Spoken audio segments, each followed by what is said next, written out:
Well, good morning, everyone, and welcome to our council meeting of Wednesday, September 3rd, 2025. Did I say September? Jeez, where'd summer go away?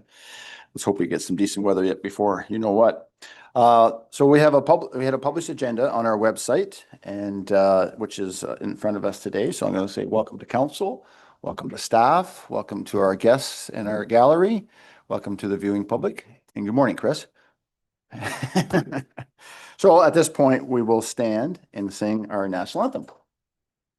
And we'll shut the mic.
All righty. Well, thanks for everyone chipping in on our national anthem. So just before we get into the meat and potatoes of our agenda, I do have a couple announcements that I will want to say. And with sad news, I do bring forward the news of the passing of Jill Badros. She passed away on Sunday. She was Senior of the Year in 2024, which is last year, and we presented that at the Feversham store, which she was very instrumental of keeping open for sure, along with fundraising for the new Osprey Arena way back when in the 80s, and more recently, well, for the last 20 years, the Osprey Museum. She was the founder and the driver behind the Osprey Museum. So she will be sadly missed. And anyway, I sorry to have to bring that news forward, and then also on a lighter note, at the first part of August, I don't have the date in front of me, we had the privilege of having the great grandson of Mr. Fletcher, who was the founding member of Flesherton, and a few of us through the museum, and thanks to the museum and the library for hosting a wonderful day. I do have a card of thanks here, and I think it should be read out because it was really a very important and exciting day, and certainly one that I think should be remembered in years to come. So I'll address this to Mayor Paul McQueen and Council. We would like to express our sincere and heartfelt thank you for the wonderful day in Flesherton. The events of the day were well planned and a total surprise. It was great to experience Flesherton and the sense of the community it has. Being a descendant of the founder of W.K. Flesher is truly an honor and will always have a special place in our heart for Flesherton. And so I think that that was nice to receive that. I'll pass it around, and maybe I'll go this way. And basically, I was approached in June from a friend of Bruce Fletcher, who, with total surprise, was wanting him to have the opportunity to come to Flesherton, as his history is very connected to that. but he wanted to be surprised. And so I reached out to Stewart Halliday, and he, with 3 groups of the museum and the library, planned a wonderful day. Thank you for that. And so when he showed up around 10 o'clock that morning, he was to the museum. And Peter, our curator, did a fantastic job as well. And he had a number of artifacts and items at the museum, and gave a little bit of history lesson there. And the group, we had a tour of the of Flesherton, and then we had a wonderful lunch at the library. And then we toured on, and we came back for some tea at the library. And a very nice day. And it was sort of we actually had a tour of the cemetery as well in Flesherton. And so I would say it was quite a highlight. That day was a huge highlight. And I think everybody that was there was quite enjoyable, and those that couldn't make it, it was a fantastic day. Deputy Mayor. Just a quick comment, Mayor McQueen. I received a message from our museum curator this morning that another member of the Fletcher family is coming today for a mini tour. When Bruce went home, he had a family reunion, and a cousin from California is coming to Flesherton.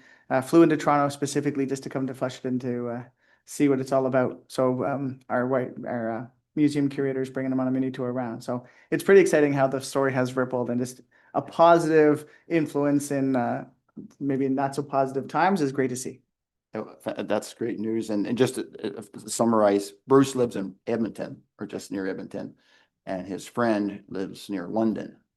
So they had planned this surprise, and he was so touched at how much our community, and we had a tour of the Hanley House as well, and he was so touched by how strong our community is. And I think that was something that I think reflects well of Grey Highlands and its people. Again, thank you for those involved. And again, it's little wee bits that puts Grey Highlands on the map, and for that. I don't know if there's any other announcements from council. We do have a staff introduction, and Anna's going to do that today. So floor is yours, Anna.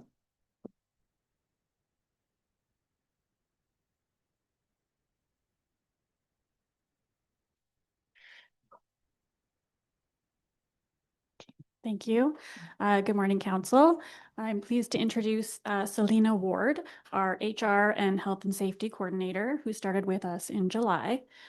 Selena was hired to fill the vacancy left when Jackie was promoted to our HR manager. Selena has several years of HR experience, mainly within the food industry. She holds her diploma in HR management with a focus on health and safety, and she holds her certified human resources professional designation. Her passion for HR and fostering a safe and supportive workplace has made her a great addition to our team. Welcome, Selena. We're very happy to have you here.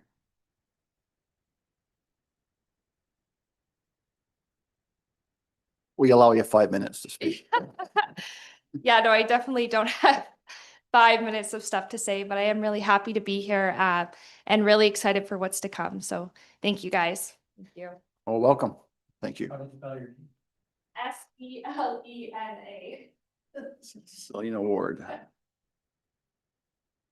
All right. So that's just last call for any more announcements or information or news. We do have council privileges later on in their agenda. So moving on to our agenda, which is in draft form. Are there any additions or deletions to that? Go ahead, Councillor Wickens. Thank you, Mayor McQueen. Back in July, we had a report come out for the Kinsman. We're going to get some funding for the redoing of the ice pad, and that was set aside, waiting for another report to come. I just I don't know if we can get this on the floor for today and tell us how things are coming along. Time is ticking away, and okay, so you're adding that to the agenda then. The report is CSD 2509. So do I have a seconder to add that to the agenda? Councillor Dubé. All right. Does everybody understand what the request is? It was back in, I think, the second meeting in July. There was with regards to the pad, and then it was defer to a. Yes. Come back with the following. Madam Clerk. You need an extra mic. Thank you through you, Mayor McQueen. That report was deferred for another report to come back. So if council is bringing that forward, it's going to be a reconsideration. I just want council to understand based on what was done at the last meeting. Okay, Councillor Wickens, is that your intention? Yeah, I'd just like to know how that's coming along, if trying to give it a little push. Okay, so that's on for addition to the agenda, as mentioned by the clerk. If there was a different direction, it'll have to be put on the floor for reconsideration. Okay, that's fine. Okay. If there's different than the direction that's there. Okay, so any discussion on that? Does everybody understand the report? There was a report with regards to the concrete pad and the Feversham Park. It was deferred, I think, because of something to do with a water line that was that need to be followed up on, and there was subsequent to come back to the September meetings or meeting. No, Deputy Mayor. You're clear? Yeah. Okay. How's everybody? Okay, no more discussion. All in favor of adding that to the agenda? Opposed? That is carried. Okay, anything else, Councillor Wickens? Councillor Allen? Thank you. Just hang on, we'll add that under, under your section, Deputy Mayor. Sure. Because that's where it originally was, right? So that would be under, community service. Oh, sorry about that. Go ahead, Councillor Allen. Thank you. I'd like to add an item to closed session. And it would be an update and council direction regarding current planning appeals. Giving that information to the clerk. Okay, so that'll be under, section 19, close session items. So, sorry, can you just repeat that again, just for the point? Update and council direction regarding current planning appeals. Yes, okay. Does that need to be a certain section, Madam Clerk, like a certain? Because there's so many sections that we can go on closed. Would be 239 section. I'll let you know. Okay, okay, right, okay. No, just so we're clear on, because I know with closed sessions, you have to be very distinct of where you're going, right? Okay, so you're moving that. Do I have Councillor Dubik, you're seconding that? Sure, yes. Okay.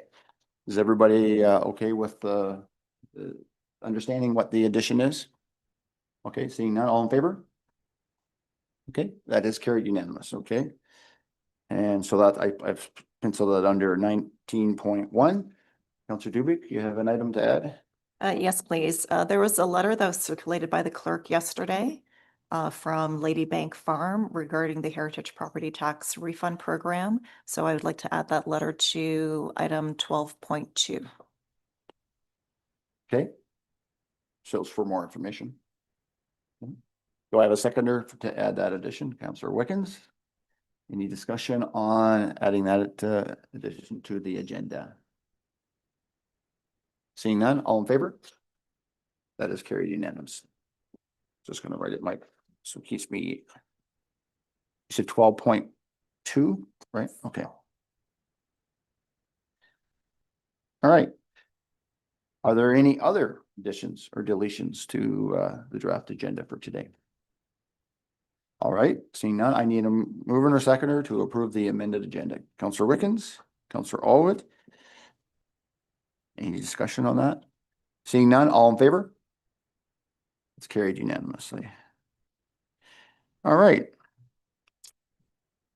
Since we have an approved amended agenda, are there any declarations of pecuniary interest with council members? One does arise at that time, you can raise it then. A little paperwork. Okay, so moving on to item 5 on our agenda is open forum. Madam Clerk, do we have anybody wishing to speak? Nobody wishing to speak? Okay. Well, I just saved us a little bit of today. All right, moving on then to section 6 of the agenda. We have 3 delegations today. Each one has the 10-minute slotted time. So with regards to the Highlands Peace Committee, Grey Highlands 25th anniversary celebrations, and we have Lynn Silverton, Stewart, Halliday, and John Butler. So welcome and come on up to the podium. And we did have your communication that was added to the agenda for those to read up before your presentation. So good morning. You're bearing gifts there, Lynn? Good morning. I bring samples, not gifts. Duh, sorry.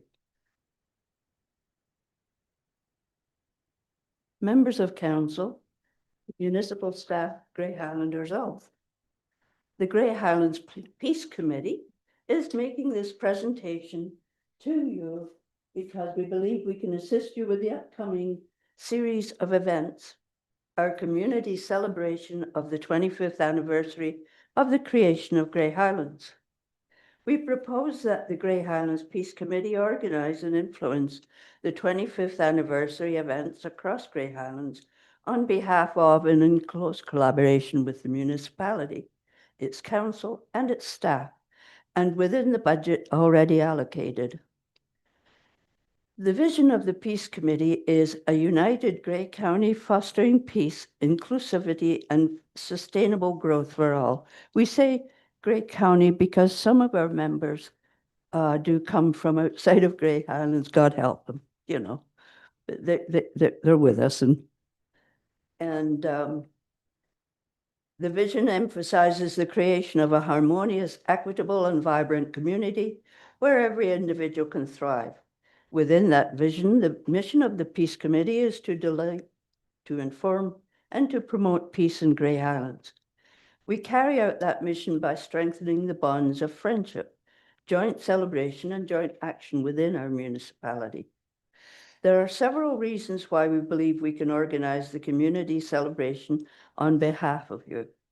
The Peace Committee has many years' experience organizing special celebrations and commemorations, that's a good one, in Grey Highlands. For example, we have organized events to mark the centenary of war memorials in Priceville, Eugenia, Markdale, and Fletcherton. We have organized community celebrations of Queen Elizabeth II's Platinum Jubilee and the coronation of King Charles III. And we have held 10 peace lunches in November of each year, attracting a full house of people to each luncheon and highlighting themes such as civic role of women, youth empowerment, and the greening of our communities.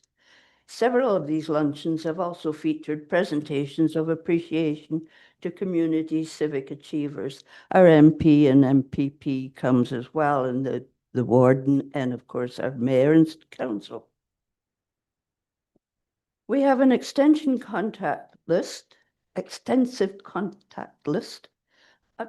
First of all, I'm going to go off this and say, obviously, we also do great things behind the scenes because we had a big part in the Flesher celebration. The three of us worked out what Grey Highlands, some of the Grey Highlands Peace Committee members could do, and we did it. And just as another look in the future, we recently were contacted by the Fletcherton and Markdale Royal Canadian Legion, who received an email from the Netherlands.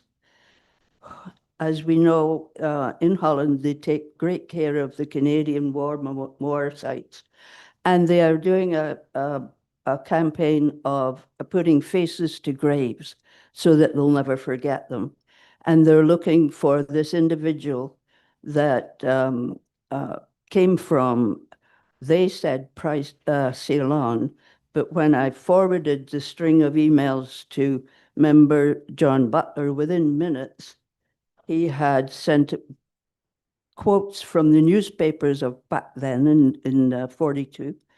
And we found that there were 8 siblings from Feversham, and 2 of them that we know of so far did perish, one in Holland, one in France. So we're working on that to get the information to the Legion to respond to this person. And that's kind of exciting well, we knew that Canada has made a huge mark in the world, a positive mark. And this is just showing that it continues. It's not forgotten by the younger generations. So that's one of the things we do. We're able to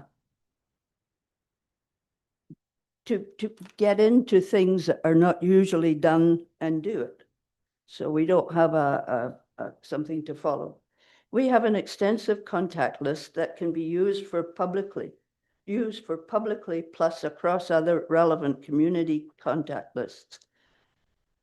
The Peace Committee has a track record of innovation and creativity. We also have a track record of working well with councillors and municipal staffs on community projects, and having two former Grey Highlands elected officials, I like to say we're recovering politicians. My friend Stewart Halliday and I were recovering well, and we will be available to advise anybody that's in that situation. Several of our committee members have been recipients of awards for the breadth of their civic contributions. We have said we can organize and influence 25th anniversary events across Grey Highlands. By this, we mean we can organize several events directly as described below, and others as required.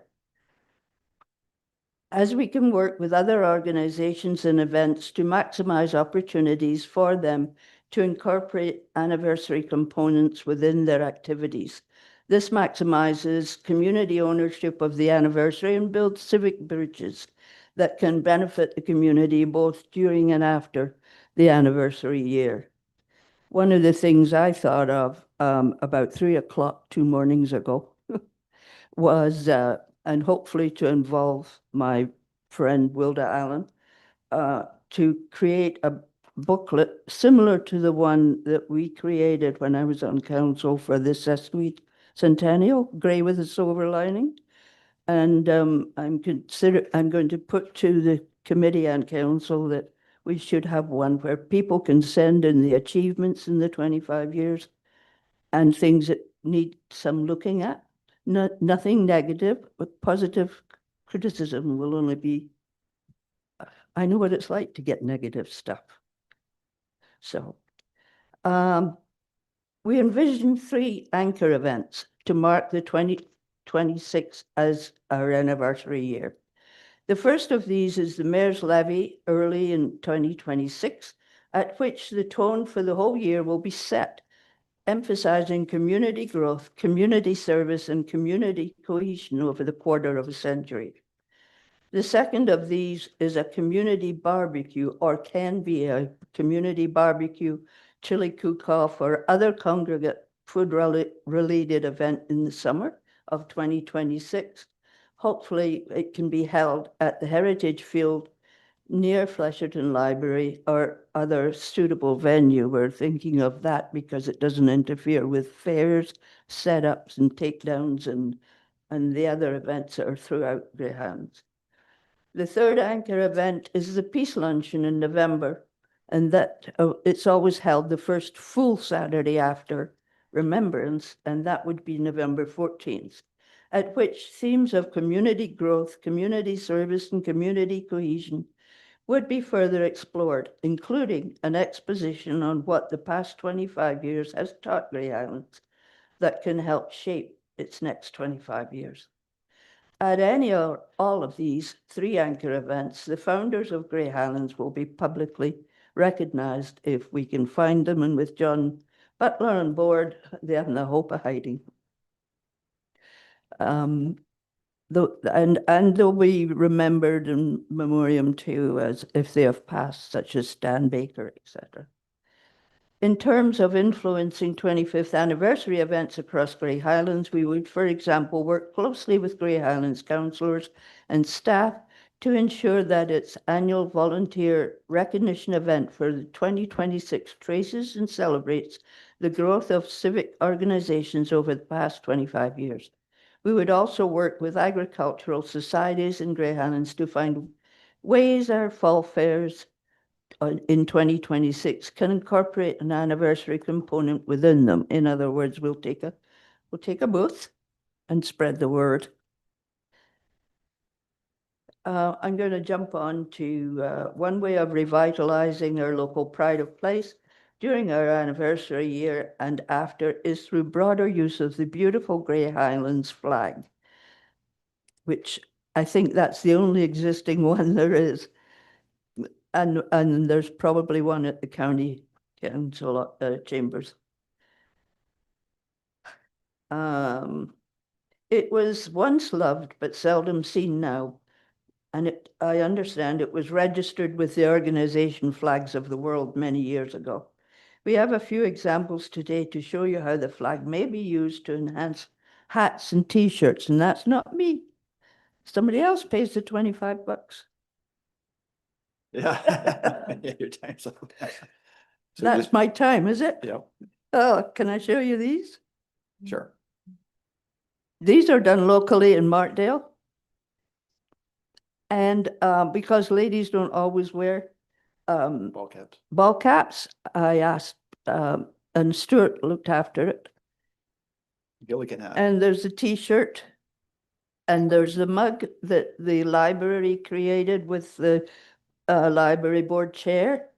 And I have for you, if I may, and everybody else, pens. So may I hand them out? Certainly. Thank you. These peanuts and Scottish. So just as you're doing that, Lynn, I was Yes. just gonna go to say if there, just to move things along, if there's any. I want to start one thing. I thank you for reminding me, yes, the Peace Committee was very instrumental also in helping out with Mr. Fletcher's event. So thank you again for that. Sometimes I see people, and I think they're on this committee, but they're on other committees as well. So thank you again for that. So I guess I'm gonna go back. So thank you for your presentation, Ms. Silverton and Lynn. And so just any questions, comments? So this is a delegation, so we receive the delegation. If there's any direction moving from that, please indicate that as well. But do you have any questions or comments with regards to the presentation? Councillor Allen. Well, speaking as a member, and I'm hoping it's former member of the Markdale Jubilee Committee, and the amount of work it was, I'm happy to let an outside group do it.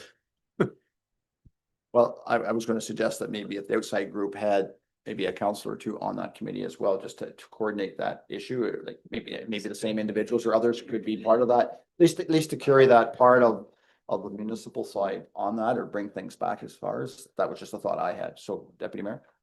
Thank you very much, Mayor McQueen. First off, I nominate you. Secondly, I do appreciate the Peace Committee coming. I think Mayor McQueen brought this forward in the last budget, that it is important that Grey Highlands celebrates itself. And I think when we look at amalgamation 25 years on, there's still a lot of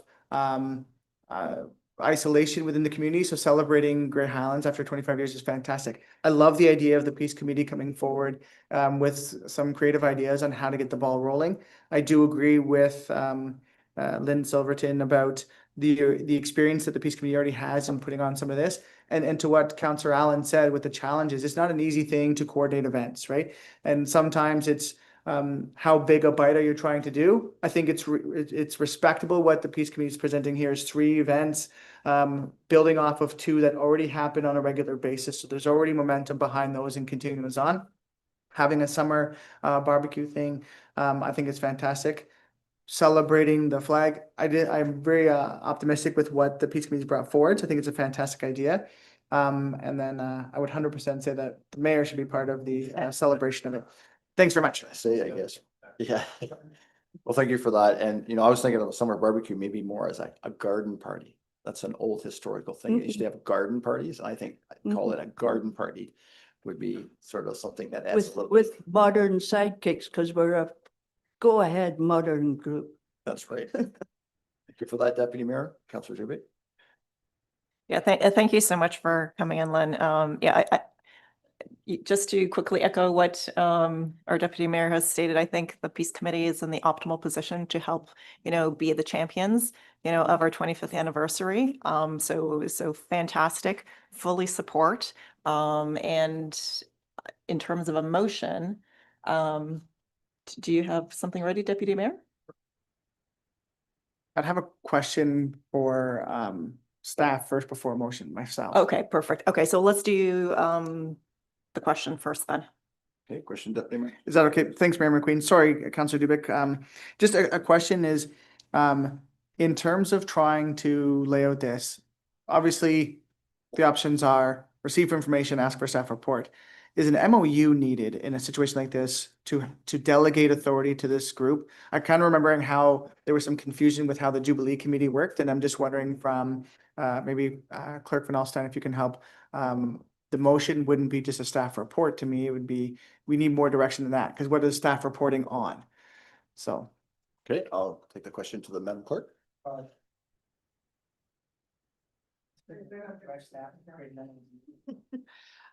Thank you through you, Mayor McQueen, to Deputy Mayor. At this point, I think it would be safe to say a staff report, and we can come back with what's needed at that point, because I'm not 100% sure what exactly would be required off the top of my head, not having investigated it at this point. Okay, and I think, yeah, as Lynn, you mentioned when we had the celebration of the 150th in 2017, there could be some framework there, because that was a celebration throughout the year that I know Wilda was very much involved in. It involved a lot of the community groups as well, and maybe that could be a template that could be followed. Other than the three items that is discussed, there could be other events or contests or however, or whatever, because I know there's many things, and there was a book. If I may, I did previously speak to the CAO and indicated that we'll come up with some things for the presentation, but there may be others, and yeah, we're fully on board, because two of us have been on your side of the fence, and we know what you require. And I think it's important, not just the three events, but it's a year-round So there'll be more. Yeah. whole year celebration, whether it's on our website, there's, maybe there's a logo, who knows? And, there could be a lot of things that could come out of that, because we are reflecting on the 25 years of Grey Highlands, which. We don't want it to be separate things, such as was with this sesquicentennial. We want to show an amalgamated altogether Grey Highlands. Right. Okay. So going back to you, Councillor Dubig, so you're moving a motion to receive the report. It suggests that a report comes back, and then we can. Yes, so if we can get a report back to move this forward, that'll be much appreciated. Thank you. Okay, so moved by, second by Councillor or Deputy Mayor Nielsen. Any further discussion? Well, I want to thank, I want to thank the group for taking this on, because it is something that we're in September, and January 1st is the anniversary. So it's be nice to have things in place as soon as that kickoff of January 1st. It's people start to see it, are aware of it, or hear about it beforehand. I think as councillors, we can start talking about the 25th anniversary coming up, along with our public, so that people are aware that there's going to be a party. Yeah. All right. Any other discussion on the motion that's on the floor? Seeing none, all in favor? Well, thanks again for coming forward. Thank you. And these were cheap pounds. I got 60 for 30 my heritage. Very good. And there's people, my oldest boy is born in 99, but my kids have no idea other than Grey Highlands. There's a whole generation now that all they know is Grey Highlands, which is important. We move on, and that's so important, that as we are as a community, that we move on and all that great things. Okay, well, great. Thanks for that. You're welcome to stay for the rest of the day or however. Moving on then to our delegation, our second delegation, 6.2, Eugenia District Community Improvement Association, Barbara Pearn, and request for funding with regards to picnic table painting. Just before we move on, I was going to mention that I noticed this morning, they are doing work on the outside wall here. As you recall, sometime in July, we had a water leak. So they are, I guess, trying to get to that. They have more than one water leak. So if the wall starts to move behind me, let me know, because I'll get the hell out of the way. Sorry, Tom, you're on your own. So go ahead, Barbara. Morning. Good morning, Mayor and Council. Yes, I'm here from representing the Eugenia District Community Improvement Association. I'm a member of that group. This project was an idea that I had in regards to recent conversations about the park, and that inspired me to think of getting picnic tables for the park and painting them bright colors, as well as painting floral designs on the surface so that it would engage people to use the park more. This image that you see on the screen is the park from the Evans Street side. The other side has all the playground equipment and the pavilion and the baseball diamond. This part of the park isn't really used that much, just really for parking during Gold Rush, but there's opportunities there to make more use of it. And I'm hoping that with these picnic tables, it will encourage other people to have ideas for community engagement in the community. Next slide, please. So our picnic tables are built by a local Eugenia resident. So we are in the process of painting the picnic tables and staining them. We're going to get the community involved in painting the tops as well. So we're offering this as a paint party to the community where community members can come and they'll be guided through the process by 4 artists in Eugenia. The artists are Carolyn West, Sandra Robson, Keith Barkhouse, and myself. And we will be outlining the images on the tables and guiding people through the process so that they are not, you know, it's more of an organized event. Okay, the event is the event is September 14th at the community park, and it's basically for adults and children, and there will be some food available, hot dogs, drinks, and cookies donated from the Top of the Rock. Can you hear me?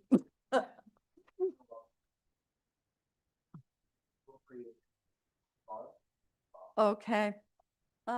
Okay. I'm sorry, next slide. These are the ideas that have inspired us. So we're not doing these designs exactly, but we're going to be doing floral designs on the tables, bold images that would attract people's attention and look fairly professional. So, okay. Next slide, please. So the project costs are, it's not cheap. Paint is expensive these days. Just a can of varnish costs $150. So the prices for the paint were something that I really wasn't expecting to be so high. But after you figure out all the layers, the primer, the paint, varnish, et cetera, the acrylic paint that you need for the images and the brushes, it all adds up. So the total cost will be at least $1,700. You may ask, why didn't I approach you with the community grant program, but the timing doesn't really work. So the next slide, please. Yes, so the EDCIA is paying $1,000. Community donations are around $250. And so I'm asking for $450 plus anchors for the tables. And I've asked Shawnette for winter storage for the tables so that they will last. But I think that the varnish will help protect the surfaces quite a bit. And that's it. That is my presentation.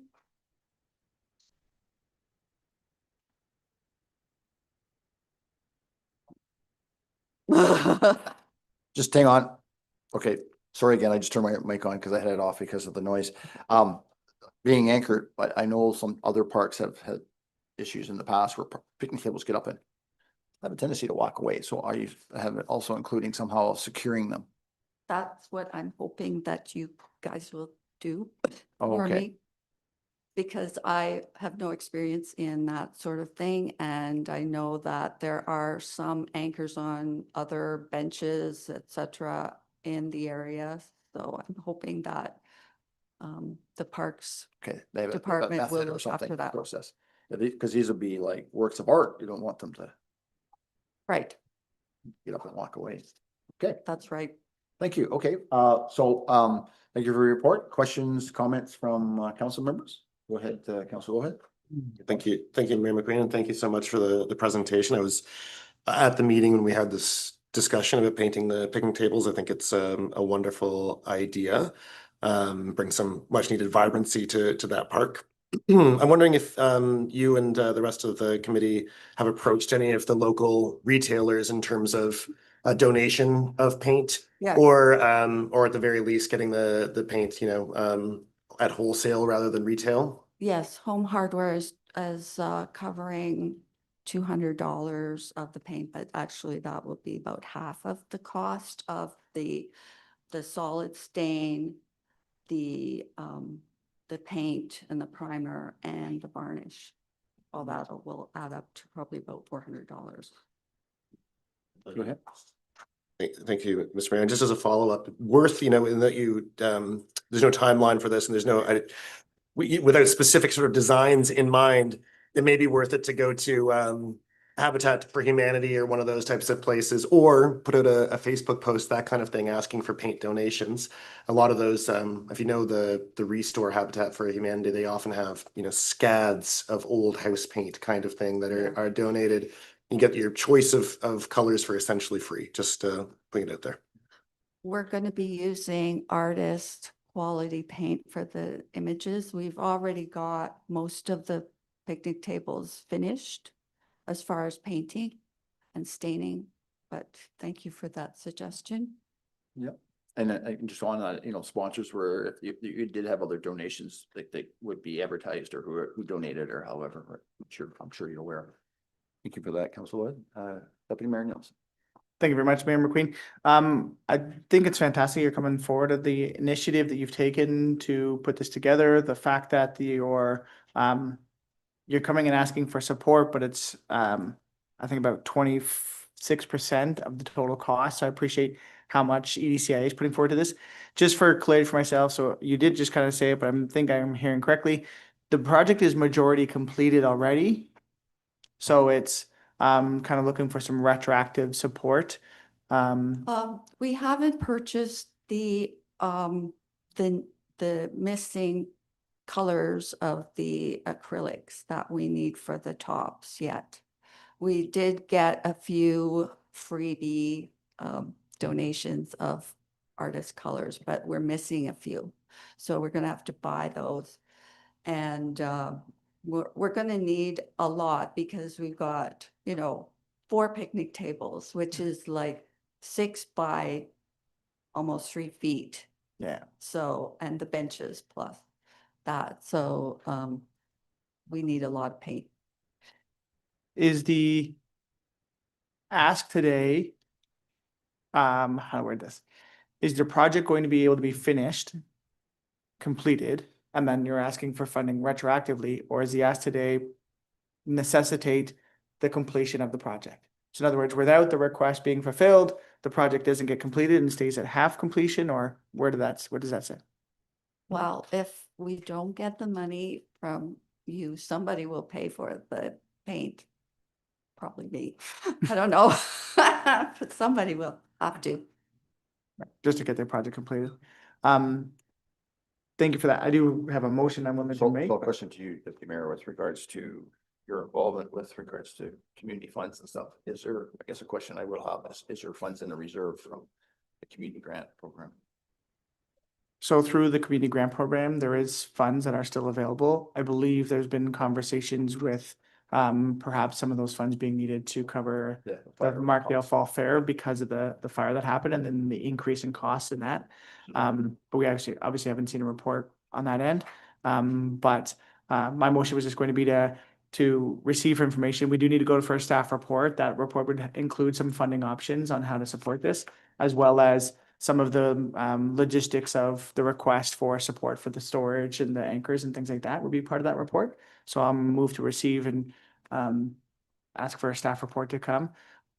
We shouldn't give direction on timing of the staff report, but obviously it sounds like there were projects going to move forward. It's just how can we back fund and refund and support the EDCIA and what they're doing here.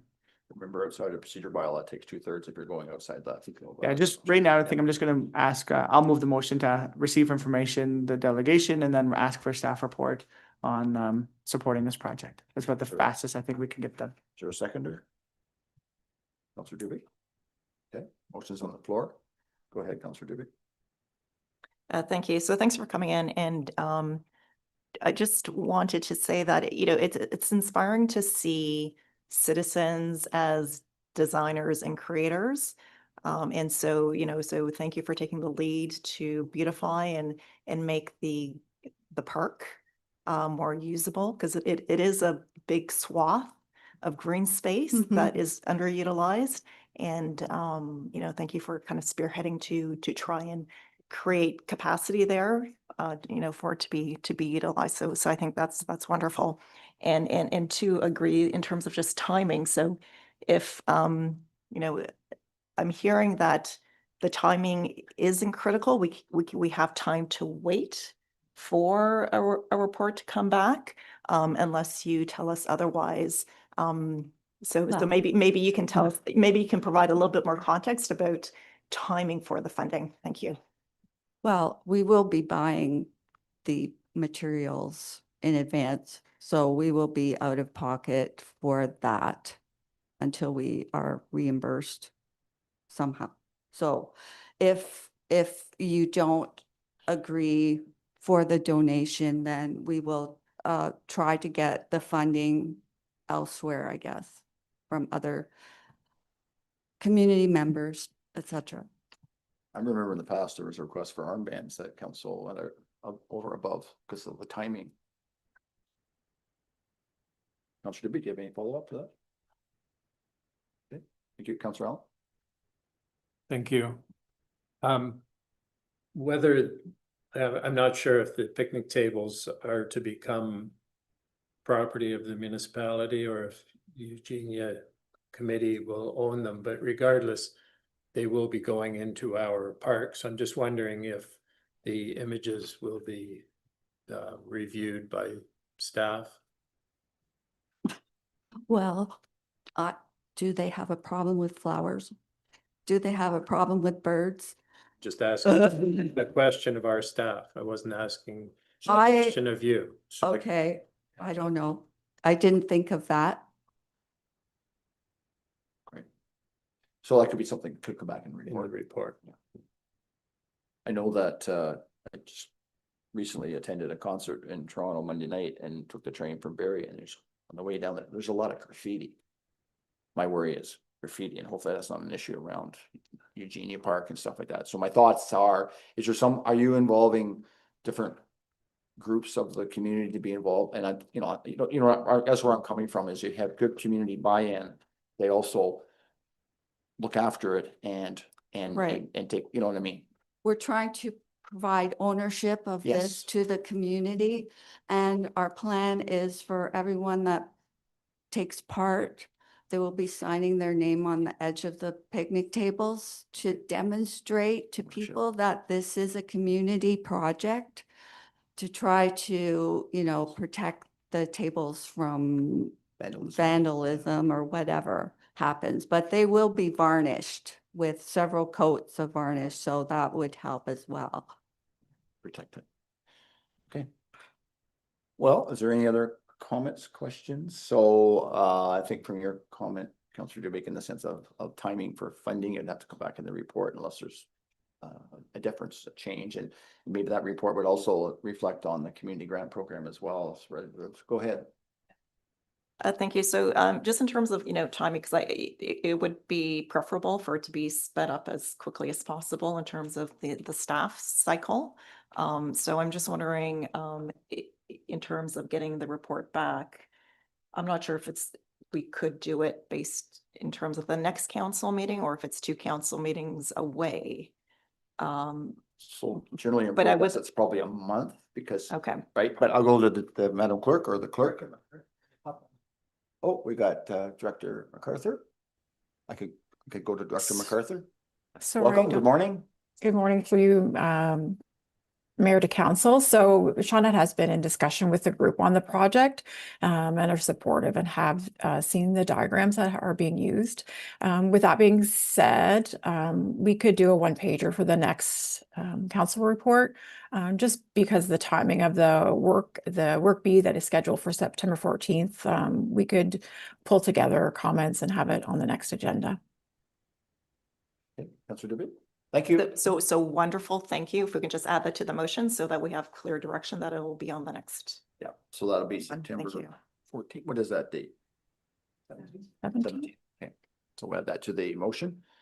Friendly amendment, friendly amendment, if that's okay, or do we need it's okay? Yes, or I don't know what that no means. Don't need to change the motion. Motion passed. So Madam Clerk, I can't read head language, so today. Through you, Mayor McQueen, if we change and I put a date on it, we then have to waive the procedure bylaw. So my suggestion is you heard from Director McCarthy to say that she will have it ready, that MacArthur, sorry, not McCarthy.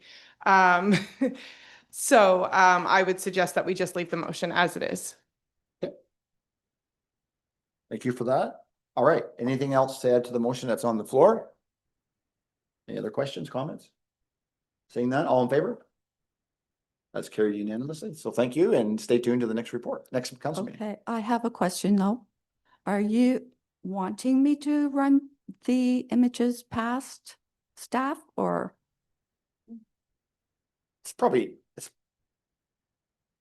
I would say probably doesn't hurt, but I mean. Yeah. Yes, but that'd be up to yourself. I mean, I think we Some got of to trust them- our community groups to a certain degree, but yeah, Some of them will be developed as they are painted, right. you know.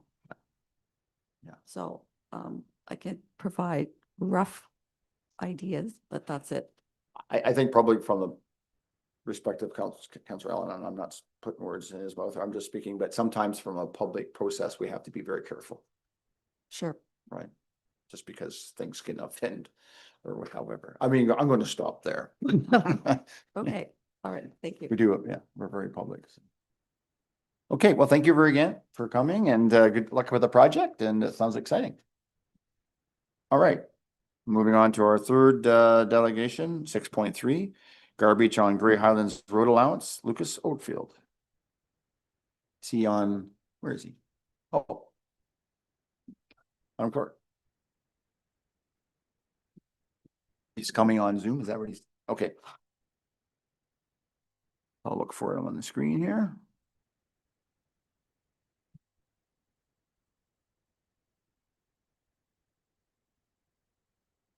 Good morning. Oh, you're on mute. Good morning. Can you hear me? How are we doing? Yes, I Good. can. Can you hear me? Yep, you're on our screen here. So Excellent.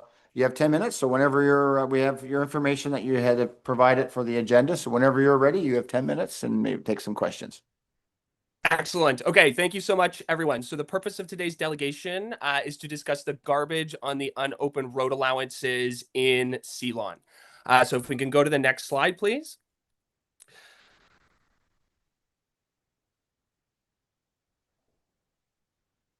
Perfect. So this is specifically the illegal dumping bylaw that Grey Highlands has. I'm talking about scope 3.1.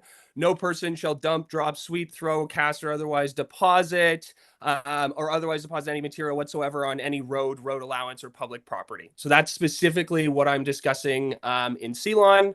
If we can go to the next slide, please. I'll give a little background and timeline. So this is where the municipal road allowance comes in. That's owned by Grey Highlands off Highway 4. In October 2023, I submitted an illegal dumping bylaw complaint with Grey Highlands regarding garbage and fill being dumped on this road allowance. On February 7th, 2024, Grey Highlands Council received my written statement regarding getting my challenges enforced with regards to illegal dumping on the road allowances. Quoting from that written statement, our second concern with this business operation is the risk for soil contamination and whose responsibility future remediation efforts would fall to should an environmental risk be realized. On February 6, 2023, Grey Highlands planner Matt Rapke indicated the following in writing. Grey Highlands does not regulate the contamination of fill on private property. Regulating the release of contaminants to the environment is the responsibility of the MECP. We are aware of the ongoing fill operation, but have no agreements or soil/water contamination information in relation to that property. Next timeline event was September Point of order, Madam 2024. Queen. Yes. Point of We did order. Hang on, Lucas, sorry. Madam. Yeah. Thank see you. you. The delegator was informed not to have discussions about ongoing fill operation or planning applications in relation to his own property. The delegation that was requested was about garbage. So Lucas, can you? Correct. And refer- yes, so I'm still talking about the garbage because originally this complaint came in October 2023 about garbage and fill, because there's both things on Grey Highlands road allowances. I'm giving the timeline here so council can be aware that on February 7th, 2024, there was a written statement received about this garbage, and that Grey Highlands staff told me that they don't regulate the contamination of soil or water. So this is all about the garbage that's being brought in and a back timeline. That's what the purpose of this is for. Okay, Lucas, you are showing in your next slides some pieces of the garbage that you are speaking with. Is that what you're? Correct. And that's from June of this year. But in between what I'm talking about, February 7th, on September 2024, we did a site walkthrough with 3 councillors to visit and see the garbage in person as a survey had been completed. And then in April 16th, 2025, there's an MOU signed. So the photos that you're seeing today are of my site visit of June 2025 of the garbage on the Ceylon road allowances. So to the next slide, please. This is a photo of a brick. There's tons of these located all over the road allowance on Grey Highlands. Next slide, please. This is a pipe. I think it's a subsurface pipe, but I don't really know. It kind of looks like stormwater infrastructure. Again, you can see the bricks beside it, and it's also located on the road allowance owned by Grey Highlands. Next slide, please.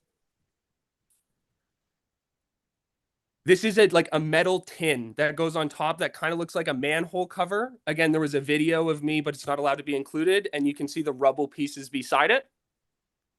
Next slide, please. This is a garbage bag. Next slide, please. Hang on, is there garbage in the garbage bag? Yes, there's garbage in the garbage bag. And this is a second garbage bag. Next slide, please. This is a different subsurface pipe that was included. So, in the MOU with Grey Highlands, it's saying that there is no environmental impacts and that all site alteration and filling works are to be in compliance with all regulatory agencies and acts. So I am here today to try and get some enforcement of the illegal dumping bylaw to remove the garbage that's in the new fill that's been brought to Ceylon. And I'd like to understand the process by which Grey Highlands definitively included in the MOU that there are no environmental impacts. I'm looking to understand what soil testing or contamination testing procedures were followed, and if the MECP was involved in any way in making that decision. So I don't have enough knowledge around soil, but I think our focus is on the garbage that you're including here today. Correct, but I'm very worried that this garbage, given that it's metal, and I've seen it sit there for at least 2 years, is leaching into this soil. So that's how it's linked. The stuff that's brought onto the property is garbage and should never be there. And the environmental risk is that it's leached into the soil. Okay. I know in the past we have discovered oil and different things on the side of our road allowances that have been cleaned up. So I understand it from an environmental point for that fact. Anything else? So yeah, that's no, that's what I'm looking for next steps is just enforcement, removal of the garbage, and then an understanding by how Grey Highlands definitively concluded in that MOU signed on the 16th that there are no environmental impacts. So just a question of clarity, since this is a bylaw on our municipal property, have you been in contact with our bylaw enforcement? Yes. My first contact with them was in October 2023 when I filed an illegal dumping bylaw. I then came to you, as I said, on February 7th as I was struggling to get enforcement. And that's when you received my written statement on it. So you had a follow-up from our enforcement? Correct. And I'm still not getting any action. So that's why I Okay. went back out to the site to say, Okay. here is the garbage. Here is the video. I have walked this with 3 counselors. I'm looking for enforcement. Okay. Okay, thank you. Questions, comments? So generally is again, we receive for information and if there's any action to be taken. Councillor Dubé. Thank you, Lucas, for bringing this to our attention. I'd be happy to put a motion forward to receive for information and request a report back Okay. to the issue raised. Thank you. Do I have a seconder? Councillor Allen? Motion's on the floor. Okay, I guess a question of clarity to you, Lucas, is traditionally road allowance or road right away, in a sense, what we probably would think is a road with a ditch and stuff. This is a main or a municipal road allowance, unmaintained, unused, correct? So this is a municipal road allowance, and in the bylaw, it says any road or road allowance. No, One of the I realize, reasons but- I'm so concerned about this is staff have told me I need to be doing soil quality and testing if I want to develop my property. So that's why I'm very concerned about the garbage on the road allowance that I need to use. That wasn't where I was going with my question. This is a road allowance that's unmaintained, unopened. That was my question. It is an unopened road allowance, yes, that Grey Highlands owns. Okay, thank you. Okay, any questions to the motion that's on the floor? Anything from staff? Seeing none then, all in favor of the motion? That is carried unanimously. So thank you. So we're looking for a report to come back from the staff at upcoming council meeting. Cool. Will I be notified of that, or do I just have to keep posted, or what's sort of the next steps to stay in the Staff loop on that one? Don't notify individuals, but I guess the councilors, if they see it coming, or keep an eye on the agenda. Okay. Our agenda is quite available through the website, so yeah, just keep an eye on there. Okay. Thank you so much, staff. Appreciate it. Yep, thank you for that. All right. So what time do we got? We got 11:06. I think we should take a break till 11:15 or 11:20. Make it quick. 15. Okay. 11. Okay, we'll take a break till 11:17.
Okay, welcome back, everyone, to our council meeting.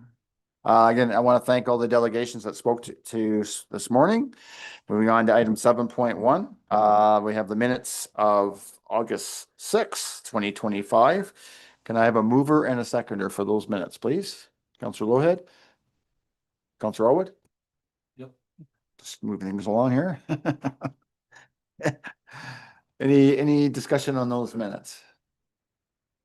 Seeing none, all in favor? That's carried. Okay, items for consideration. Number 8 of our agenda, finance. I'll toss the chair over to you, Councillor Allwood, for a report with regards to our financial update. Thank you, Mayor McQueen. Through you, item 8.1 on our agenda then is the financial update. This is the mid-year financial report prepared by our finance department. And the resolution is the council receive report FIN.25.08 for information. So the report is includes all transactions that have been processed as of June 30th. It's backed up by the detail, the attachments there. There's an operating consolidation by department, an operating detail by department, an operating consolidated levy funding departments, and the capital spends to date. Should be noted that the capital spends are just those that have been processed. There is within the report capital that has been tendered. So I'll just thank the finance department for an excellent report. We should bear in mind that the year-to-date comparisons are basically the full year budgets divided in half. So some of the spend to date that is represents annual spends would make those variances look a little out of whack. But if you compare it to the actual full year budget, we're in good shape. Just a couple of highlights. Although our wages and payroll costs are $95,000 under budget in total, and that's due to some staffing placing staff rather. It's no surprise that our transportation department's wages are over budget given the harsh winter we had and the ice storm, and also our fuel costs related to some of those cleanup operations are but we expect those to come back in line as we move on through the year. One highlight in there was the WSIB $114,188 rebate that we got. Was a good news story, and there's a suggestion within the report that that be allocated to a reserve to cover off any surprises in the insurance world. So I will open the floor to council for any questions of myself or our finance department. Otherwise, I'd look for a mover and a seconder for the motion that's on the floor. Actually, we should start with the mover and a seconder. So moved by Deputy Mayor Nielsen, seconded by Councillor Wickens. Any questions, concerns, or comments from council?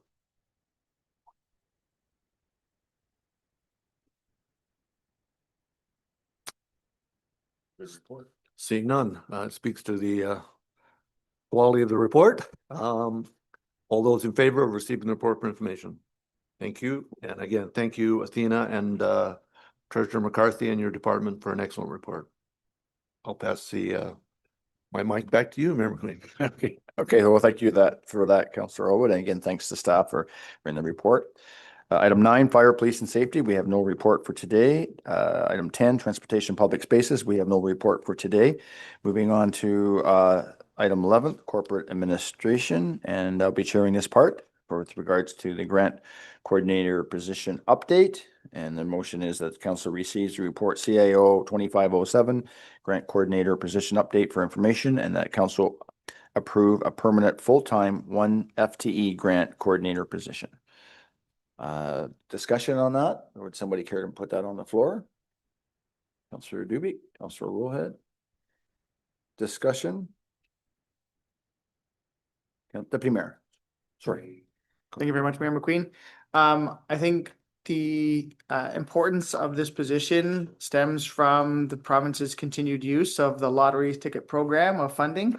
If we're gonna have to continue to apply for grants in order to get basic funding, we're gonna need to continue to have a grant coordinator here. The report speaks to the success we've had with having a grant coordinator, somebody who's, it's to the public, it's somebody who's actively able to look for sources of income, sources of revenue for the municipality outside the normal grant process. So it's not even just like the provincial grants that exist, it's other organizations that are offering grants. It's somebody who's actively trying to look at every capital expenditure that we have as a municipality and find a grant that can match and apply.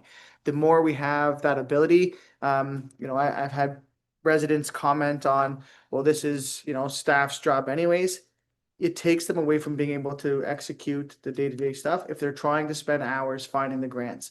This position is finding the grants, finding what's appropriate to be applying for, and then has that resource backed up. It's been successful, and I'm excited to see it continue. Okay, thank you for that, Deputy Mayor. Go ahead, Councillor Lowen. Thank you, Mr. Mayor, and to echo the Deputy Mayor, I think this is a position that I advocated for very strongly when it came around the first time. I'm happy to see it bearing fruit. It's the times that we're in now, the nature of provincial funding, it requires a grant coordinator, and I'm very pleased to see the amount that's come in because of it, and I think we're in a much better position for it. So happy to see this all the way around. Great, thank you for that, Councillor Lowen. Councillor Elwood. Thank you, Mayor McQueen. Yeah, again, I would second, or rather agree with Council's comments and speak to the fact that the grant application process is very competitive. We're competing with a lot of other municipalities. The work that we've had with the current arrangement has been successful. We rely heavily on grants during our budget deliberations, and as finance liaison, I can fully support adding this position. Thank you. Thank you for that, Councillor Dubé. Thank you, Mr. Mayor. So we originally put this on the table as a pilot to test, the ability to bring in grants. And I think, what we're seeing in the report is pointing, the metrics are pointing in the right direction. And what this is proving is that this is still a more cost-effective way to win grants versus going to a third party. We did see an example of, winning a grant with a third party, but it is also very expensive. And so at the end of the day, this is still a more cost-effective way to raise monies via the grant system. Thank you. Okay, thank you for that. Councillor Wickens. Yeah, you see the numbers. We Just hang on there, Councillor Wickens. Yeah. There's a disturbance going on here. I'm not Just sure. hang on, just hang on. Are we okay? Okay, go ahead, Councillor Wickens. Yeah, so we see the numbers there, 1.5 million to date. I wonder if somebody could shed some light on how grants that we may have received without the grant coordinator anyways, like I'm just struggling to find a way to word this. Okay.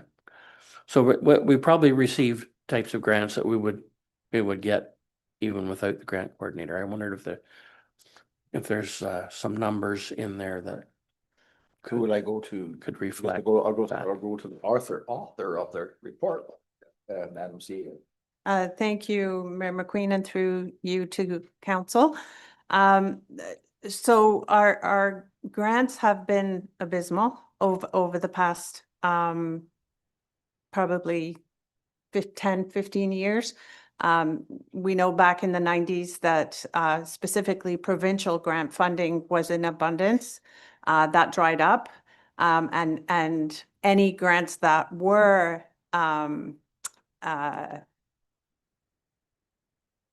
published were highly competitive. And although we've been successful in minor grants, receiving large sums of money has always been a challenge for us. What the grant coordinator has been able to do, which is something that we didn't have, is build a massive database with data and with narratives on different areas of the municipality in relation to capital. So that database has been built and will continue to be added to as time goes on with new projects that are approved in the council budget process.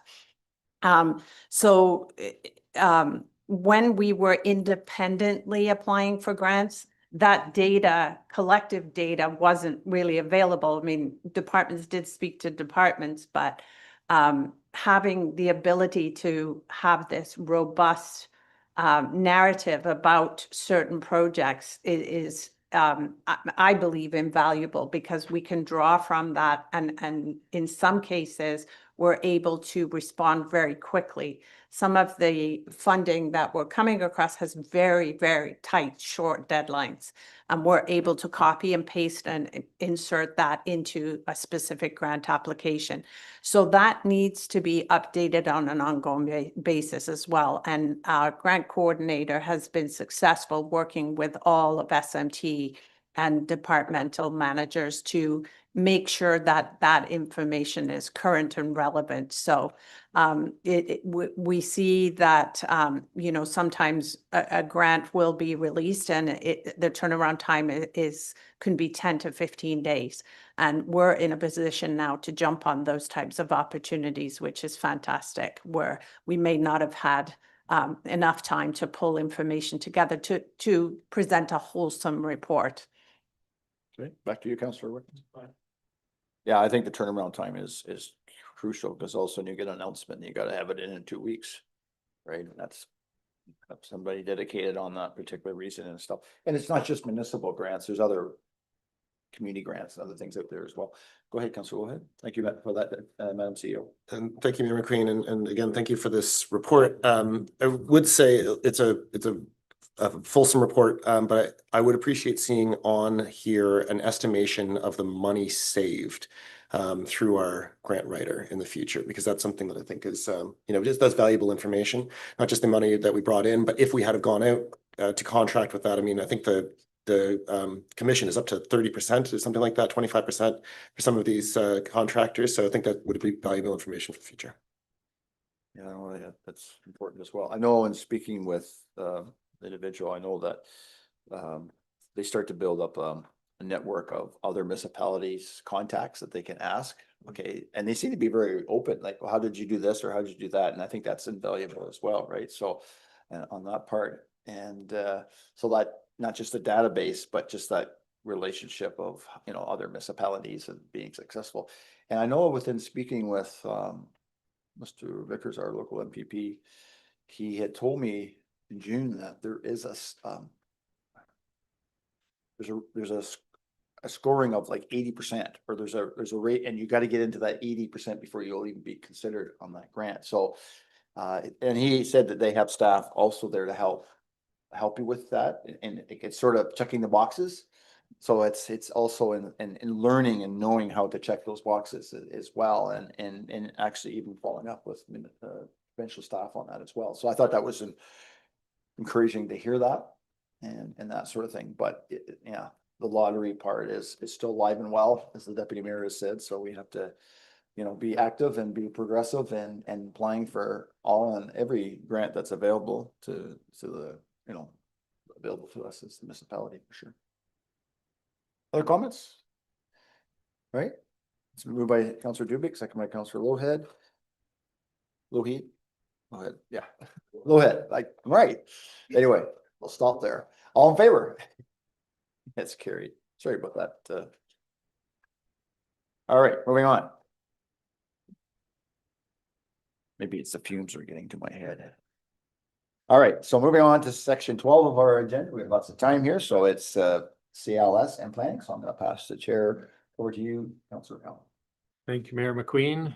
First item 12.1 is the Feversham Methodist Cemetery Heritage Designation. And the motion is that council approve bylaw 2025-059, being a bylaw to designate the cemetery located at 111 John Street, Feversham, Grey Highlands, as a heritage property. Deputy Mayor is moving that. Councillor Dubik is seconding it. Discussion. All those in favor? That's carried. 12.2. Now this one, there was a extra letter. Is it a long letter? Yes.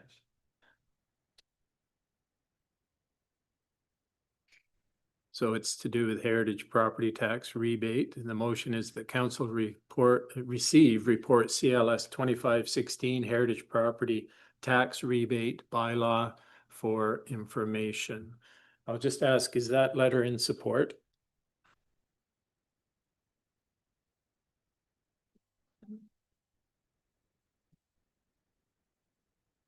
Mayor McQueen? Somebody else know? Councillor Dubik? Hi there. So the crux of the letter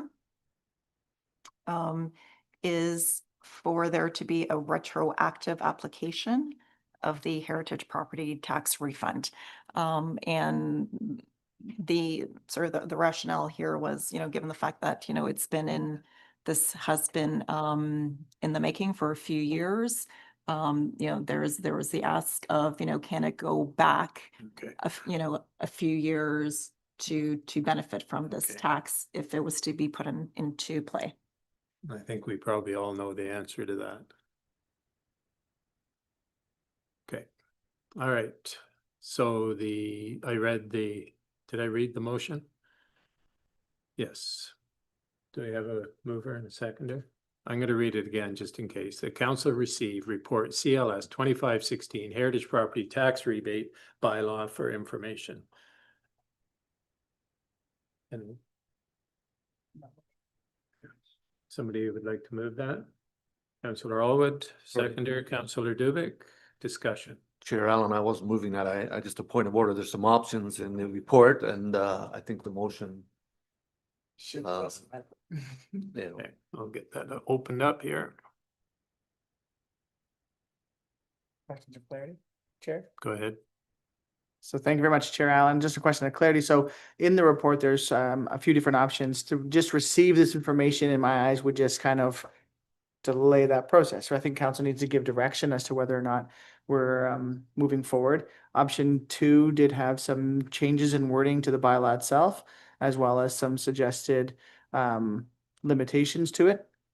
So I'm just for clarity purposes, like before we move, it should be moved with. To do with the town of Collingwood. Yeah, the bylaw itself has been written and kind of in the essence of the way the town of Collingwood has written theirs, but it's more making it our own. But it's more like other limitations we're putting on the program. There was some information that came out within the report about that as well. So Mayor McQueen? Thank you, Mr. Chair. And I guess this is a question maybe to Councillor Dubik, who sits on the Heritage Committee. And I know there's been dialogue and discussion there, but in one of the discussion points, it says you have to have a class at least a 1-to-0 ratio. I know when I was on the Heritage Committee, there was talk about, there's a lot of barns that are landscape that are, up to 150 years old plus, and are they considered? And I don't know if they have any of those on their register as far as heritage buildings, but there's stone buildings and smoke houses and stuff. I don't understand why you wouldn't include the agricultural lands as well, because any incentive is an incentive, but like, obviously the town of Collingwood wouldn't have 0.25 ratios because they probably don't have any agricultural land in Collingwood, so I can see that would be different from there, but I don't understand why you wouldn't include all classes. I don't know, that's sort of a question. So if I may just jump in there, our director McCarthy had provided a response of sort of the rationale of the one, and so maybe we can just read that. okay.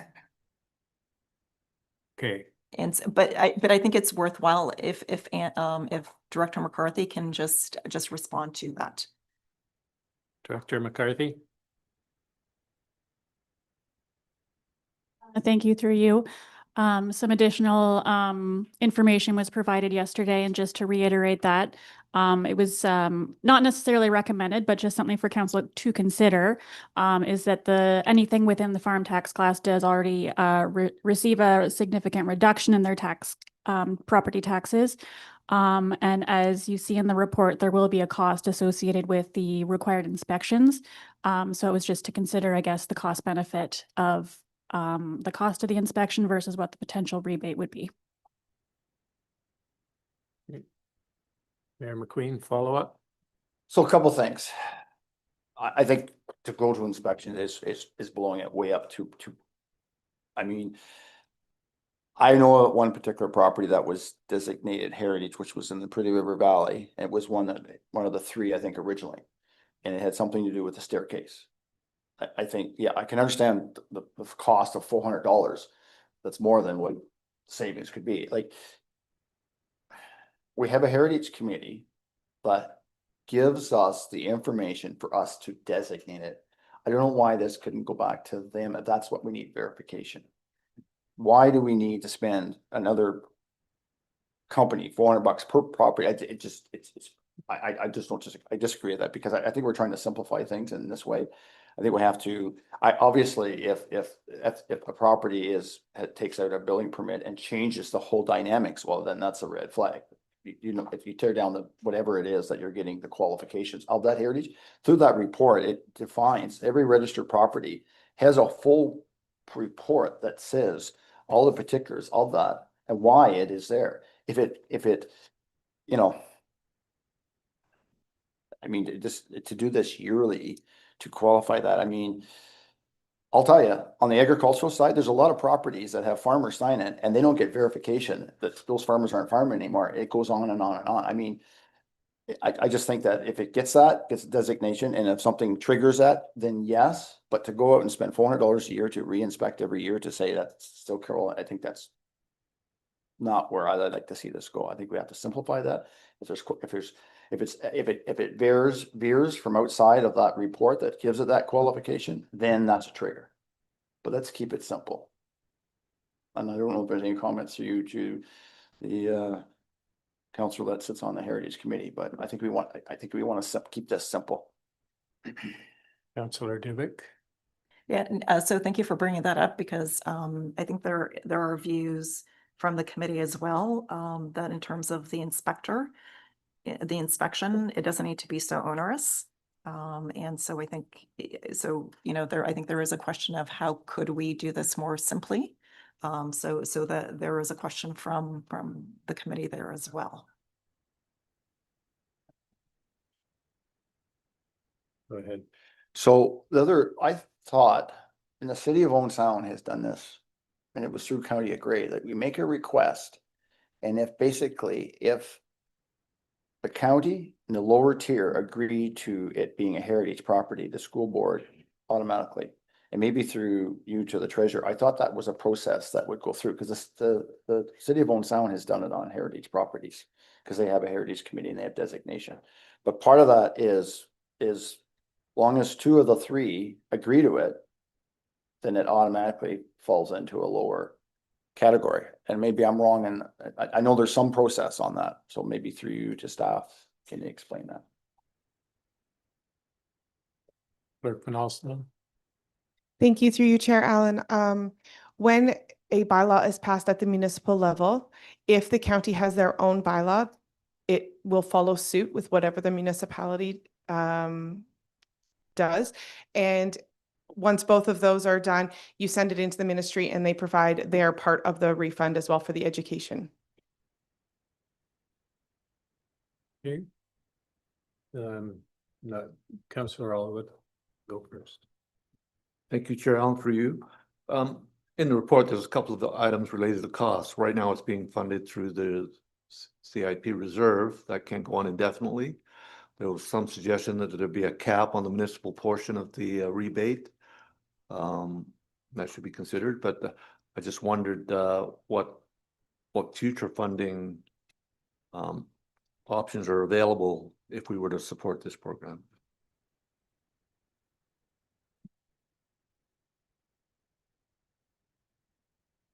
Who would like to answer that?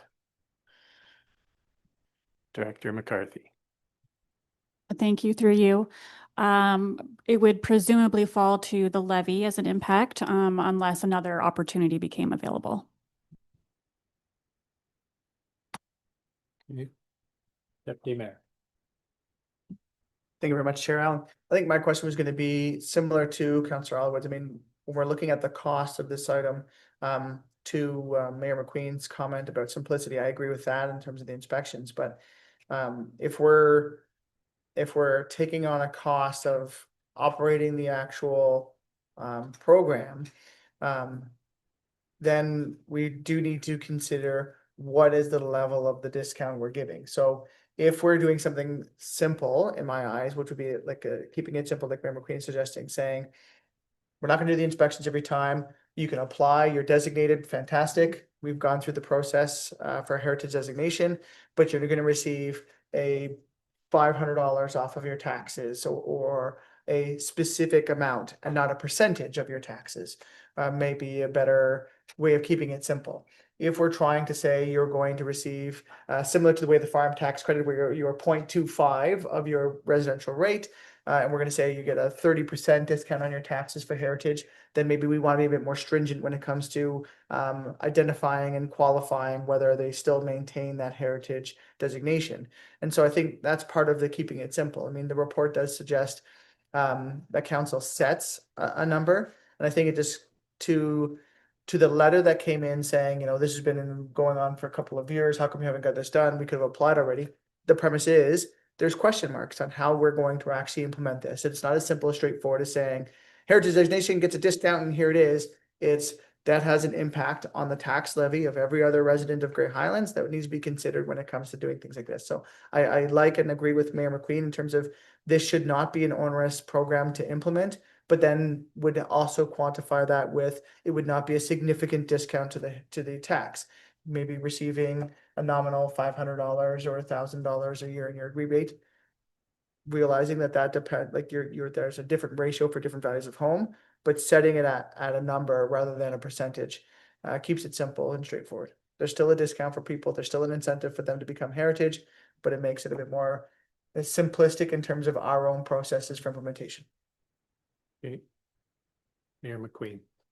Well, I think the simple part is somebody makes that request, they have to get the designation from our heritage.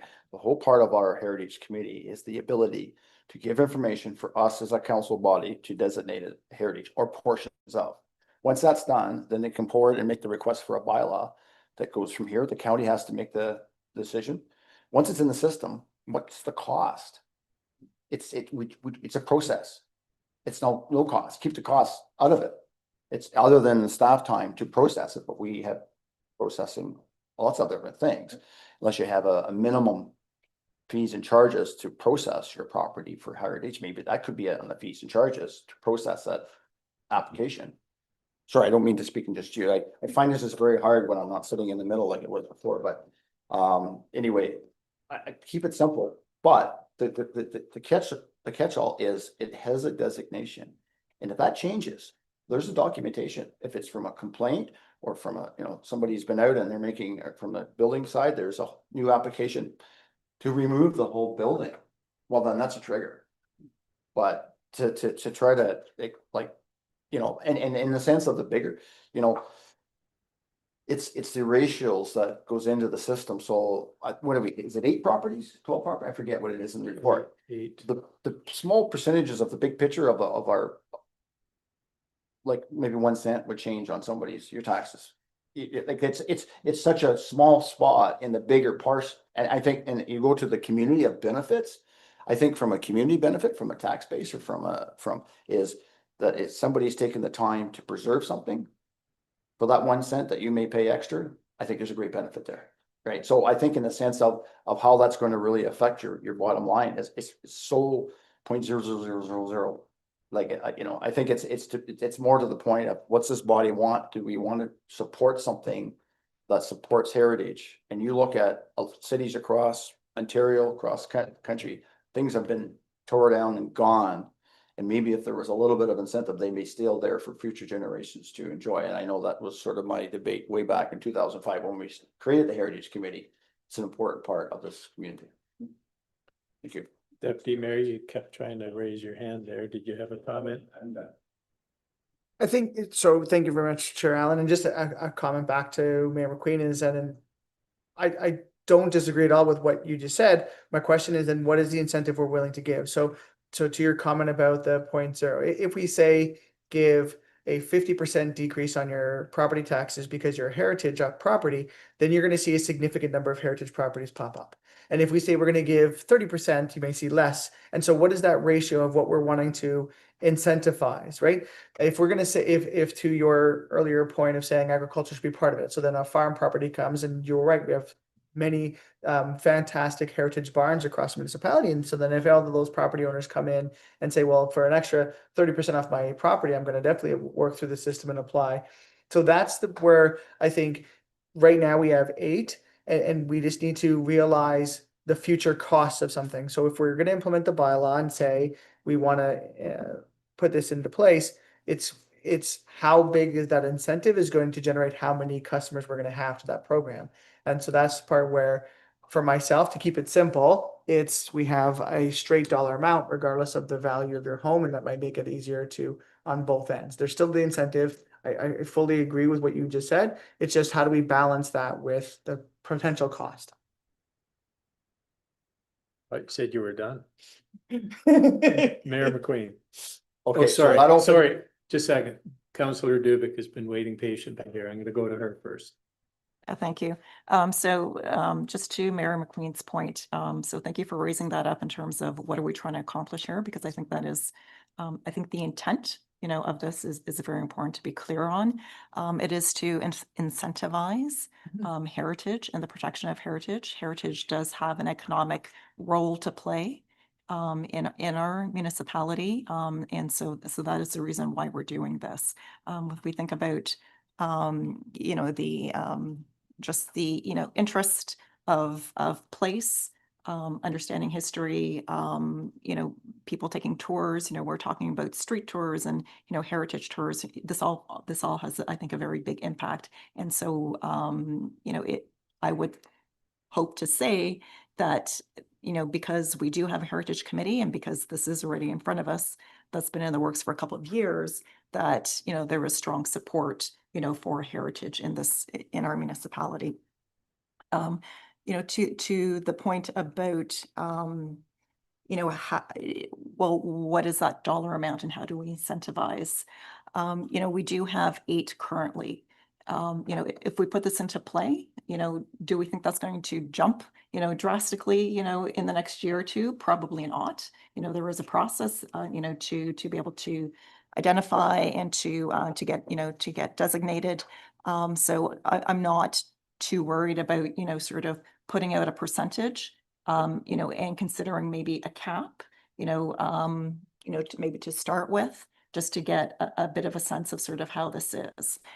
We can also, given the fact that we only have 8 properties, we can also then clearly sort of understand what that implication is. I don't think that's very difficult to assess, given sort of the small sampling. I think, from the Heritage Committee perspective, some may even say, well, do you even want to put a cap on right now? They question the cap because it's let's just see how this sort of plays out and how do you incentivize? When we do look in the report, there is a report that in the report they stated maybe, if we did want to consider a cap, maybe it's 1,000, maybe it's a 2,000 cap. And if we translate that to an assessment, and Director McCarthy did provide that calculation, and I'm just going to find that in the email, a $2,000 amount translates to, I think it was about $250,000 assessment. Is that correct? 238, thank you. So a $2,000 incentive translates to a property assessment of $238,000, just to kind of give a bit of a sense of proximity of what that means. So to that point, from, where I'm sort of landing right now is, I think a percentage makes sense, and maybe with a cap. We can easily monitor this for a year, for the next year, and then we can adjust accordingly. So I'll just leave it at that for now. Okay, Mayor McQueen. Well, that sort of answered a few questions. So the example, so is that 2,000 of the overall taxes paid, or is that our portion? Because what are we, around 40%, 30% the county, and 20% school? Our portion. Our portion, okay. But see, I think the real winner here is it benefits on the other two parts of the taxation. So we initiate it, but at the county, I know it's a bigger pie, right? But I think in the sense, certainly having a cap, and to you, through you, Mr. Chair, to our treasurer, is that 2,000 of a 238? What is that? That's higher than 30%. That must be, that's a big, like, I don't know. What is that percentage?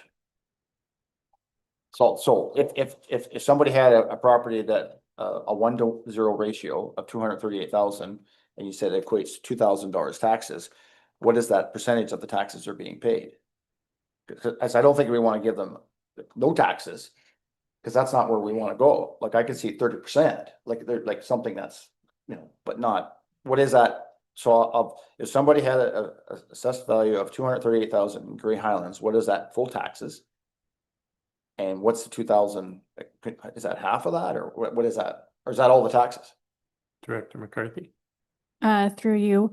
So the total taxes on $238,000 would be $3,362.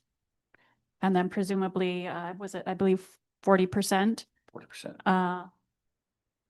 So I could see a cap of 30% and 40%. No, overall. Oh, hang on. That's okay. This is get confusing. The total taxes that they would pay is $3,362. But our portion of that would be 40%, which would be, that'd be around 15, that'd be around $1,200.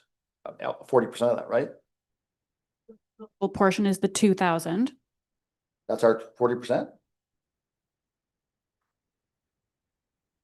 Closer to 60%. Wait, 2,000 is 60%. Okay, so then I think that needs to be at 30%. Which is $1,000. I think. My point is, I think we have to set a percentage, because if it's our full portion, and you get the full portion of the county, and then you get that means people aren't paying any taxes. And I don't think that's the that's not the incentive here, to people pay no taxes. So the 3,000. 3362. 3362 is the municipal portion of the taxes. No, it's the total tax. 2,000 is our portion. So, okay. So that's 100% of our. So the total taxes are $3,362. The way the program works is that up to 40% would be eligible for the rebate. So it would be 40% of every tax. So the local, county, and education would be refundable. So only the municipal portion, the expense to us, would be 40% of the $2,000. Okay, that's what I wanted to know. Yeah. So 800. Okay. That's why I want that clarity. So and just follow up, can we set that ratio? Can we go less? I believe you can, it must be less than 40%.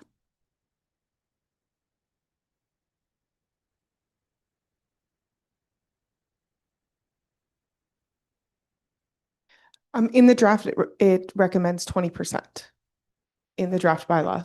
So I wasn't sure where the 40 was coming in. I was just double checking those numbers. Okay, is everybody clear? Just in summary, you could go up to 40%, but in the draft bylaw, it's 20%. Director McCarthy? And just to clarify, that'll be 20% of the taxes that are related to the heritage portion of the assessment, not necessarily the full assessment on the roll. I have another question. So that's an interesting point. So if the whole building isn't all heritage, but I know the one I was referring to was in the Prairie River Valley, it's the staircase that creates, it's an old building, but it's the uniqueness that sort of qualifies it. So does impact come out and do that assessment to say, okay, you put new windows in it, so they don't count. You put a steel, you put a new style of roof on it, that doesn't count. You've taken all the gingerbread off and now it's all aluminum. So I think we need to know a little bit more about who sets who says a portion of that house is assessed at a heritage look or whatever. Somebody has to put that starting point, and the only way we always know it's impact, as far as I know. But help me out here. Is it the consultant that would go in and do that? So I don't think MPAC is going to come out and inspect. MPAC does not provide assessment value on the heritage portion of a property. According to the bylaw right now, it says myself. I do not have any expertise related to valuing of heritage properties, so that was somewhat of a question mark at this point. I think the deputy mayor's idea of a set amount, regardless of whether it's the staircase or the whole house, you get $400 off or $500 off.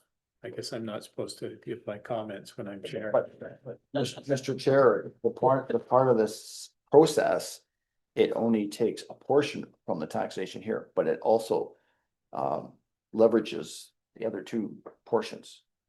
And I think that's the advantage of the program. It's not like we're just giving you a rebate. There's qualifiers that get you there. Right.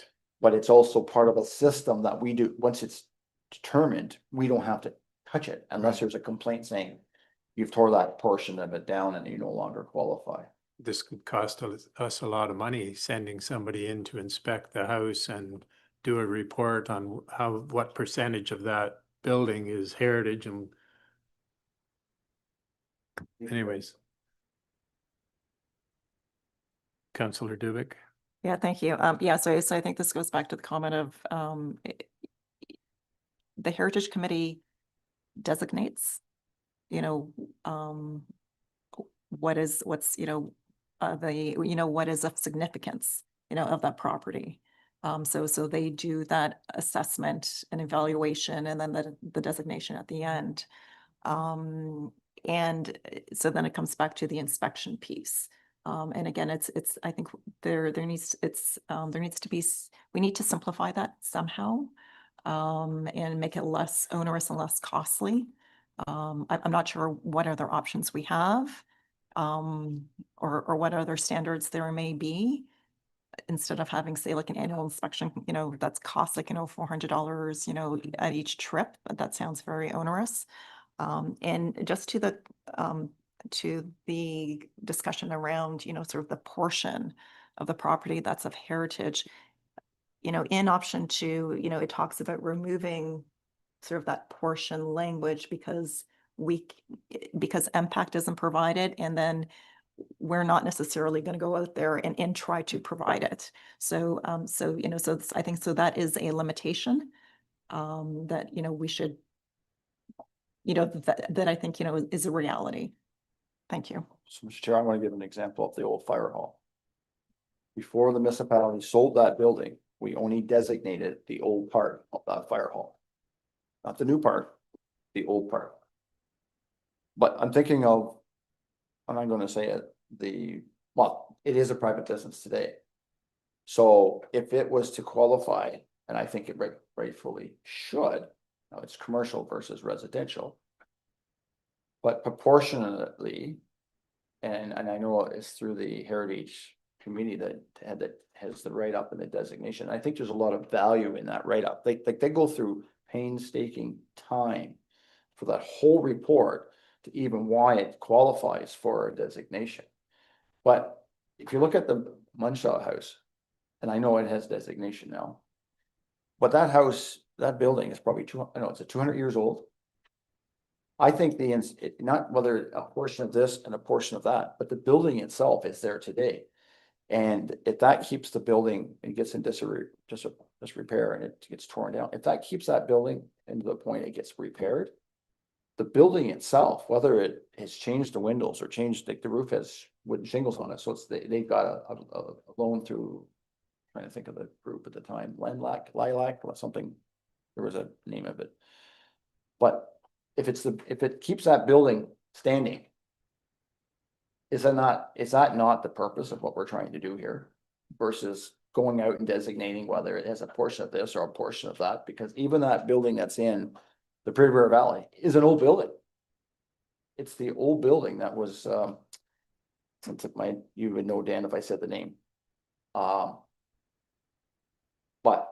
what is the intent of what we're trying to do? In keeping it simple, going back to all the work that the Heritage Committee has done.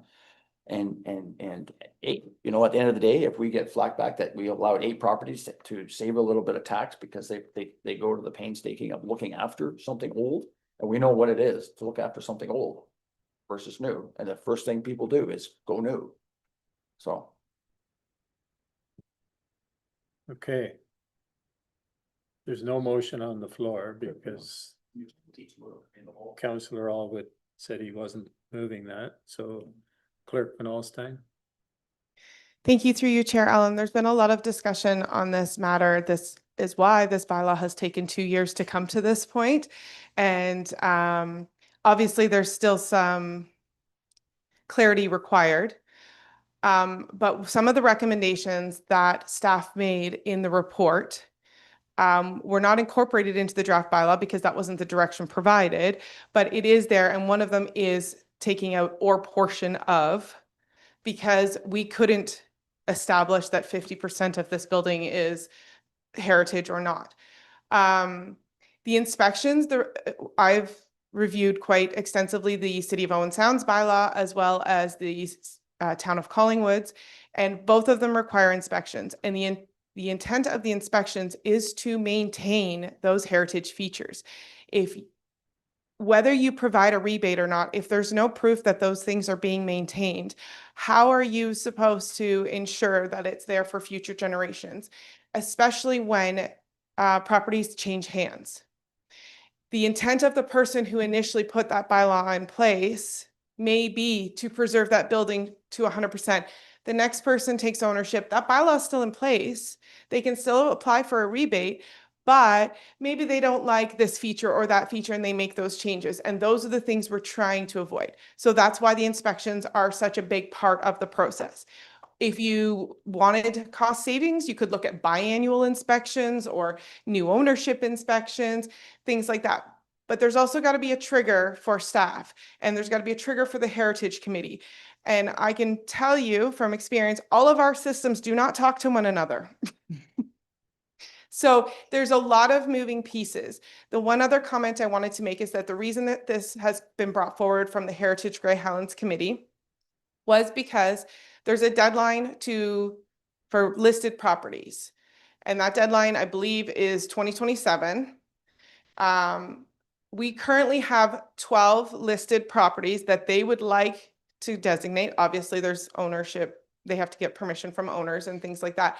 So it won't be just the 8 current properties, because I know that some of those are waiting for this bylaw to come forward. So we want to make sure that it's right, that we're not having to make amendments every year, because I think that's going to frustrate people. So whether we want to go to committee of the whole, whether we want to scrap this and start a third bylaw, whatever the direction is, but I really think that we don't want to keep reassessing it year after year.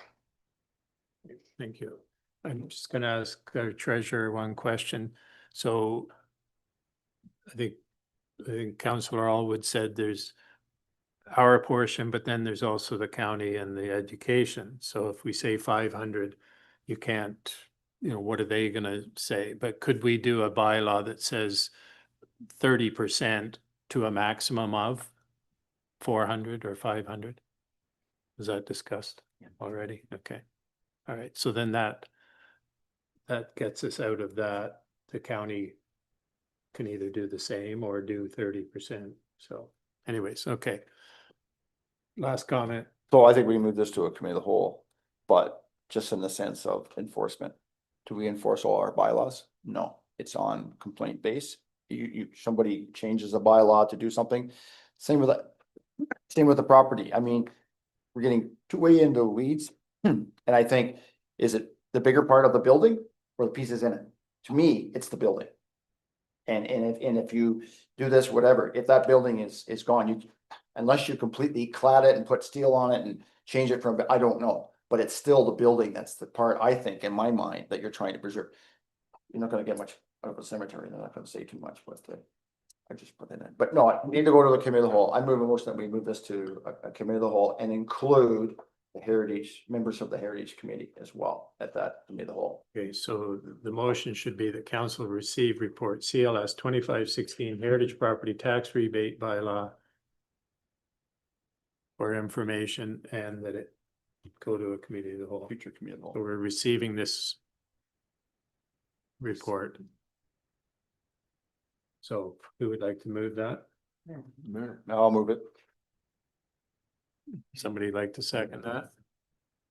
Sure, I'll second that. I've had my hand up a couple of times here, but I just wondered whether the inspection part of it could fall back on the Heritage Committee. I mean, they designated it. They know what they designated it. Would it be onerous on them to actually, whether it's annually or biannually, continue that?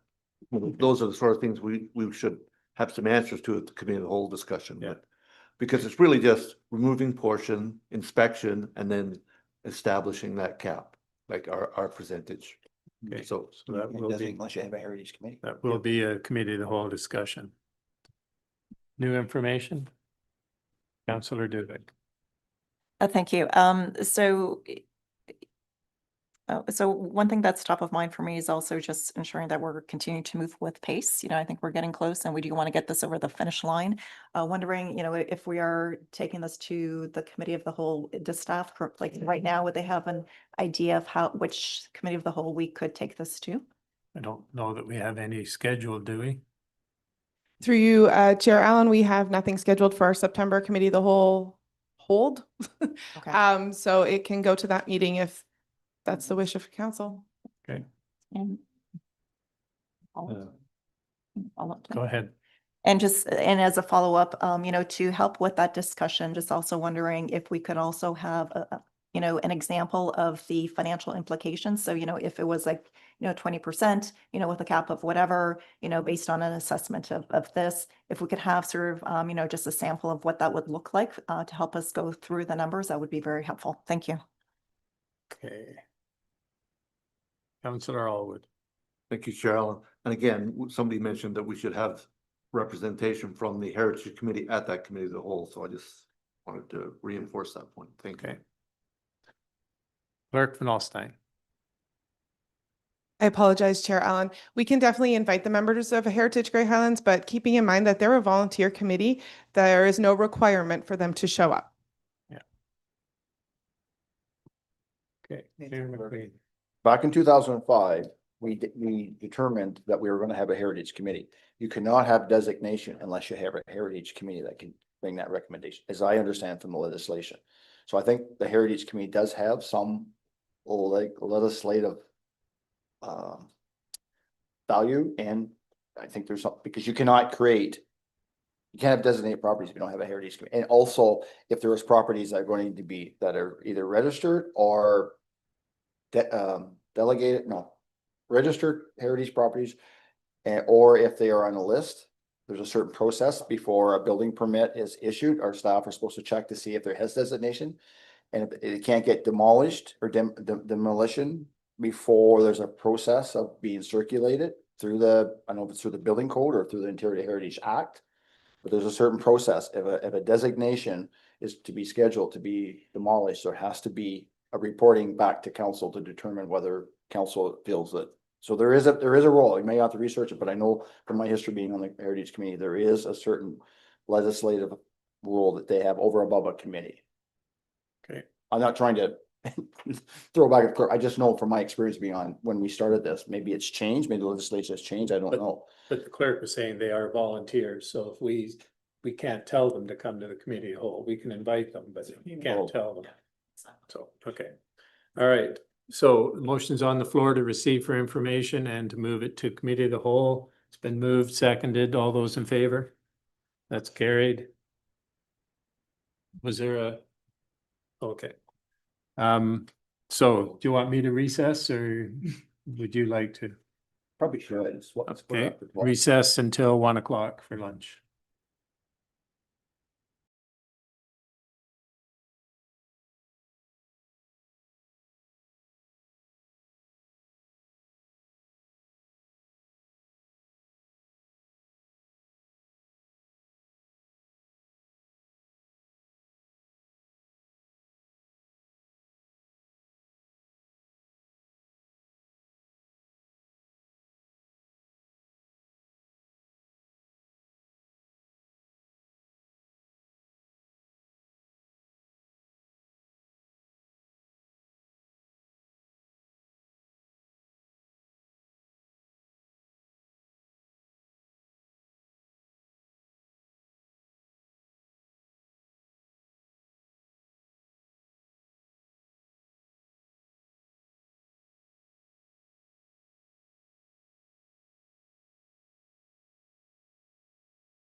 Okay, we're back from our lunch break and we are on item 12.3. And this is a follow-up report regarding the Port Law Old Order Mennonite Cemetery. And the recommended motion is that council receive report CLS 2521, follow up on report CLS 2518, Port Law Old Order Mennonite Cemetery for information, and that council consent to a partial care and maintenance fund exemption request with the initial deposit to be in the amount of $48,140 for the Port Law Old Order Mennonite Cemetery. Councillor Wickens, Councillor Dewick is seconding it. Comments, questions? So there's somebody new in charge and they don't like our vague response. So no comments, questions? Okay, all those in favor? That's carried. 12.4 noise bylaw exemption request. That council receive report CLS 2522 noise bylaw exemption request for information, and that council either approve or deny the noise exemption request for 606506 Side Road 13B on September 6, 2025. Deputy Mayor is moving that. Councillor Dubik. When I read this, I thought there must be a mistake because it was only for 5 minutes. From 10:30 to 10:35. So comments, questions? Deputy Mayor. Thank you very much, Alan. I have no problem moving to approve this request. I do want to make a suggestion that, like, is it in our capacity to be a little bit more open than the 5-minute window? My only comment on that is, like, the request is coming in for a wedding, and I don't know about anybody else, but no wedding has been that on precise for planning time. And if there's a question just around the neighbors and such around the timeline, I don't want there to be a conflict. Obviously, council is giving permission to carry forward, so just give a bit of a window. I would So- think the wedding is way ahead of that and they're just waiting for it to get dark. Yes, and so but what I'm saying to that is, if the request is coming in so that they are in compliance with everything, but perhaps the fireworks don't start at 10:30 and end at 10:35, it's a very tight window. Can we open it to be between 10:30 and 11 o'clock, just to give the window to the proponent? I'm just asking again if we can be more open to them. It just seems like a very tight window. Okay, Clerk Van Alstyne. Thank you through you, Chair Allen. I would suggest if council wanted to extend the time frame that further than what was requested, that would have to be part of the motion because their request was very specific. So the motion doesn't say any time. No, it just says to approve the request. Right, so do you want to make an amendment to add a 5-minute window between? I would like to amend the motion to add a 5-minute pre and post to give them a 15-minute window. So 10:25 to 10:40. I feel like we should, but I'm open to suggestions there because my concern is that if this request is coming in because of previous or post conflicts with neighbors, that we aren't super specific on them, so there's going to be a conflict there. Okay, so there's been an amendment. Somebody want to second the amendment? Okay, Councillor Wickens seconding it. Comments? Okay, I saw Councillor Allwood, Councillor Lohead, and Mayor McQueen. Thank you, Chair Allen, for you. I just wondered, there's no fire ban, or the fire ban's been lifted at this point, just concerned about. You're gonna get 4 inches. Well, I'm not sure if somebody can answer that, but Clerk Van Alstyne. Through you, Chair Allen. Firstly, we're talking about the amendment, which is just the times being added. So that has nothing to do with the fire ban. But the fire ban has been lifted. Okay, Councillor Lohead. Thank you, Chair Allen. So 2 questions. One, when we get these types of exemptions, do we notify the neighbors? Okay, again, we're voting on the amendment, so we'll get the amendment passed or defeated, and then we'll go back to your question. Sure, then, okay, then I'll Okay, Mayor McQueen, is yours on the amendment? Absolutely. Mr. Chair, right now, currently in Grey Highlands, the sun sets at 7:54. So my amendment would be, I might move amendment to the amendment that it gets changed from 9 to 10:30. Because sometimes when it gets to a wedding, sometimes this time of year, people might start leaving early. I just give it some flexibility that if it's dark at 8, give them, or even flexibility at 8:30, I don't know, but. I'm assuming that they know what they're doing. We shouldn't be planning their day for them, so. Well, you know, just to finish that at 10:40, 10:25 or 10, whatever time it is suggested, that you're right. But sometimes everybody leaves by that time and it may be too late, and then all of a sudden they either go against the bylaw and set it off anyway. I'm just saying that if sun sets at what do they say, 7:54, that'd be next week, would be even later. I just think that a little bit of flexibility, if you're gonna have fireworks go off at a certain time, I'd rather have them go off at 9 than at 10:30, if you have some flexibility. The other thing is maybe they've talked to neighbors and come up with this time frame that neighbors are okay with, and if all of a sudden it changes, so anyways. So my point on that is I make an amendment to change it from whatever you said, from 9 to 10:30. Okay. Amendment to the amendment, Or 10:35. or 10:35, whatever it is. Do we have a seconder for the amendment to the amendment? Seconder? Yes. Okay, we have a seconder. Comments? The noise bylaw does not start at 9 PM. If they let off fireworks at 9 PM, there's no reason for an exemption. That's right. So that doesn't start until, I believe, after 10. I think, I just questioned the clerk, but she's looking into that. I believe it doesn't start until 10 PM. So we could go from 10 o'clock on, but at 9 PM, anybody can let off fireworks and there's no noise exemption. That's just my comment on it. Clerk Van Alstyne. Thanks for the clarity. Through you, Chair Allen, the noise bylaw says to the ignition of fireworks between sunrise to 1 hour after sunset. So it doesn't give a specific time frame, but till 1 hour after sunset. I'll set that to 8 o'clock. Go ahead. Right, as well, Chair Allen, can I get clarity on what the amendment to the amendment is? Because I was looking at the bylaw. I think change it from 9 o'clock to 10:35 or 10:40. A 5-minute window from between 9 and 10:35, 10:40. Yes. So my rationale is, I was at a wedding last fall and they had fireworks, whether they had noise bylaw or not, I don't know, assumption. But by 9:30, 10 o'clock, half the people left. And they could have had it. Don't miss the fireworks. It's the only. However, whatever, all I'm saying is, if we're gonna exempt it, it just gives that flexibility Okay. to them, and that's my rationale. All right. So motion's on the floor. All those in favor of the amended to the amendment? Okay, yeah, that's passed. Okay. So now we are going to vote on the amended amendment.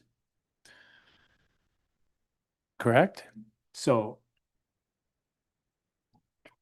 now the amended amendment is from 9 o'clock to 10:40. Okay, all those in favor? That's carried. Now the amended main motion is that council receive report CLS 2522 noise bylaw exemption request for information, and that council approve the noise exemption request for 606506 Side Road 13B on September 6th, 2025, with a 5-minute window between 9 o'clock and 10:40. All those in favor? Oh, sorry. Joe, Councillor Lawhead had a question. Thank you, Chair Allen. My question was, I suppose, two questions were, do we notify the neighbors so that they are aware that this is exemption so that we don't bother anybody? And do we notify our bylaw enforcement when these exemptions are made? Okay. Clerk Van Alstyne. Thank you. Through you, Chair Allen. No, we don't notify either. Okay.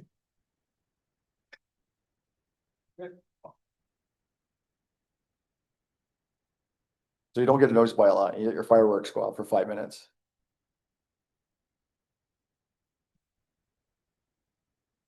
That's all I need to say. Okay. So all those in favor?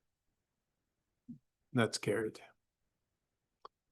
Moving on to 12.5 Highland Estates.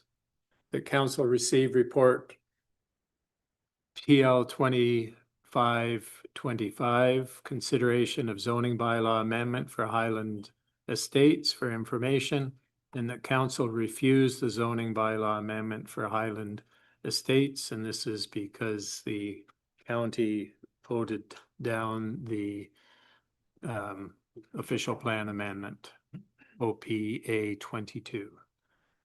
Councillor Allwood is moving that. Councillor Wickens is seconding it. Discussion. All those in favor? That's carried. Councillor Allwood? Thank you, Chair Allen. I did want to ask a question, but on the, what's the process for appeal at this point on this? If we've, What the heck? It can be appealed if it's within the 20 days. why, I thought there were some changes to Bill 185 that limited. The proponent and other organizations, like we could appeal, and other, like the school board, hydro, and There's a 20-day window for the eligible proponents to make an appeal if that. Yeah. Okay, thank you. Yeah. Mayor McQueen. Probably just following up, I mean, obviously, if they're going to appeal our decision, they would be appealing the county's decision because they're tied together, right?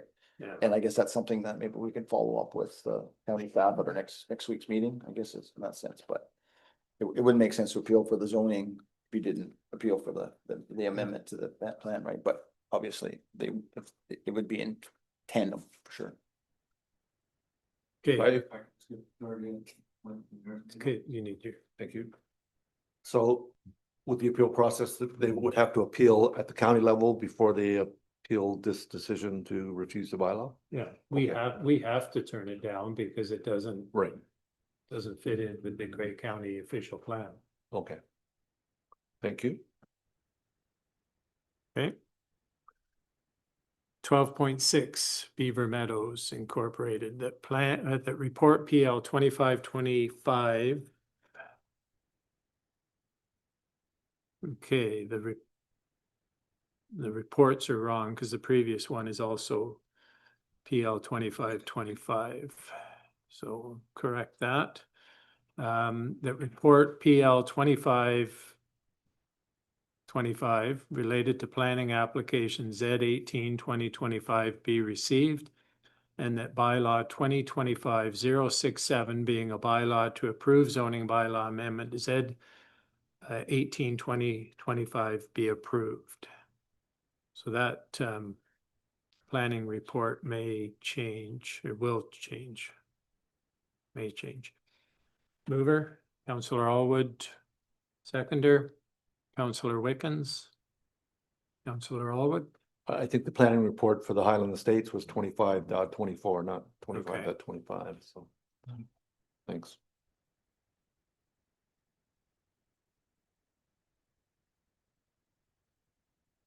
Yes, I see that in the actual link, but up in the script, it's 25.25, so that'll be corrected. Okay, any comments, questions on 12.6? Okay, all those in favor? That's carried. 12.7, Wes. I don't know if you know that our contract planner is online or just any questions. Okay. 12.7 is Westmar Incorporated, that report PL 2526 related to planning application Z19-2025 be received, and that bylaw 2025-068, being a bylaw to approve zoning bylaw amendment Z19-2025 be approved.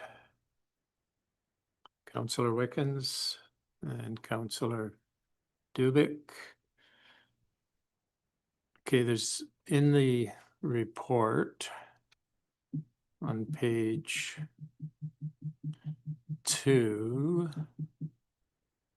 a couple of these files, it says the minutes from the July 28th, 2025 public planning hearing can be found here.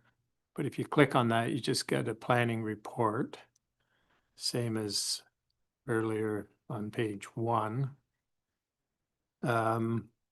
And also it says no concerns and questions were discussed during the file, and there were comments from a neighbor, and that was to do with the water, road condition, and load restrictions.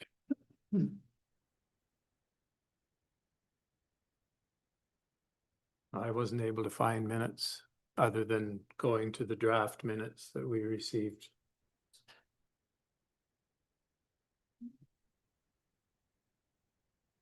And another question I have is if you go to the planning report,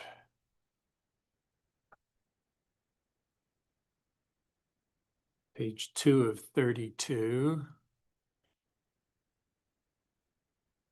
says glass cutting and assembly, may use glass cutting and assembly of glass products.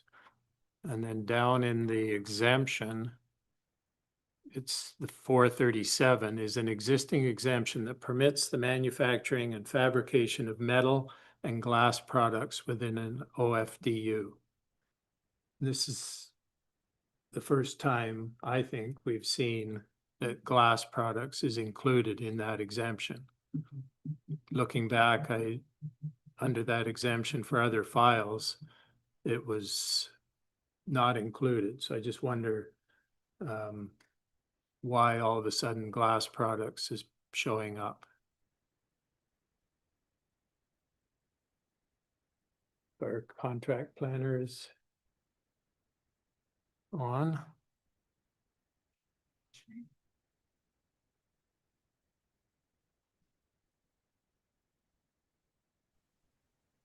This one was Nora's file. I'm not sure if Nora's around to be able to kind of elaborate on this one a little bit more. Okay. Planner Salami, is she on?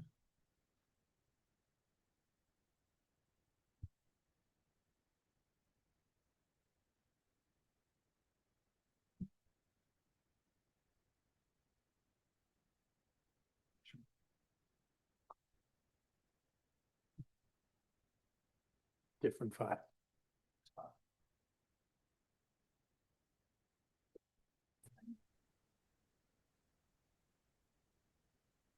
Yep, through you. So when that was drafted, I'm not too sure. I'll have to look into that. And then make those corrections accordingly.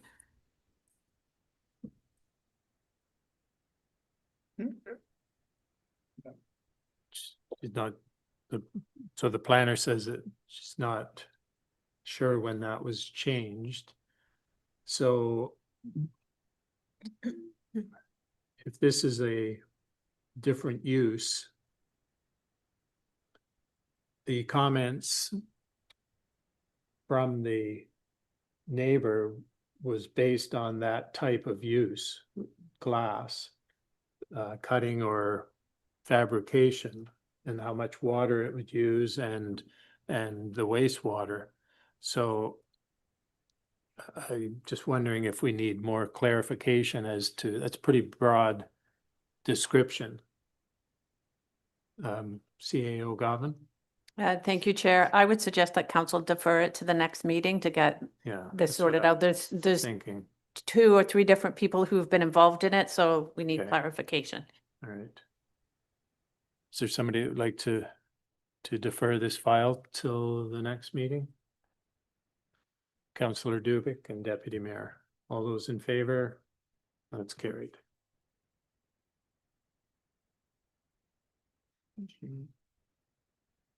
Lost my agenda. Just give me a second here.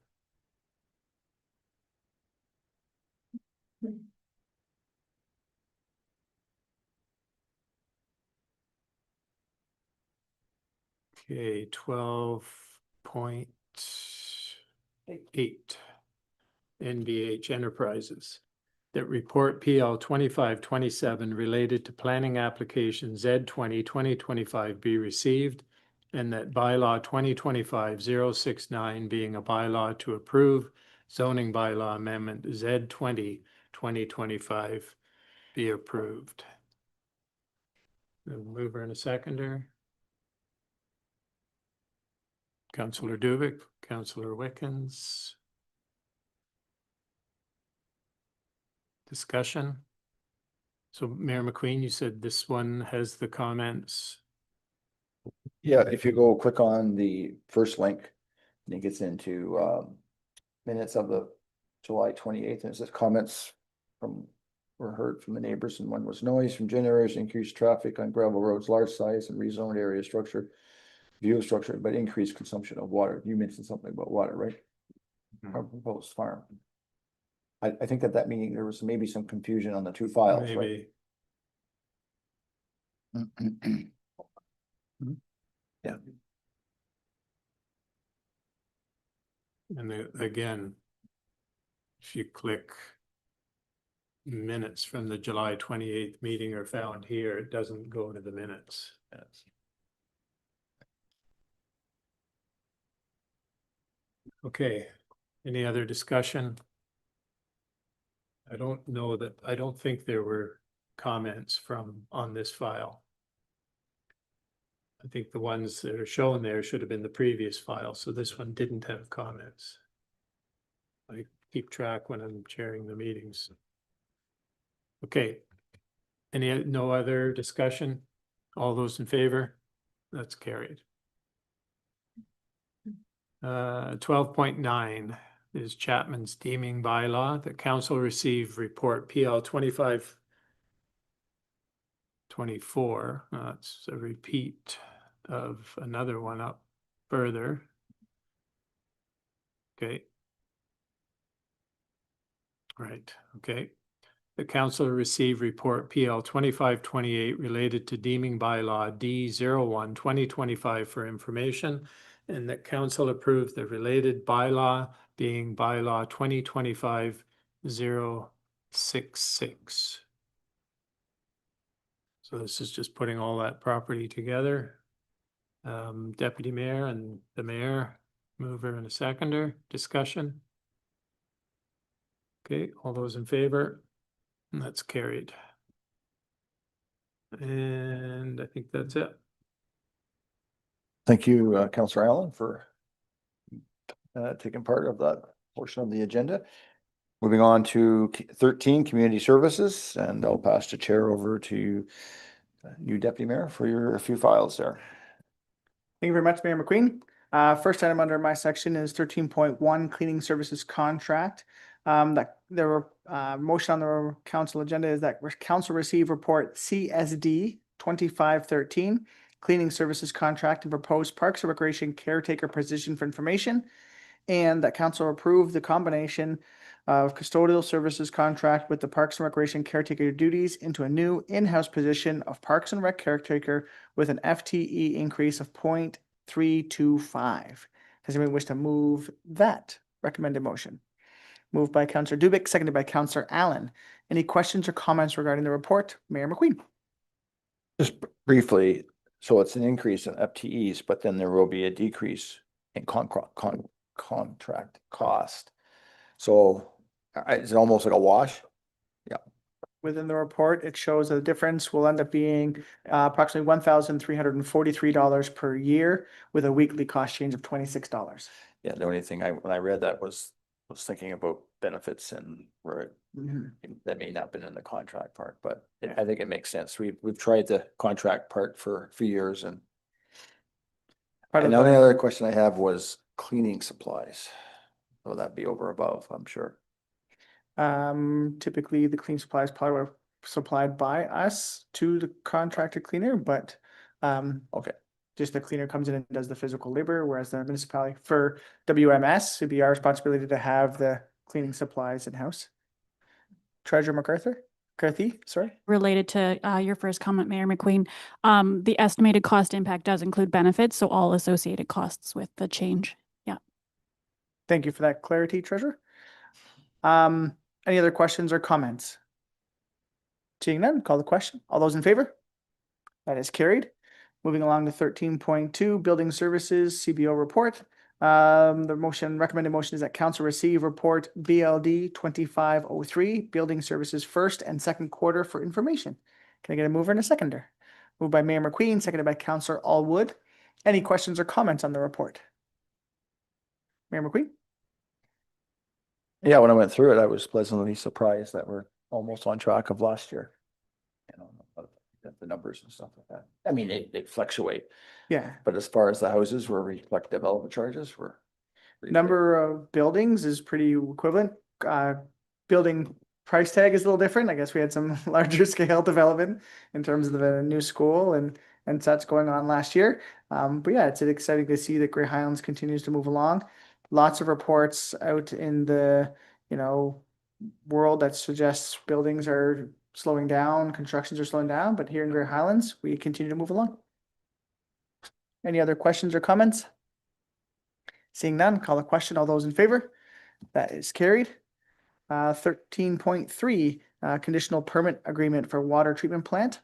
Report here suggests that council receive staff report BLD 2504, conditional building permit agreement for information, and that council approve bylaw 2025-070, being a bylaw to authorize issuing a conditional building permit for Chapman's Ice Cream water treatment plant expansion. Can you get a mover and a seconder for that? Moved by Councillor Lowhead, seconded by Councillor Wickens. Any questions or comments on this one? Mayor McQueen.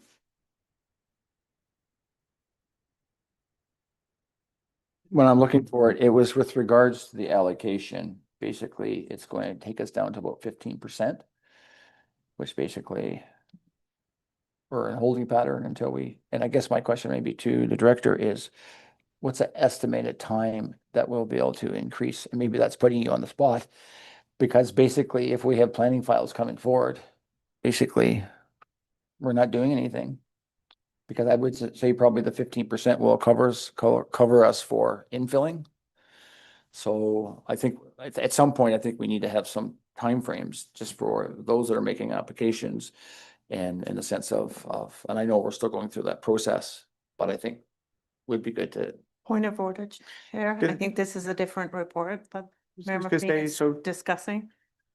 This is regarding their conditional permit agreement. So you're thinking of the allocation, which is under section 14. Okay. This is just. Oh yeah, that's right. their That's right. building of I'm on the their wrong water report. treatment I know I read it. So, but it is somewhat tied.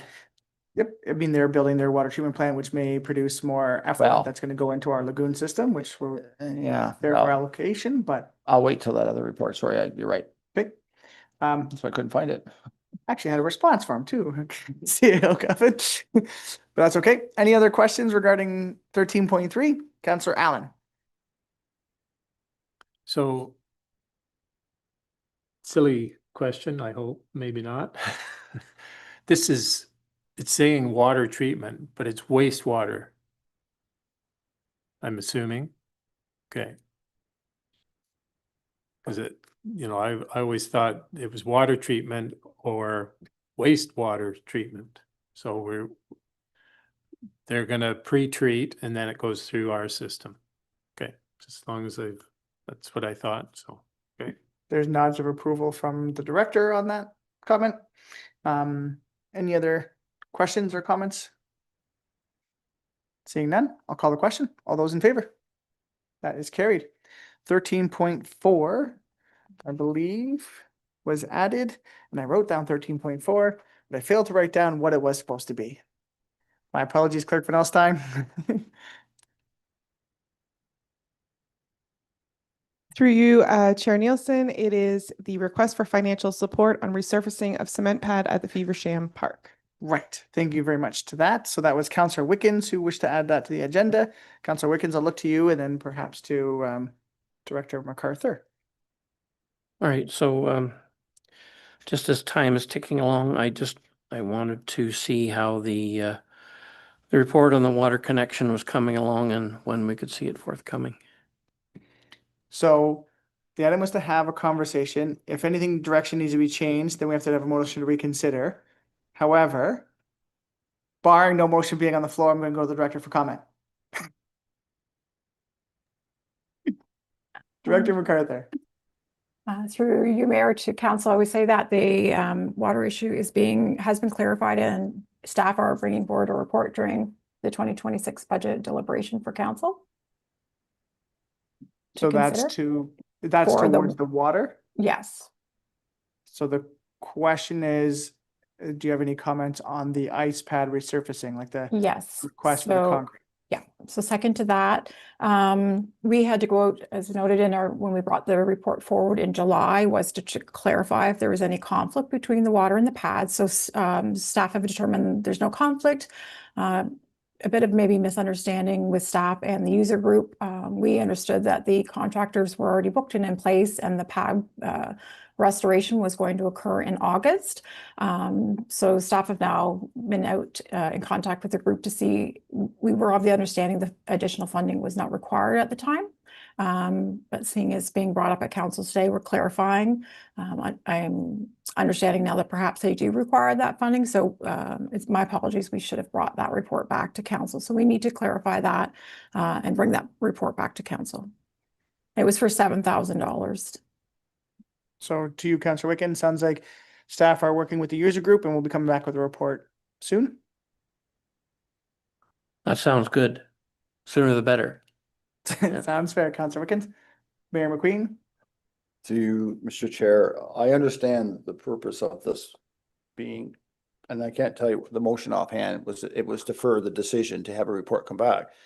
But the discussion we had at the time was to defer the decision because of the water line. And if it was going to be replaced or repaired, I guess the thought at the time, it went under the pad.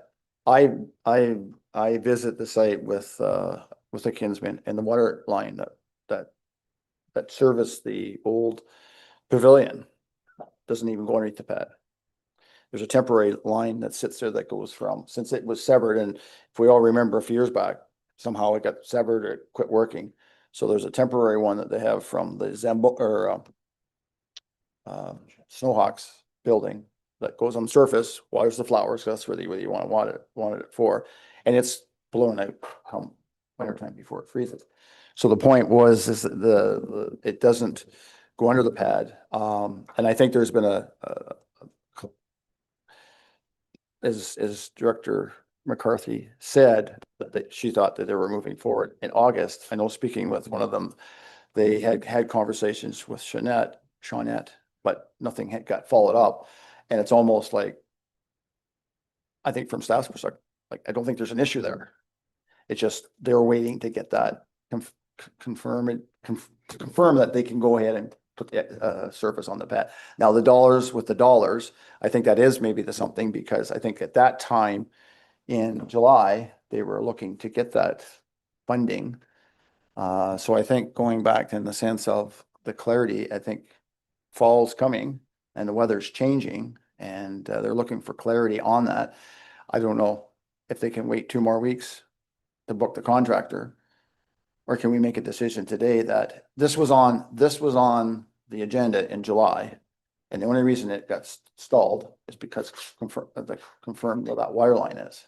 So staff have said like the request was to defer for a report to come back. Staff have said they're going to come back with a report soon. They just need to make some clarity and understanding. There was perhaps a misunderstanding of whether or not the project was able to go ahead and direction given. So we'll get that report back soon, and then we can support moving it forward. So basically coming back with just confirmation that the wire line doesn't go underneath and it doesn't. But the thing is up until that time, this body was prepared to support this, can we not have a request for reconsideration and subject to?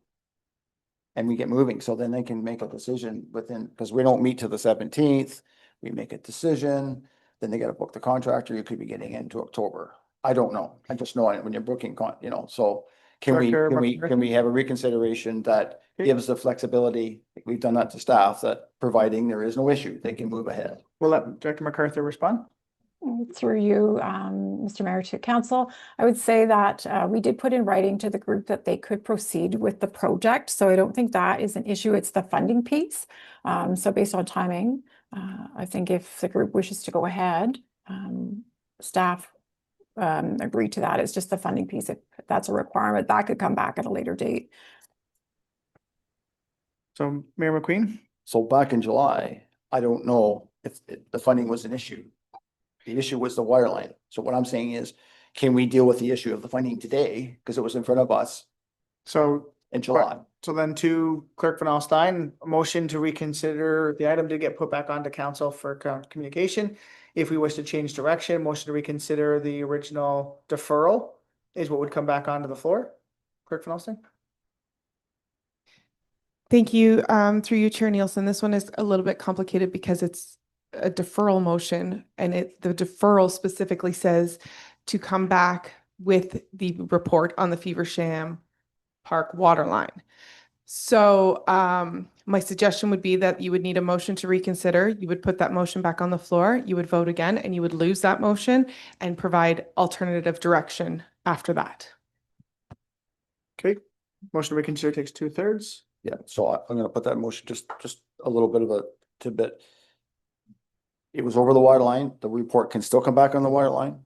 As Director McCarthy said, they are okay with them moving forward. So the big issue is the funding. So I'll move the motion to reconsider to put the motion back on the floor. Okay, I'm sure Clerk Van Alstyne is going to help with the motion just to finalize it to make sure it's going to show which motion we're referring or bring back for reconsideration. But Mayor McQueen has moved a motion to reconsider the previous motion of deferral. Do I have a seconder for that? Seconded by Councillor Wickens. Any questions or comments on the motion to reconsider? Not seeing any. Councillor Wickens? Just as to how the question's gonna be posed, and if So- we want to defeat it, or are we voting? So, yeah, so the motion to reconsider is coming back on, which is the motion to defer receiving of the report for further report. Clerk Van Alstyne, for clarity. Sorry, through you, Chair Nielsen. Right now, all we're voting on is the motion to reconsider. We're not, so whether you want to even reconsider the motion. And then we'll talk about the next step. Clarity? Clarity. All right, we do need a 2/3 vote in order to pass this one. All those in favor? That is carried by unanimous decisions. That's the 2/3. Back onto the table right now is that motion, and Clerk Van Alstyne, if you can help me with who is the mover and seconder and such in the motion itself. Through you, Chair Nielsen, the motion back on the floor is that council defer staff report CSD.25.09 for a further staff report to come back on the Feversham Park water line. It was moved by Councillor Dubeck and seconded by Councillor Allwood. So that is the motion back on the floor. If we defeat the motion now to defer, then a subsequent motion can come back to give different direction to staff on this item. If the motion that's on the floor now passes, then it being deferred, we're back to square one. Mayor McQueen. Can I make it?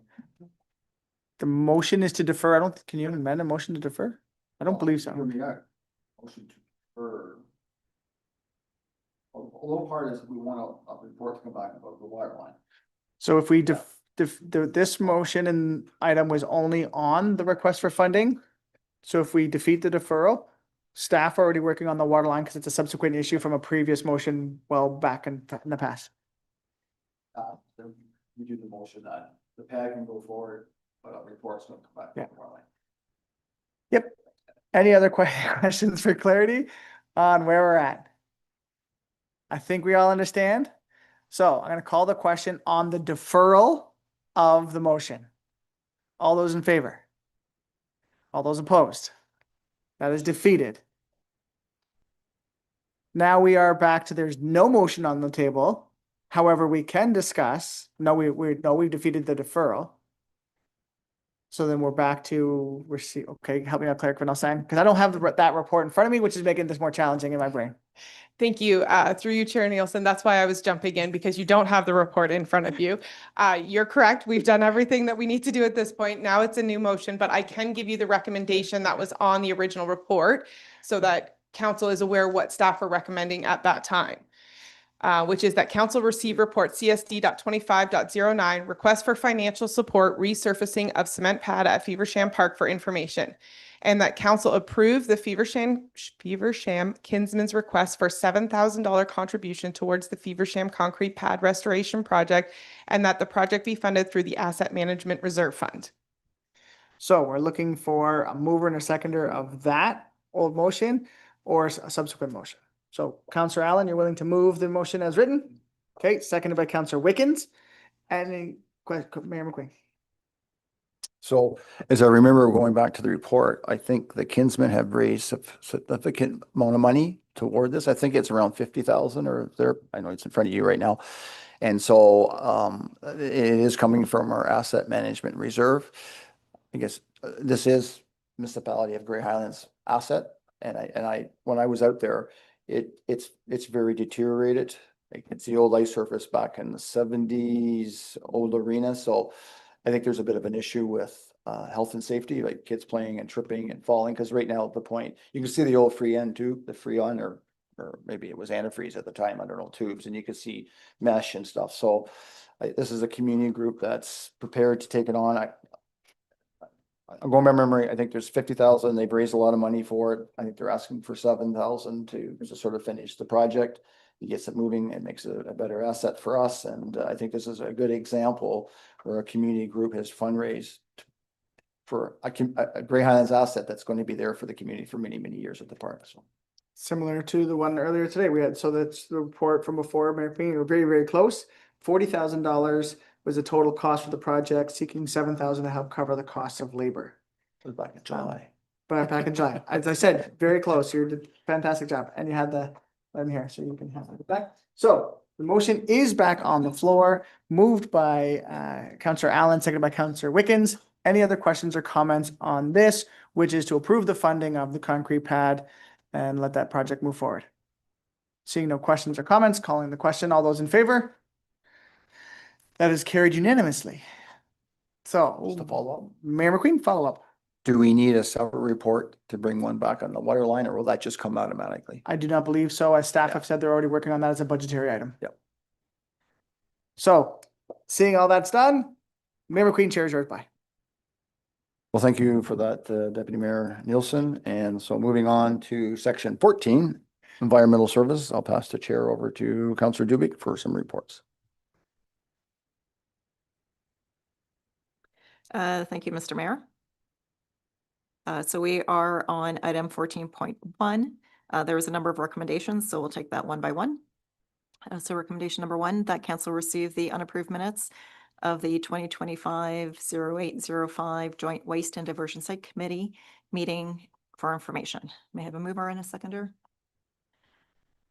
Councillor Wickens and Councillor Lowhead, thank you. The floor is open for discussion.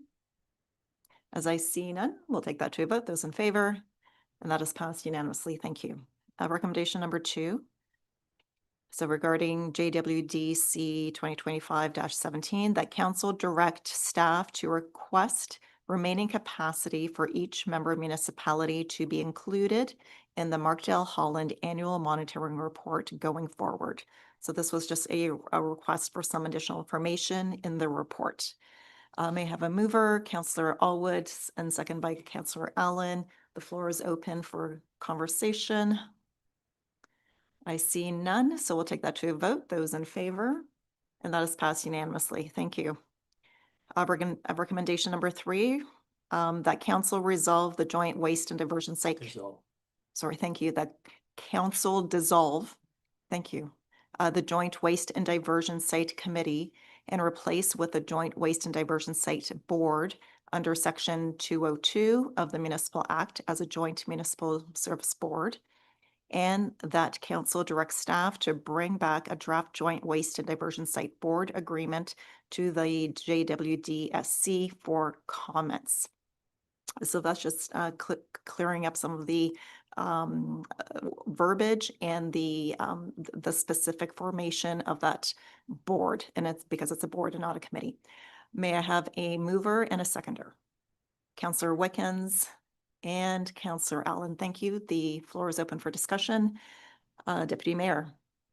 Thank you very much. I was looking at the minutes. I'm just wondering if, I believe it's yourself, Councillor Dubik, or Councillor Allen, who both sit on this committee, can just give some more clarity. I think, so we had the terms of reference get updated. There were some questions about how the terms of reference were updated, and that's kind of leading into this conversation about the structure of this organization, whether it's a committee or a board. Just wondering if you can give a little bit more color to the conversation that happened at the table itself, or if there's any other clarity you can bring or wish to bring. So I can start, and then Councillor Allen can follow up. It is actually just really, I think, really quite straightforward, given the fact that there's two municipalities coming together, that really is a board structure. It's not a committee structure, so it's not a committee under our council per se. And so that is why it is important to identify it, as a board. So this is really a nomenclature kind of cleanup. And I think it is actually it really is just that. Councillor Allen or the CAO, if you have other further maybe clarification, happy to pass that over to you. No, okay. A follow-up? For a follow-up comment then?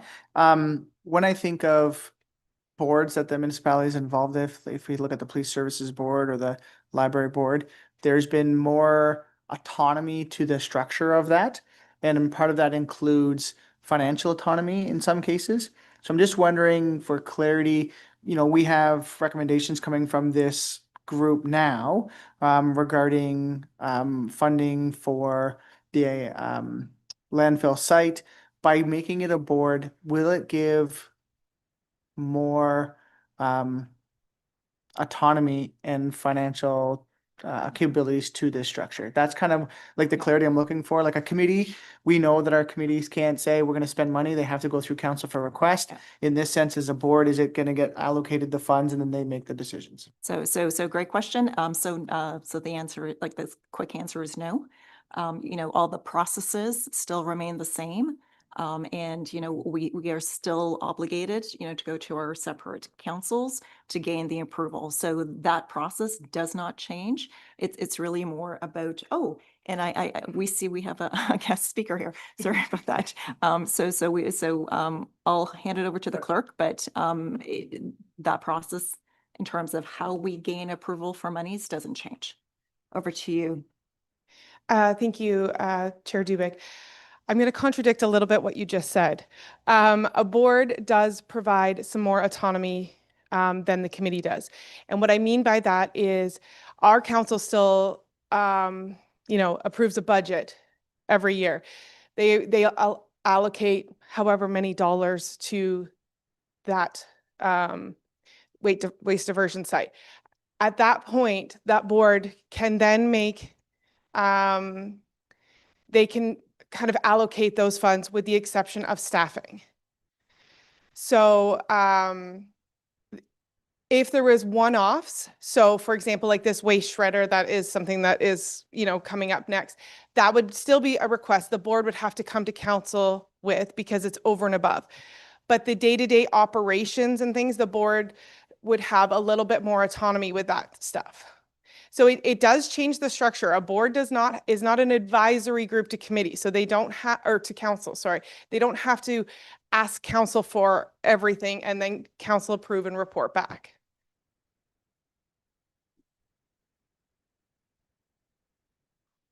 Thank you.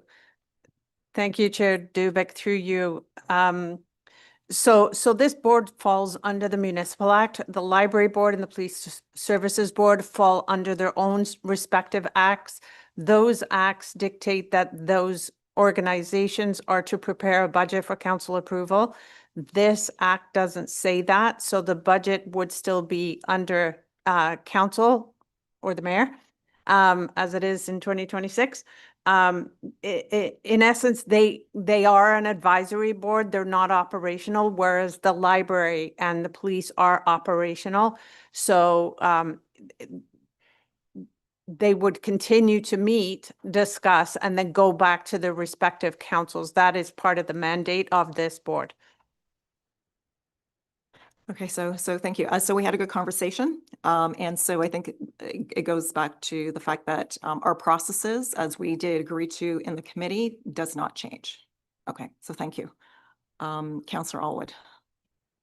Well, thank you, Chair Dubic. Just some clarity, in the minutes, it mentions that the recommendation to repeal the terms of reference was withdrawn. So the existing terms of reference apply to the new board structure. So that's correct. Is that clear? That's a question. Do Okay. the existing terms of reference So apply we'll, to the board structure? yeah, so Clerk Van Elstein will help us with that. Thank you, Councillor Dubic. I understand that the recommendation here is to dissolve the Joint Waste and Diversion Site Committee, but until a bylaw comes back with the agreement, making it a board, the current terms of reference stay in place, the current committee stays in place until we repeal the terms of reference and pass a bylaw with the agreement for the board. So that will all come at one meeting, and when it's all ready to go, and then it'll officially switch from a committee to a board. At this point, there's still some paperwork that has to be done. Is that clear?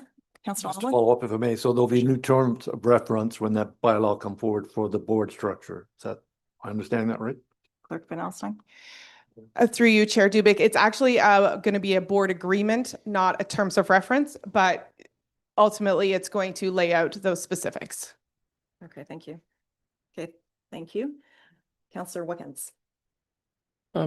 Yeah, thank you.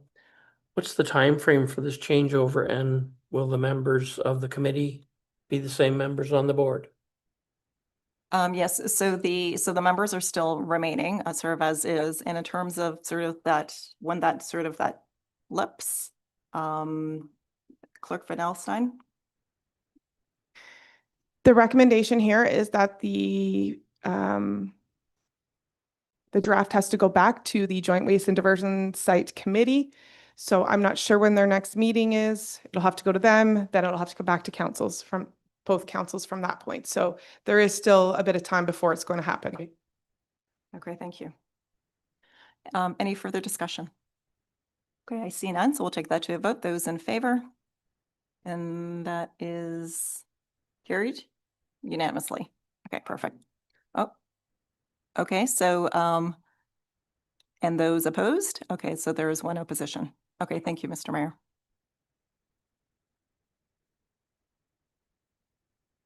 Moving along to recommendation number 4. I do have updated wording for that.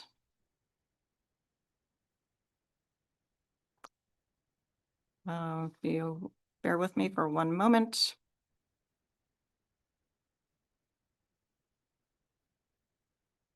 Okay, so the motion reads that council recommend that the mayor include the purchase of a waste shredder in the 2026 budget.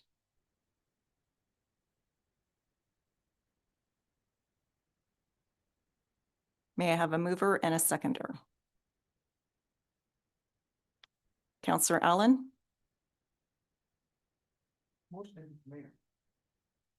It's the mayor's budget. Councillor Allwood? I'll second that, but can I ask a question as I do this? Absolutely. So obviously, it's not just our council that has to approve this. So there's no reference in the motion, the change wording to talk about Chatsworth. Is that okay? So it is fine. I think that so that has been our process to date. So it is part of the process. They too have a motion before their council whenever they meet with the same recommendation.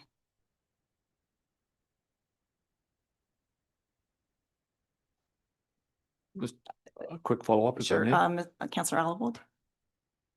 So Sorry? yeah, Allwood first, and Thank you, Chair. then I'll go to. So again, purchase couldn't go forward unless we have both sides agreeing to it. Thank you. Yes, absolutely. So just as any other decision that we've made with any financial dollars associated, both councils have to agree for it to move forward. CEO Govan. Thank you, Chair Dubek, through you.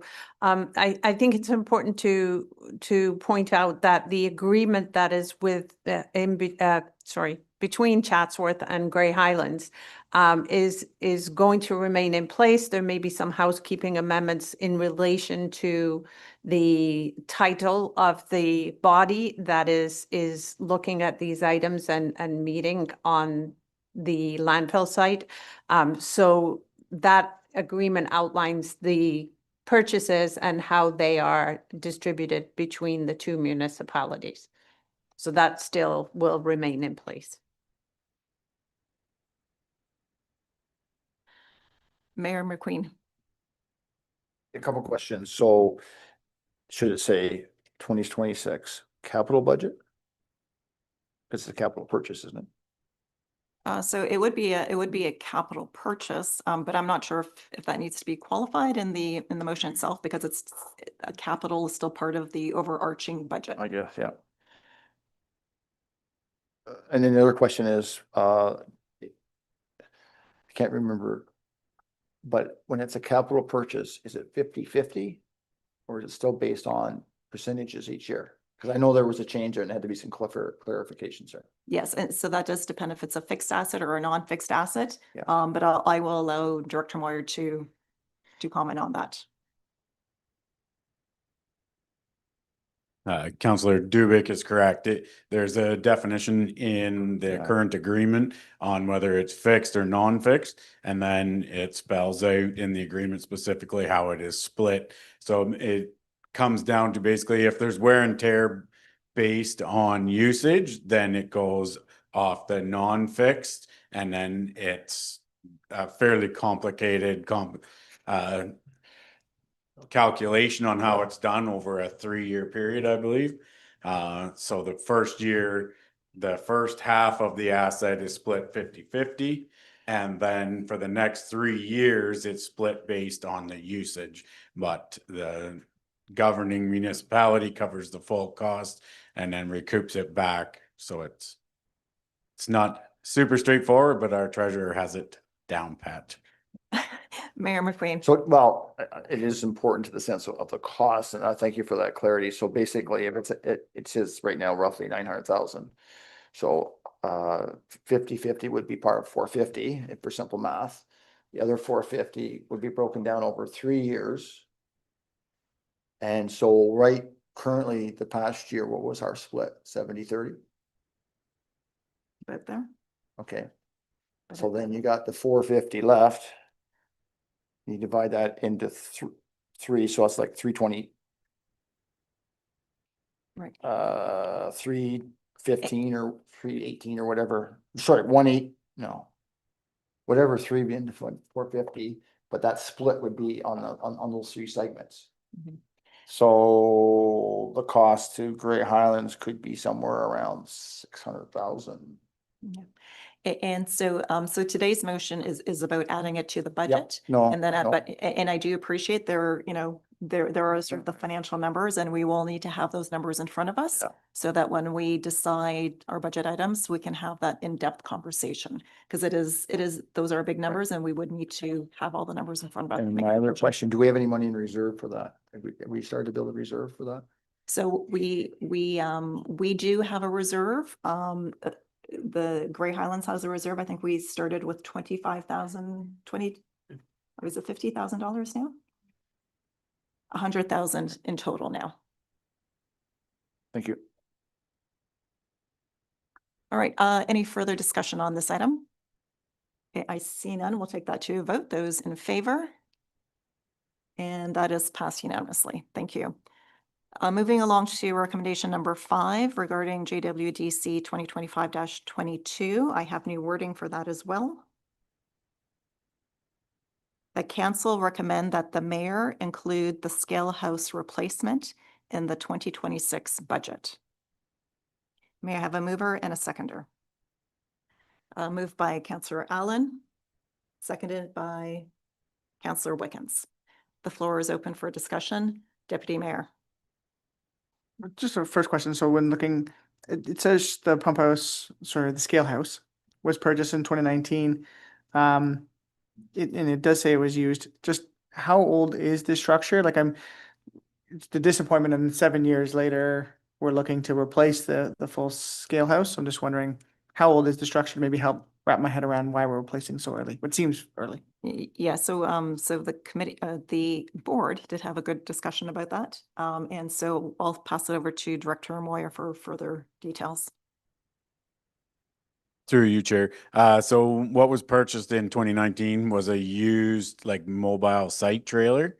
So yeah, I don't know the age of it, but like currently there are some health and safety issues going on with it. That will be outlined in the report that goes to budget. But things like insulation, the floor is starting to separate on the outside, and it's time. It needs to be retired. Further follow-up? Just looking through the report, I mean, the pictures are obvious and clear. Is just kind of looking at the age of it. Is it like a style or type of item we purchased, or is it the location? Like that was kind of my question. When I look at a portable, for instance, for a school, like the age we should get out of it. That's why I was like looking, going, it's from 2019 is when we purchased it. So not knowing the year kind of makes it easier to understand why, okay, there's some wear and tear. Is it 20 years old, 30 years old? That helps when you're looking at asset management, right? What are we purchasing instead? So that was just kind of my question for that. But the report is well done on it, and I do appreciate all the information being there. Okay, great. Thank you. Further discussion? All right, we'll take that to a vote. Those in favor? And that is carried unanimously. Yes, thank you. Moving along to 14.2. The council received report ENV.25.19, Chapman's Ice Cream Water and Wastewater Capacity Allocation Request for information, and the council approved the application from Chapman's Ice Cream to bring their water and wastewater allocation to the following maximum daily usage. 825 cubic meters average per day for water, 386 equivalent residential units.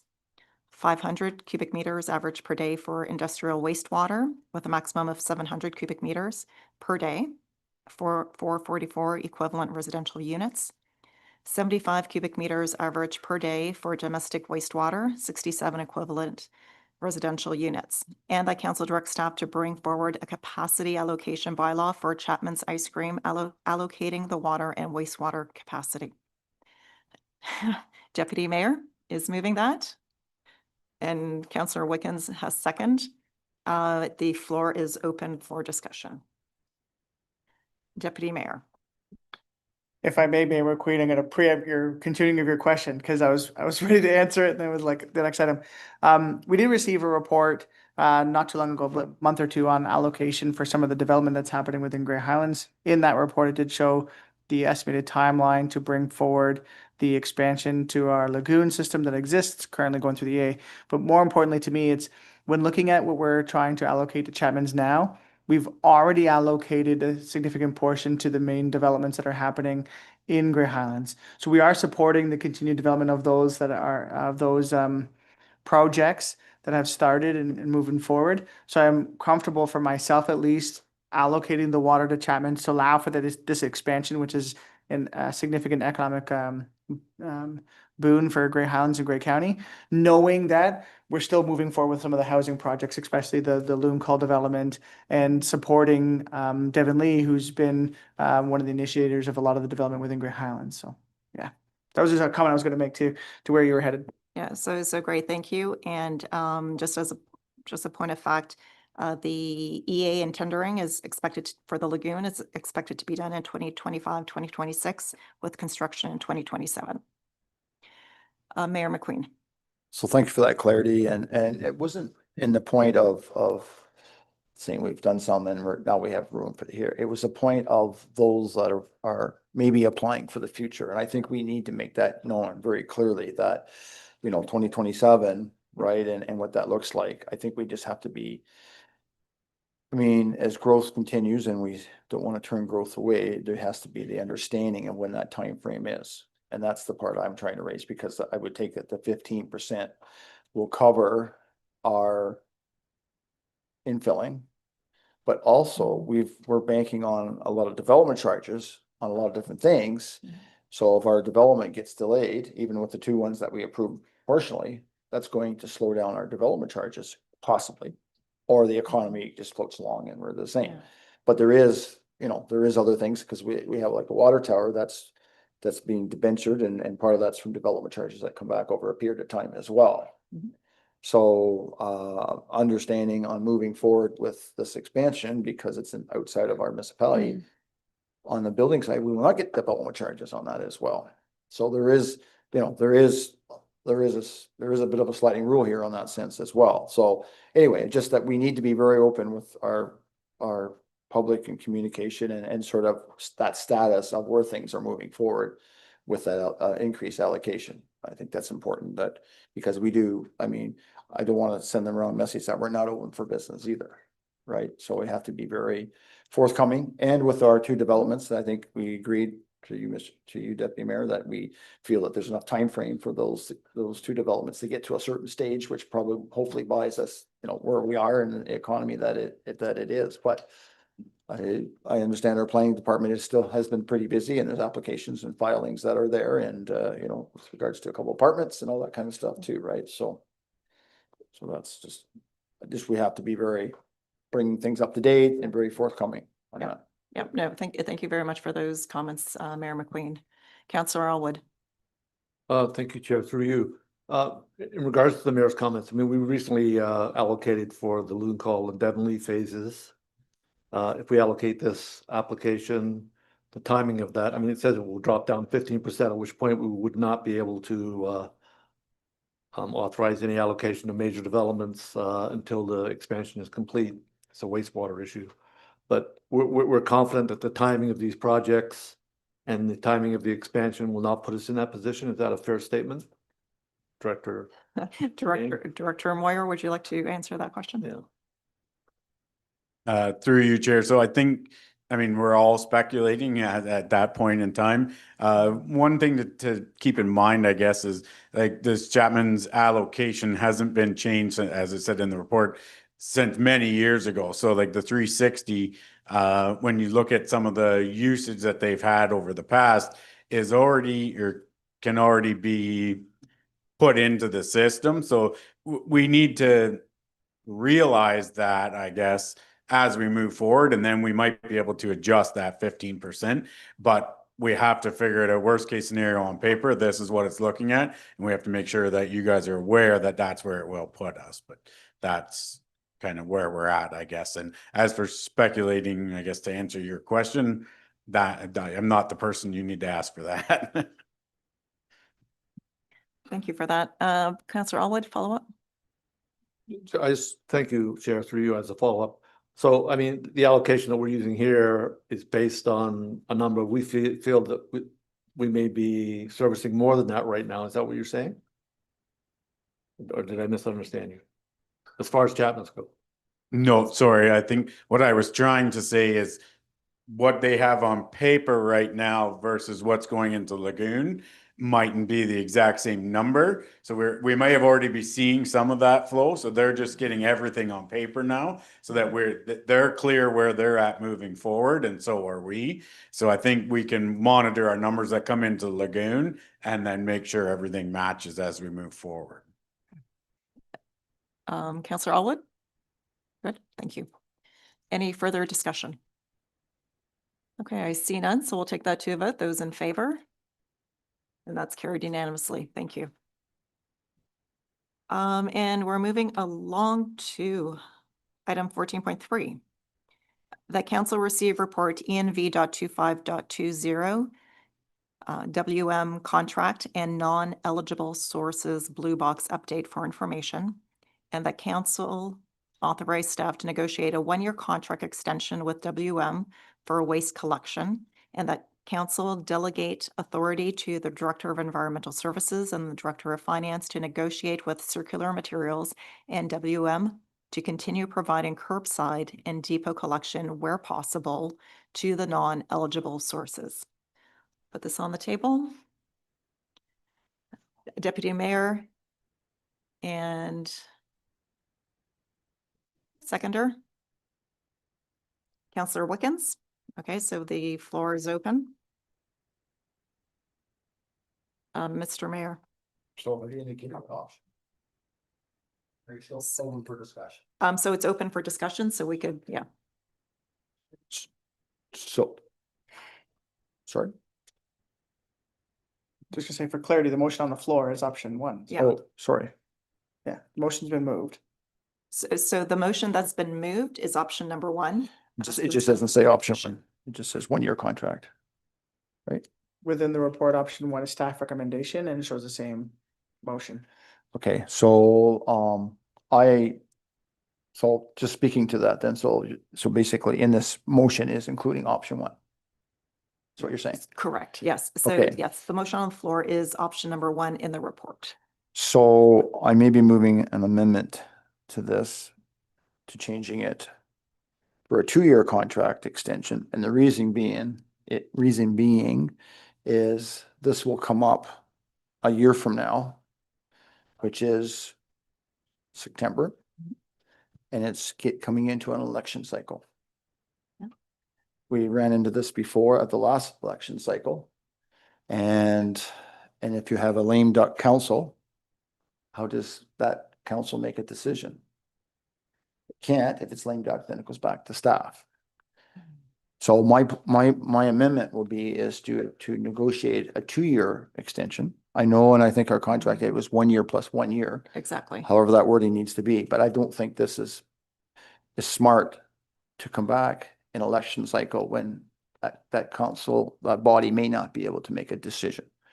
So I'll move that amendment. It may get tweaked. I'll put it on the floor that I made an amendment that we negotiate, and that may help with the blue box a little bit too. I don't know. Maybe there'd be more clarity. I don't know. And also when renegotiating, maybe a 2 year is much more favorable than a 1-year extension. I don't know. But my real reason is it doesn't come into that election cycle. Okay, so fair. So are you moving the amendment right now? I'll move the amendment. Okay, so there's an amendment on the floor. Is there a seconder? Okay, so the deputy mayor has seconded, so we'll open the discussion up for this amendment. So if I can have clarity maybe from staff, I think it did allow us more than 1 year extension. It does, I think the contract did allow those extensions. So that is correct. We have 2 1-year extensions.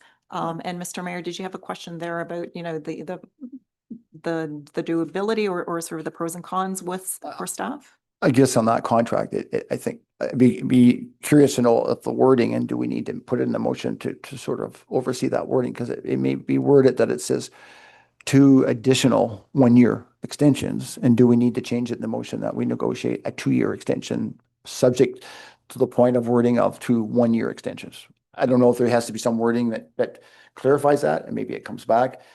Obviously, from the contract, there's a flexibility of 2 more years. And my point is let's staff go back and talk about that 2 years, and then it's into the new council, all that kind of stuff. That's it. Okay, so thank you. So, there is a question there for staff. Director Moyer, would you like to take that?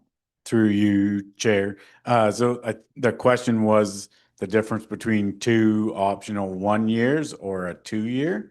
So I think in the current agreement we have now is there's an option that's spelled out with price or costing for each consecutive year. So I think if council agrees to the 2 optional 1 years, it would be the same as doing a 2 year. Those increases are already set in there, and it's all ready that we could move forward in that manner.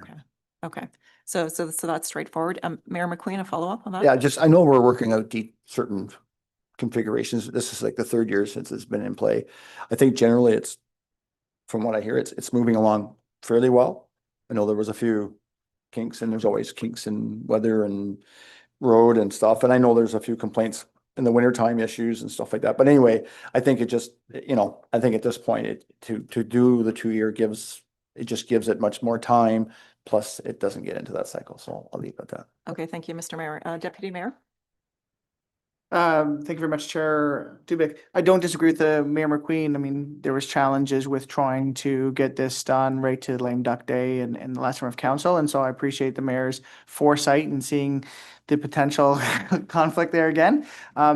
Just a question regarding the clarity of the motion itself, which is to delegate authority to the Director of Environmental Services. So the way I'm reading it, while this has more to do with the blue box thing, the motion actually gives you authority to renegotiate the contract. So I guess in my head, I was just wanting clarity from staff on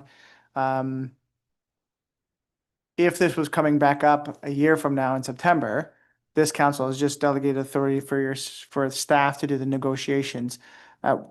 With that delegation of authority, what ends up coming back to the council? I'll put it of the day, because if we end up going 2 years, it comes back then. Because the way I see it, this does speak to curbside collection and depot collection. And it says additionally of non-eligible for waste collection. So it's waste and recycling to me are both in part of this. I'm just wondering, we're giving the delegation of authority power to staff to make the decision. We're suggesting as council to make it a 2-year contract so that council can then see it not in the election cycle. I'm just wondering the need for both of those. Seems like one's kind of making it so the other one's not necessary. Through you, Chair. So it is a bit of an interesting situation we're in right now. So with the transition for the blue box, the province had set some regulations and a bunch of things. And through a bunch of consultation with municipalities and a whole bunch of the lower tiers, they're trying to make amendments to that. But we're in a good position in one sense that our collector for blue box is the same as waste. So they are tied together. Like you say, they've kind of been taken apart by the province taking over part of it. So the part that we're going to really negotiate, we won't be making any decisions as staff. If we get the direction to move in this direction now, the only thing we'll be able to negotiate would be to try and keep the curbside for the non-eligibles. So what they're trying to do is to alter the regulation to allow up to 2% of the household or the stops. And we feel right now that we would fall under that threshold, so we would be able to keep that. Council would then, we would have to, as a municipality, pay for that portion of the blue box collection. But that's not set in stone yet. And once they do get us, or they figure out if that regulation is going to pass, then they want to have agreements between the municipalities and the collector by say October of this year, so that come January 1st, when they start the collection, they know, are they picking it up, are they not? So it just, some of the timelines to get the agreement signed are a little tight. So this just gives us the direction on which direction council wants to go, and then negotiate that final cost for what that 2% is going to cost. Okay, and a follow-up? So then just follow up for clarity again for myself, sorry, is just the delegation of authority is given to negotiate. The actual contract still comes back to council for final approval or denial or however. And then to that end, and to Mayor McQueen's comment of lame duck, are we wanting to, I'm just trying to balance that in my head. From what it sounds like, we need to have a decision on the collection of the Blue Box program by fall of this year. Mayor McQueen's comment and the extension for the contract is purposeful for the idea of not having a decision come to council during lame duck's time because of the election cycle. But it's sounding like the decision needs to be made long before lame duck becomes a problem. So through you, so yeah, I think what we can do is we have the direction from council now to do the 2 years. We can just say right now we want the new contract written up for the 2 1-year extensions to go till the end of 2027. Right. Okay. I think I'm understanding the process. I'm just making sure in my own head that everything lines up, and because I agree with Mayor McQueen. Thanks. Great, thank you so much. Councillor Allwood. Thank you, Chair, through you to Director Moyer. I mean, so the waste management contract is one aspect for the 1 and 2 years, but the circular materials agreement has to be in place by October of this year, I believe. And that's, so moving forward with waste management, is contingent on, you mentioned that our current ICI recyclables are basically being picked up small ICIs are being picked up curbside by Waste Management. We would be, if they change some regulations, that I guess under the Circular Materials, whatever it is, Act or whatever that's called, but would allow us as long as it falls below 2% of our residential. So there are going to be some additional costs. Director Moyer? So through you, Chair, the way when we moved into the transition, Circular Materials already reimburses us or currently reimburses us. So the municipality is already paying for the full blue box, and then Circular Materials reimburses us the cost for the residential only. So moving forward, it'll kind of just be the opposite. They will pay all of the recycling, and then we just reimburse them basically for the IC&I. So the ultimate in the end, it shouldn't really change for us depending on the cost of the negotiation. So as long as it stays the same or similar in cost for the current pickup, we shouldn't see a huge change in because we're doing it the same but different or backwards, I guess. The payment structure is reversed. Thank you. So confused, Roy, confused. Councillor Allwood, any follow-up? No, I think Sean's explained it sufficiently for me. I'm hoping our public understands it. It is a pretty complicated arrangement, and the recycling program has always been pretty complicated. So this is not new, but it's different. So moving ahead, we don't expect our costs to change dramatically. Is a fair statement. And you're getting a nod from Director Moyer. Okay, thank you. Any further discussion? Mayor McQueen. I do have to ask the question. And I have to word this the proper way. Are we good for 5 years for carts? Through you to staff? Like, obviously the carts are a big part of the waste management. I don't see any problem with our carts lasting 5 years, but is there, my question through you to the staff, do we see any problems with the carts, or in part of our contract, if a cart falls apart, they replace it anyway? Yeah, so we are still on the amendment. Oh. And so we still, we have kind of veered off, and there were certain linkages, so I kind of allowed for it, but why don't we just first stick to the amendment? So it is stuck to the 2 years. Okay, My wording is around the carts. The carts have been around for 3 years. yep. 2 more years will put us 5 years. Is there a good understanding that the carts will last us to the end of the 5 years? Okay. That's my question. I need to ask the question. Okay, thank you. Right. Director Moyer. Through you, Chair, yes, I believe so. I mean, there is very specific requirements in our bylaw on who pays for what if the carts are damaged. But the physical carts, I believe, if they're taken care of and maintained and brought in and out as per the bylaw, they should have no problem lasting that long. Okay, thank you. I had to ask the question. Perfect, thank you. Thank you very much for that. Okay, so we are on the amendment. Any further discussion on the amendment? I see none, so we'll take that to a vote. Those in favor of the amendment? All right, and that is passed unanimously. So now we are on the main motion as amended. Any further discussion? I see none, so we'll take a vote on the motion as amended. Do we need to read that out, or are we good?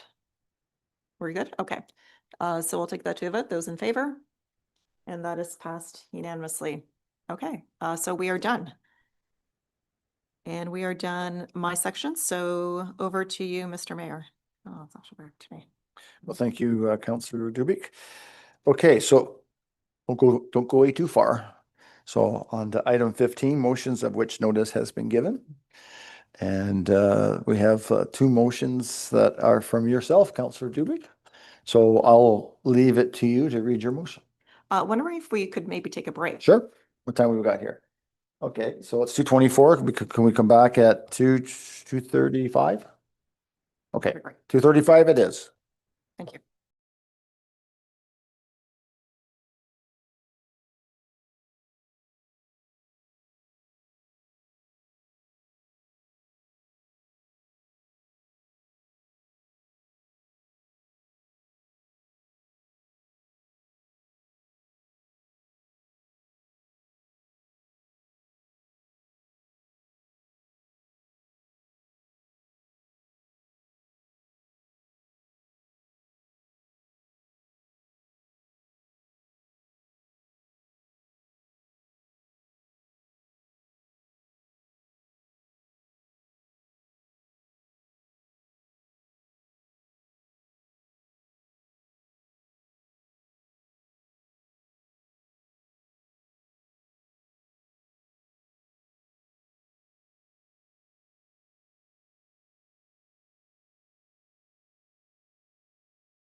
Okay, welcome back, everyone.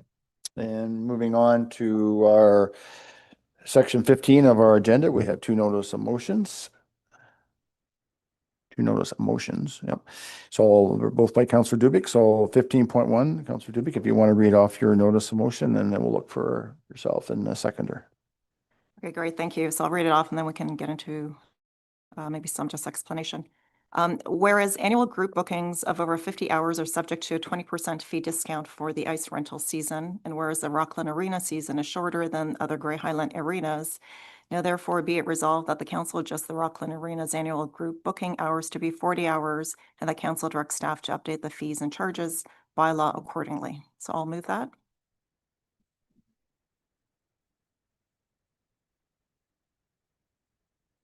Yes, please. Thank you, Mr. Mayor. Sorry, just a move by Councillor Dubik, second by Councillor Wickens. My mic was off. Go ahead. Thank you very much, Mr. Mayor. So the intent of this motion is for the Youth Skate Program at Rockland to have the benefit of bulk pricing. When we do take a look at the ice season at Rockland versus the other arenas, Rockland does have a shorter ice season. And it's been demonstrated in the attached in the attachment. You know, we see that on average, if we take a look at the past 4 seasons, Rockland averages about 23 weeks, while Flesherton has the longest season of about 28 weeks. And when you prorate that difference, you know, and if you assumed, at 28 weeks, you get that 50 hours. Because you have a shorter season in Rockland, it prorates to about 40 hours, if we were to consider bulk pricing for them.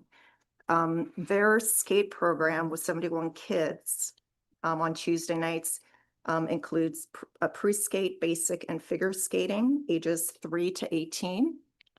And so they book the arena 2 hours per week. And so on average for the year, they book about 40 hours. So the intent here is really to allow for the youth programs to have benefit of this bulk pricing. And when we do take a look at sort of what that price differential is, if we take the prime rate ice rental of $149.16, at 40 hours, that totals to $5,966.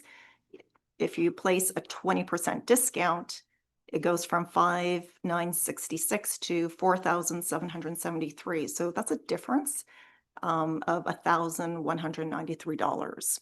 So it is substantial when we think about the families who, who are, when you have young kids, you're probably really stretched. And, so that price differential, can go a long way in support of these youth programs. Thank you. Thank you for that. Comments, questions to the motion that's on the floor? Deputy Mayor Nilsson. Thank you very much, Mayor McQueen. To Councillor Dubik, and I didn't do the math that Councillor Dubik just did, but in my head, if we did 2.5 hours on the Tuesday night, that add the extra 10 hours, they'd get the discount, probably costing the same amount of money, but they're getting a lot more hours of usage. So rather than drop it the discount, encourage them to rent 10 extra hours. They would almost be free because they'd rent it and then they get the 20% discount, and they might even cover that full cost, but they'd be getting free rentals, free extra time. Just more of a comment to this. I mean, I respect what Councillor Dubik's bringing forward and the group's questions and concerns. Right now, this notice of motion specifically says the Rockland Arena. The addition here suggests a prorated for the other ones. I think there's a cost to running the arenas.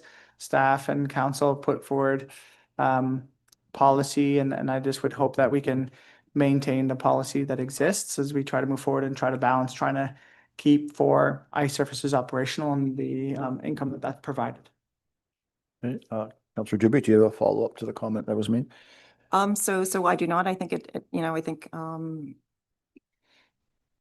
in terms of the rationale that I presented, I think it stands in terms of what the community has brought forward, with the concern of being able to, provide their youth program, with a bulk price. Okay. Other comments, Councillor Allen? I agree with the deputy mayor. We've got 4 arenas. We need to pay for them. It doesn't cost any less, other than doesn't have ice in there as long, but yeah, slightly more time each time they rent it, and they would qualify for that discount. We're struggling to pay for arenas. All the communities want to keep their arenas, yet they're trying to find ways of reducing what they pay to those arenas. I think we need to stick to our guns. Councillor Dubik, do you have a follow-up to that? I still think the rationale, as I stated, is the argument. You're sticking to your guns. I guess a question I'll put back to you, Councillor Dubik. The option of deferring this only from the simple fact the suggestion that was made could go back to the group. And I only suggest that is what Deputy Mayor had suggested. So yes, so I do appreciate, if you do add a little bit extra time, right, you can inch up to the 50 hours. The program is what the program is. Yep. In terms of hours, and right. And I'll just leave it at And that. they do have a shorter ice season as well. Yeah, they have a shorter ice season. Right. Okay, Councillor Brickens. I'll play devil's advocate here. So if we cut Flusherton and Markdale and Osprey's ice time back to 23 weeks, how many of their folks wouldn't qualify for the 50-hour 20% discount? Just saying. Is this something to do with apples and oranges and peaches and pears? Right. Okay. All right. All right. Any other comments? Okay. So that's been moved by Councillor Dubik, second by Councillor Wickens. I thought I had Wickens on there. Yep. Can't even read my own writing. All right. Since there's no other discussion, all in favor of the motion? Opposed? That motion is lost. Okay, moving on then to 15.2. Again, Councillor Dubik, you have another notice of motion. Thank you. So whereas on May 1st, 2024, Council passed Resolution 2024-327, that Council implement the $30 increase to the Rockland Arena ice rental fees as follows: 50% for the 2024-25 ice season and 50% for the 2025-26 ice season, or match the going rental rate for all ice surfaces in Grey Highlands, whichever is greater, and that Council directs staff to update the fees and charges bylaw accordingly. And whereas some members of the public have concerns about the second 2025-26 increase for the prime time Rockland ice rental fee, given the non-standard ice size, now therefore be it resolved that Council amend the prime time Rockland Arena ice rental fee to increase to $125 for the 2025-26 ice season, and the Council directs staff to update the fees and charges bylaw accordingly. So if I may just, so I'll move that. Okay, moved by yourself, Councillor Dubik. Do I have a seconder? Well, I'll make you feel good and I'll second it. I can do that as a chair, right? I can second, right? We confirmed that yesterday, so it's on the floor. Yes, so we've seen this request a year prior about having a reduced price for the Rockland ice surface, given the fact that it is a smaller size. It traditionally always has had a slightly decreased rate versus the other ice rinks, and so the residents of the community feel that it would still be desirable to have a slightly less ice rate for the ice surface. Councillor Allen? Thank you. So you're proposing to increase to 125. What would it go to if we stuck to the $30 each season? Councillor Dubik? So if we stuck to Oh, so really, so the original, yeah, so the original amendment, so it was originally, I think, 117 plus then the 30, which give it to 147, or the going rate. So in essence, it would, this would, Rockland Wood is at the going rate unless this 125 is accepted. So 147. But you're requesting 125. Correct. Okay. So $20 less, $22. I'm not sure where HST in, no HST comes in there, but anyway, I guess it's including HST. Just for clarity, that the prices are including HST? Madam Clerk? That the clerk will just clarify that. Thank you through you, Chair McQueen. If I look at the fees and charges bylaw, it says for 25-26 ice season for the Rockland Arena would be 132, and that excludes HST. So, just mulling that. So 132 plus HST? Okay, so then just hang on. I don't know if Director MacArthur wanted to speak, or did you speak what she was speaking? Okay, if she pops up again. Okay, yep. Oh, she popped up and popped down. Okay, did you want to add to that, Director MacArthur? I got a thumbs up. I was just confirming that. Thank you. Okay, thanks for the thumbs up. Okay, so, well, the Mullen at 132, Councillor Allen. So the difference is 132 and 125, $7. Before HST.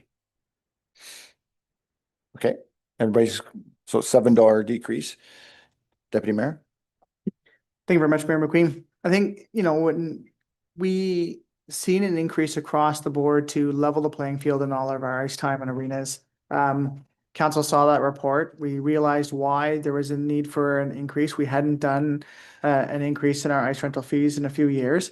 And we were trying to balance. We understand that the cost to run all of these arenas is very similar, exclusion of the different number of weeks that their ice is up and running.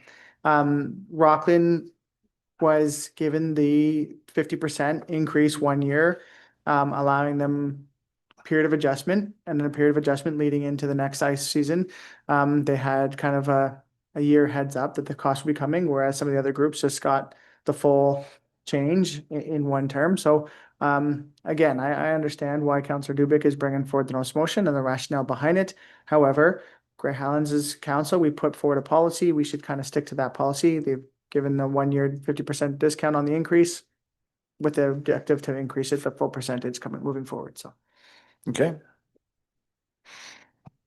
Other comments, questions? Go ahead, Councillor Allen. Could compare this to the water and sewer blended rates. We've got different systems, blended the rates, everybody pays. We've got 4 arenas coming up with the same price. If they want a larger ice surface, go to Flesherton or Markdale or Osprey. Okay. So the motion's on the floor. It's been moved by Councillor Dubik, second by myself, Mayor McQueen. Any last comments? Seeing none, all in favor? Opposed? That motion is lost. Well, Councillor Dubik, you're batting zero, but baseball is sort of in the highlight right now with the Jays, so we're talking that way. There are no notice of motions that have been scheduled for our next meeting. We do need a notice of motion to talk about notice of motions, but somebody's going to bring that forward soon, I hope. Moving on to consent agenda. Are there any of those items need to be pulled? Go ahead. Okay, I'll go with Deputy Mayor and then Councillor Alwood. I'll pull 17.2, please. There's a motion there. Okay, that's it. Okay, Councillor Alwood.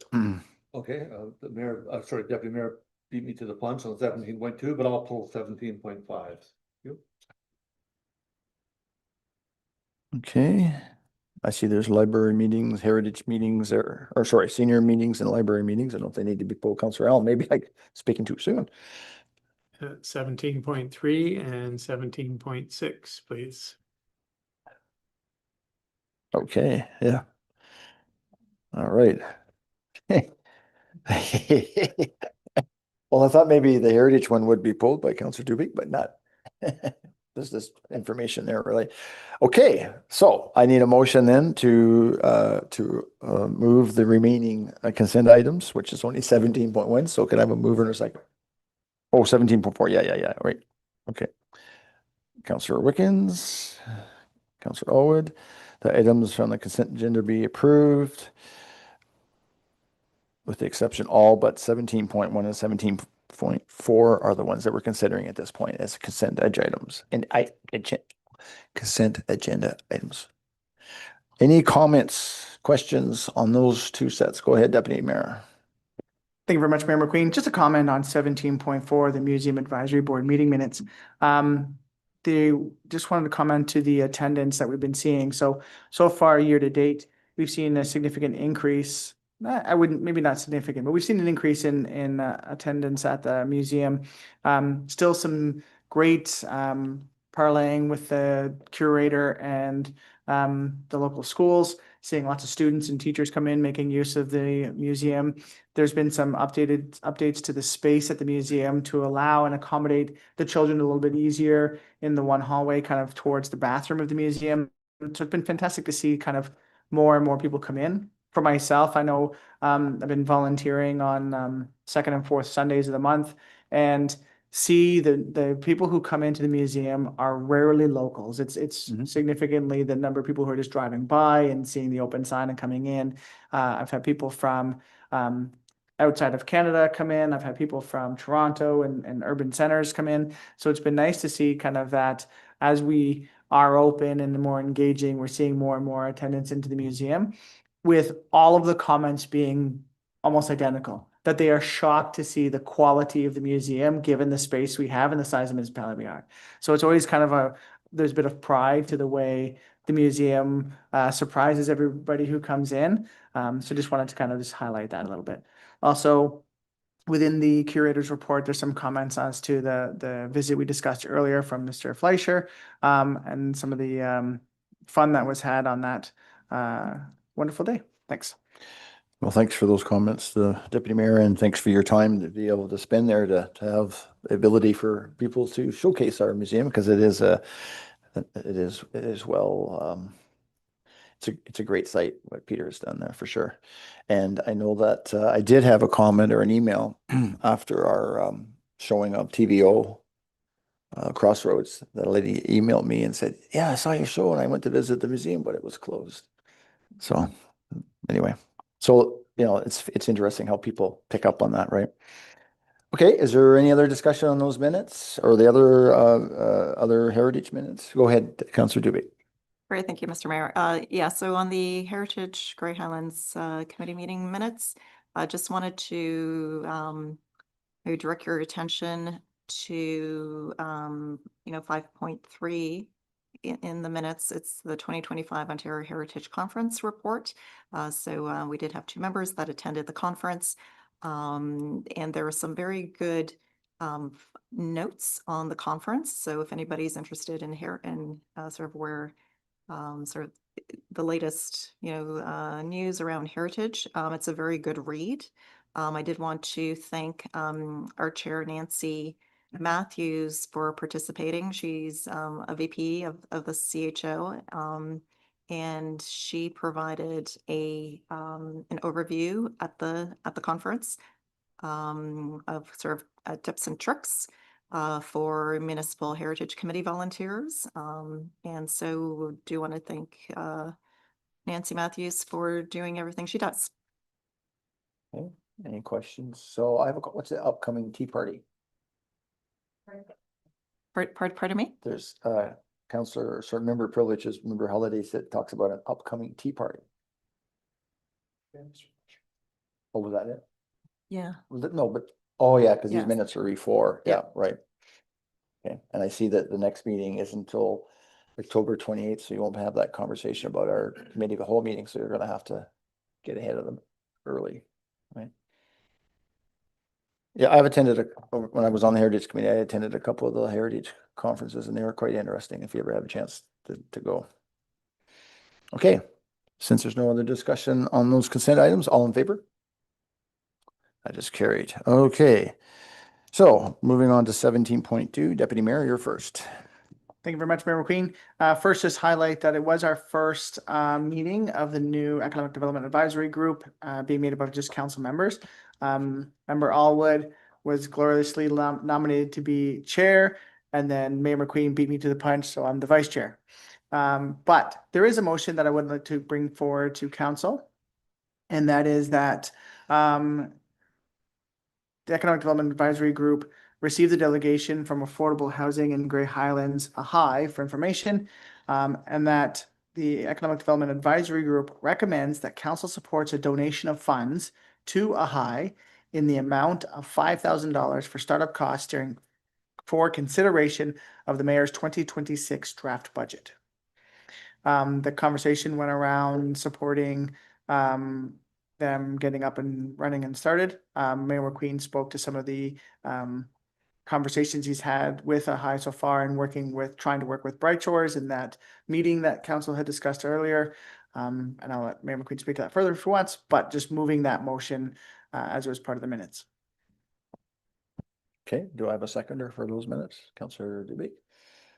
Just on that, I can speak about, did I not speak to the meeting that we had with Bright Shores? With the high? Okay. I think that's what you're asking, but I have spoke to council on that. Just, you can highlight more, plus, maybe the AMO connection, but. I was gonna wait till Council Popey just picked on that, right? Yeah.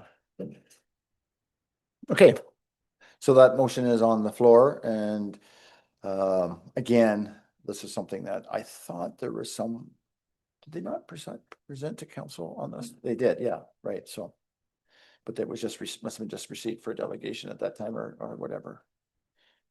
Okay, so the motion is on the floor from those minutes. I don't know if you have anything to add, Councillor Elwood or not. You're on that committee, you're the chair. Thank you, Mayor McQueen, through you. Yeah, it's a privilege to chair the Economic Development Advisory Group, and I fully support the motion that's on the floor to provide that startup funding for the high group, Affordable Housing Grey Highlands. There's, as the mayor has indicated, there's ongoing talks with the old hospital property in Bright Shores and the possibility of a location, but I think this council in the past has been fully supportive of the need of affordable housing within our municipality, and this group has certainly structured themselves in such a way that they could go after some funding that would help achieve that goal within our municipality. So I think it's a good cause, a good startup for the group, and I'm hoping council supports it today. Thank you. Thank you for that, Deputy Mayor. Sorry, Mayor McQueen, just for confusion, I didn't read out the entirety of the motion, and I should, just for clarity, because there's some other parts to it. So just for clarity of what I moved, that the economic development, so that council received the draft minutes from the Economic Development Advisory Group, and that council, sorry, just trying to read out the motion that's there, and if it needs to be changing wording. The wording from the motion is that the Economic Development Advisory Group received the delegation of affordable housing from Grey Highlands High for information, and that the Economic Development Advisory Group recommends that council approves providing support to a high by receiving charitable donations and funding on behalf of a high, and that the Economic Development Advisory Group recommends that council direct staff to provide assistance and support to a high in securing private, public, municipal, county, provincial, and federal startup funding grants, and that we support the $5,000 startup costs for consideration during the mayor's 2026 draft budget. My apologies for not reading out the entire thing so that council's aware. Part of their other request was that council, similar to the way we help out a lot of our other community groups, that we are a bank account for them and their charitable donations and organizations. And so that the Economic Development Advisory Group is recommending we do support them in their endeavors. Okay, thank you for that. Any comments, further comments? Ready to vote there, Mr. Allen? Or you got a question? So this isn't a committee of council. Well, So- it's made up of 3 councillors. No, a high. Oh, hi, oh. Asking for $5,000. So they're not a committee of council. So I'm just wondering if we've done this before, given startup kind of seed money. And if we do we control it or do we just hand it over? Because we'll have no control after it's handed over as to what they use it for, so So I'm can a you add a little little clarity? concerned about that. Can you add a little clarity of the 5,000, what it's for? I'm going back from memory, Deputy Mayor. Just trying to pull up their presentation. I believe the $5,000 startup cost they're looking for was to help with research and Public, they want to get some public feedback, right? Isn't there yeah, like something they're with wanting to pub- do research, they're wanting to do engagement. Sorry, forgive me, Counselor Allen. Sometimes you have all these meetings and I forget the precise. Okay. You keep looking, and I do want to say that I'll speak to more about this at AMO. But myself and the deputy mayor did get a chance to speak to the Minister of Municipal Affairs and Housing, Minister Flack, about this. And that I do have information card from the staffer who works with Minister Flack, which I will comment more with regards to council privileges. But what I'm trying to get at is it was an opportunity to have a conversation about what this group wants to do. And I thought it was fairly well received. And I'm going to stop talking because everybody's busy looking. The request is for startup costs, including web, legal, and public events. So it is for kind of getting themselves up and running. And then through that, they're trying to then start their charitable requests.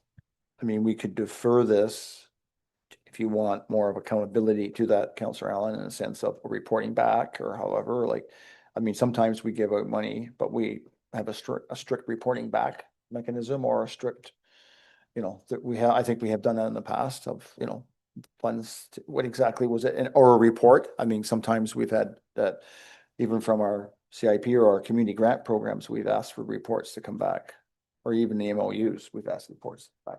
Madam Clerk. Thank you, through you, Mayor McQueen. I just wanted to provide clarity that this is for consideration during council's budget or the mayor's budget. That's not nailed down. So there's still time to have some of that conversation. This is just support at this time.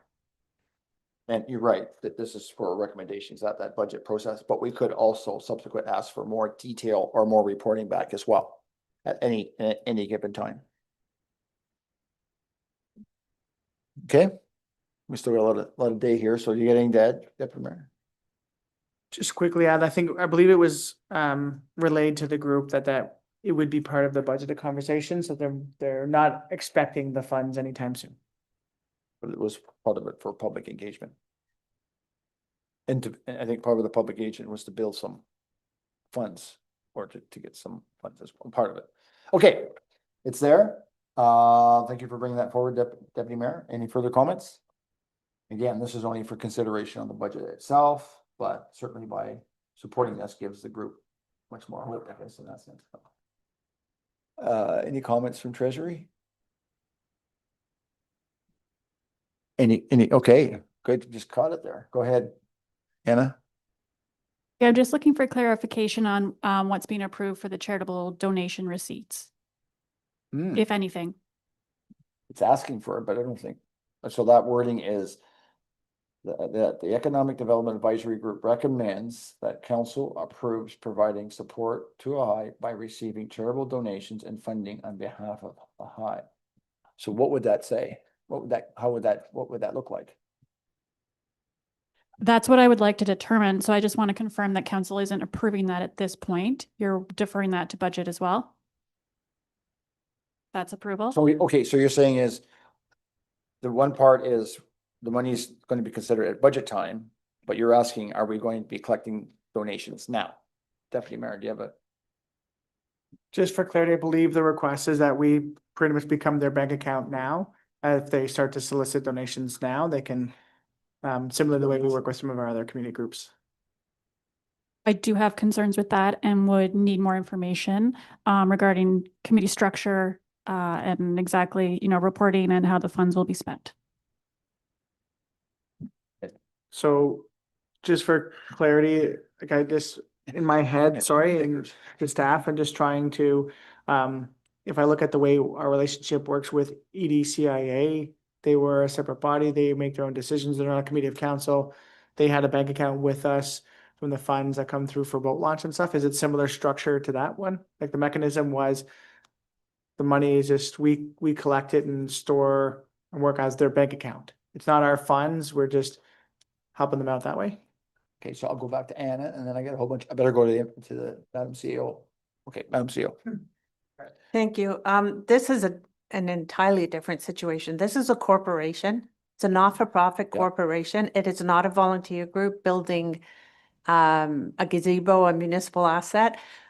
This warrants some research. There's a question as to if it's not-for-profit, why didn't the organization obtain charitable status so that they could issue? As a not-for-profit, they are permitted to have their own bank account. We'd have to look into CRA rules. Like, this is a totally different situation.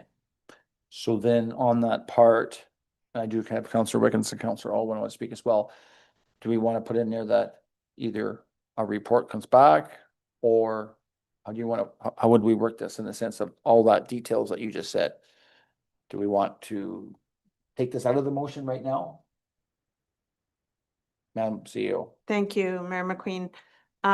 So staff haven't had an opportunity to research this. This has come through the minutes. I think the prudent thing to do is for council to ask for a staff report on that situation and separate the motion out and vote on the separate part about the budget as a second motion. So then the budget part could be as the motion and take out the part about the split question. Yeah, split question. I'm gonna go to Councillor Owen, then I got Councillor Wiggins.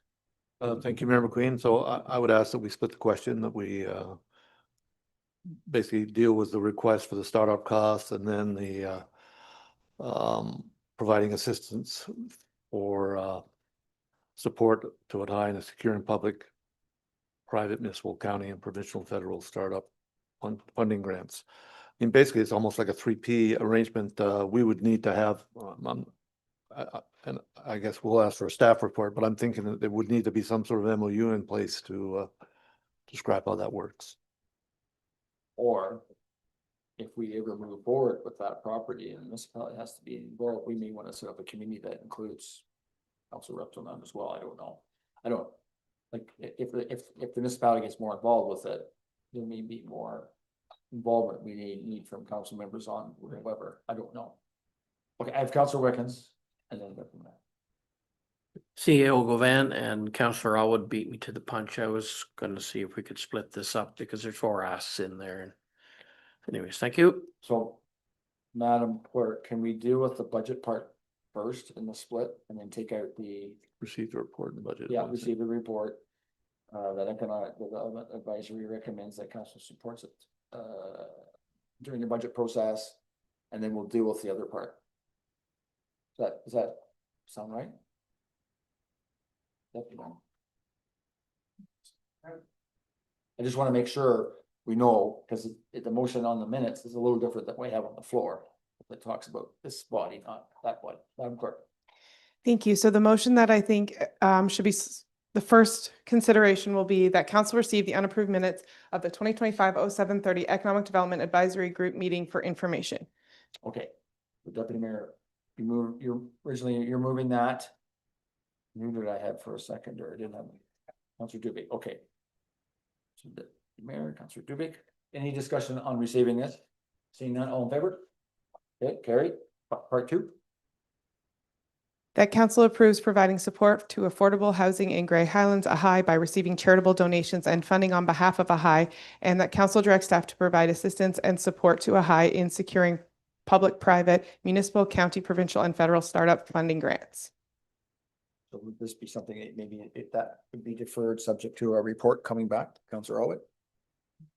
I would ask for a staff report on how what the clerk just read out could be worked out. How options on achieving. Okay. So that would be deferred subject to a report to come back from. I don't think a deferral is necessary. We just ask for the staff report and how that could work. Madam Clerk. So the motion's on the floor, so we have to defer or we have to deal with the motion on the floor. Okay. I stand corrected. So would you wish to move that a deferral subject to a report to come back from staff? Yes. That sound right? Yep. Do you have a seconder for that? Councilor Dewey? I'll get you next time right now. Councilor Williams. Okay, discussion on that motion. Deputy Mayor. I think two things. One, just for clarity, the ask from the group was, yes, assistance from staff in supporting private, public, municipal, county, provincial startup funding grants. So can our grant writer work with the group to find and source grants was one of the requests. But the actual like receive charitable donations, the way their ask was worded is that receive charitable donations and funding from foundations through MGH, so Municipality of Grey Highlands. As far as I remember the conversation, just for clarity, they are a nonprofit, they are charitable status.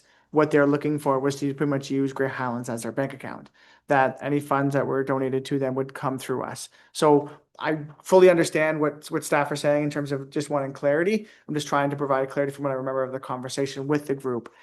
They do have the status, they can write charitable receipts themselves, as far as I understand. They're just looking to literally use us as a bank account, just for clarity of what the request is.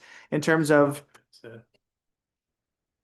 but I thought I was trying to remember that kind of. Okay, anyways, the last thing I'd just say is in terms of for procedural purposes, I was gonna say an amendment to request a staff report on that request would have been, never mind, that doesn't matter. I heard some conversation about charitable status.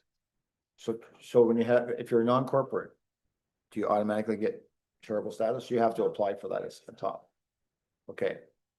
And maybe that's why they're asking us to do that instead of them applying. Councilor Allen.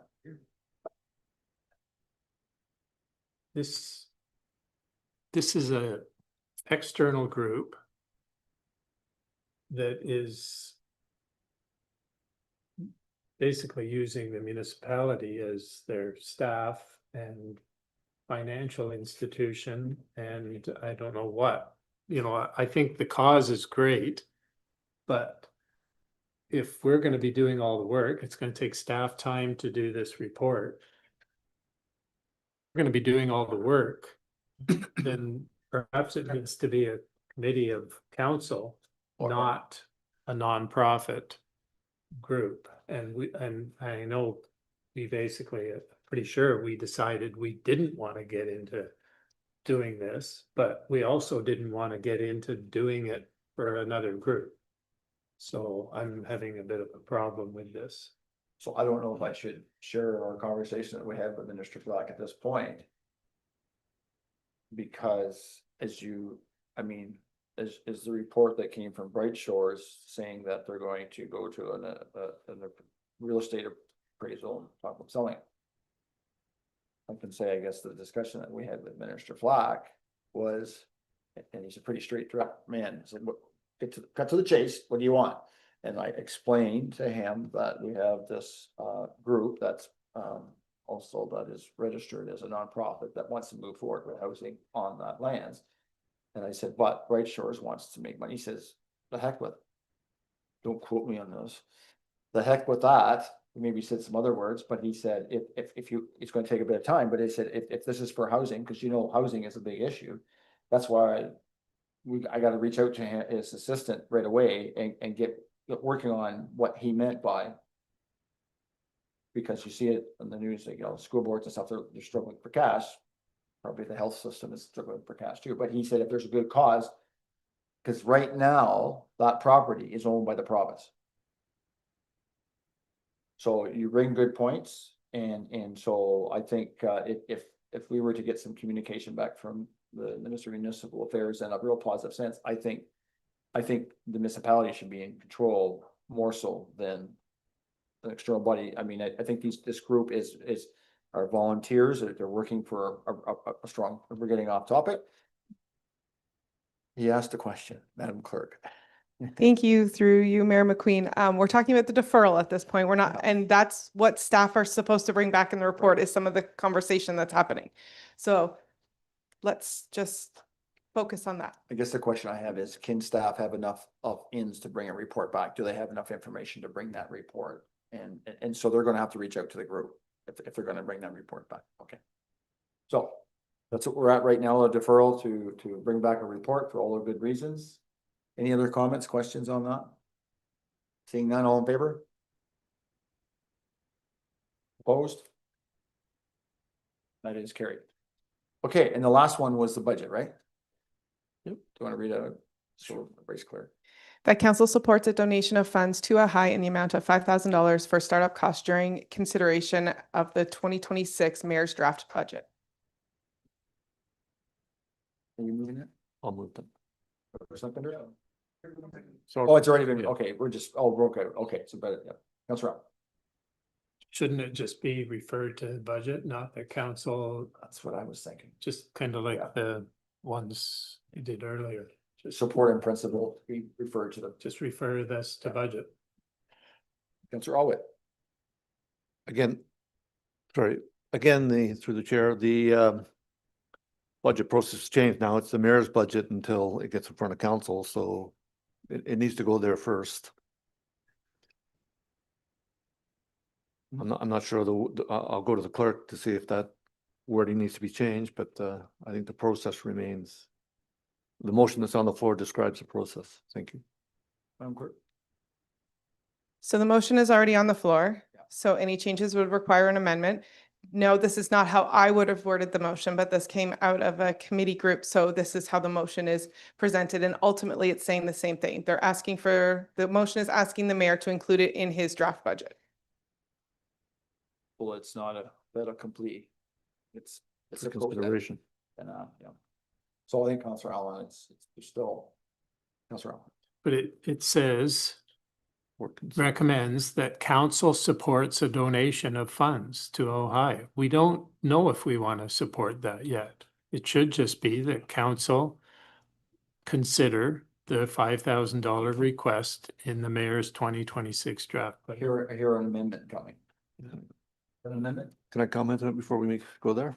Go ahead, Councilor Alwitt. I think you have to look at it in its entirety. It says for consideration during, we're not approving it. We're just asking it to be as items for consideration, the way we used to do our budgets before the mayor's budget changes came into place. It's effectively the same thing.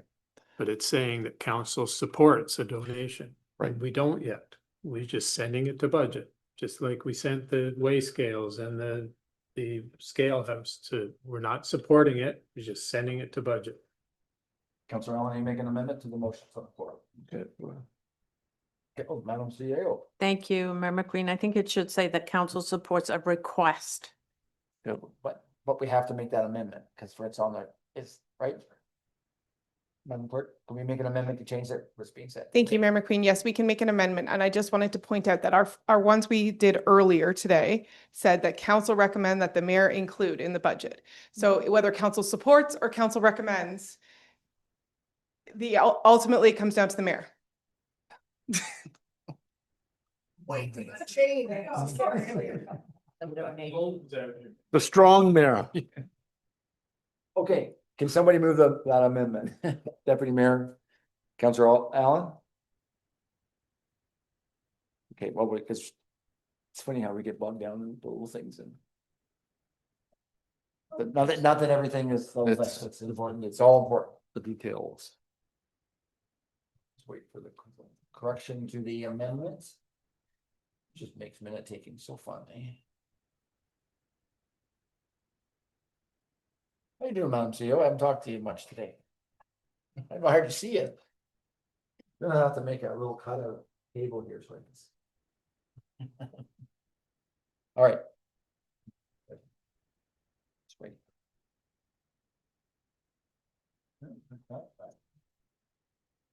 Imagine a drill coming through the wall. Or two drills coming through the wall. Or a high hole, or the excavator coming to the wall.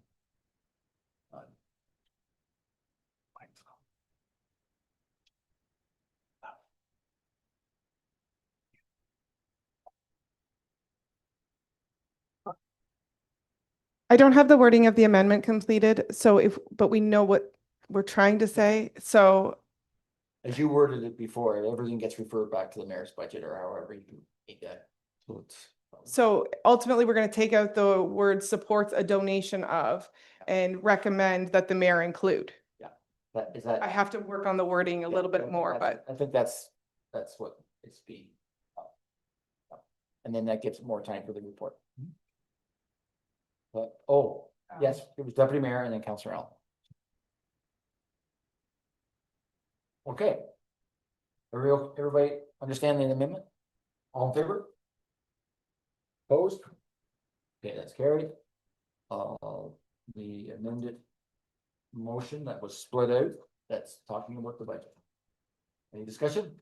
All in favor? Have it read back. Can we have it read back, please? I think. Turn on.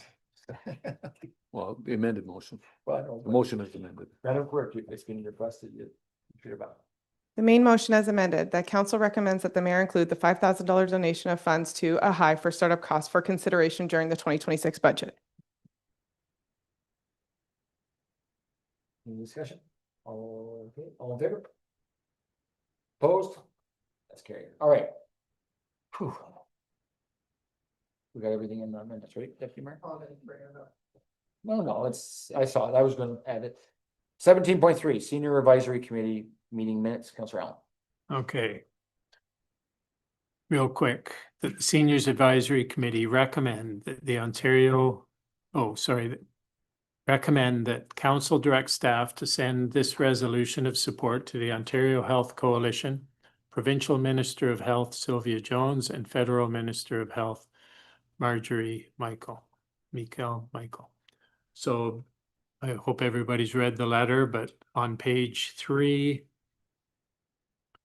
the bottom, please ensure these patients get reimbursed, enforce our public Medicare laws, and find offenders under the provisions written in the Commitment to the Future of Medicare Act and other Ontario laws as applicable. So basically extra billing and user fees. So Does the motion capture what you're trying to pass here, Council? Send the letter. send the letter. Send what? Okay. Madam Clerk. Thank you. Sorry to butt in again. The request from the Seniors Advisory Committee is that council supports the letters and then sends the resolution. So I just wanted to get clarity on what we're moving. You support it or you're just sending it? That one is, yeah, you're forwarding, other ends, you're forwarding and supporting. Yeah, support, and if we do support it, send it. We don't support it, don't send it. So just thinking about process here, because we're adding stuff to the agenda that was in the minutes, but the general public may not quite see what we're. I'm thinking of a process that there's things in our minutes should be added to our agenda so that seeing public knows what Like we used to do. we're doing. I'm just from a transparency process, you know what I'm saying? Like, yeah, okay. So Councillor Allen is moving that. Do I have a seconder? Councillor Dupree. What's the letters? Does everybody understand the motion in the minutes that's being on the table? That's on the table. Councillor Alwitt. I have a question of clarity. So I mean, these are people that are choosing to go to private clinics to get work done, being charged whatever those private clinics are charging them, and then they want to be reimbursed over the cost of private funds of the public services. That's the gist of the letters. Councillor Allen. Yeah. He's just a messenger. Yeah, I'm just the messenger. But yeah, extra billing, user fees, it's talking about manipulative charging and. I mean, I think the bigger issue is whether you support Private. private clinics and the public system. These people have chosen to go that route. They could have waited for their 14-month cataract surgery schedule and paid the public rate. So I'm not sure we're supporting the right cause here. Make a motion not to. Well, we just vote accordingly, but I'm just bringing it to the attention of council here. It's kind of a strange request. I'll always tell you, if you don't have enough information, you can defer this motion to get more information. That's always the options that we have as well. Yeah. If you don't think you have enough information or you need to do more research. Well, that's always an option. Okay. Any other discussion on the motion? Sorry. Councillor Alwitt? Yeah, you mentioned deferral. What you would defer it till for what? Where would the new information come from? Maybe your own research. You want to do your own research? I mean, individually, we vote, but I've always said, if you don't have enough information to make a decision, defer the decision to get more information if you feel like you don't have enough, the right information or need to do research. Yeah, well, And that goes to individuals.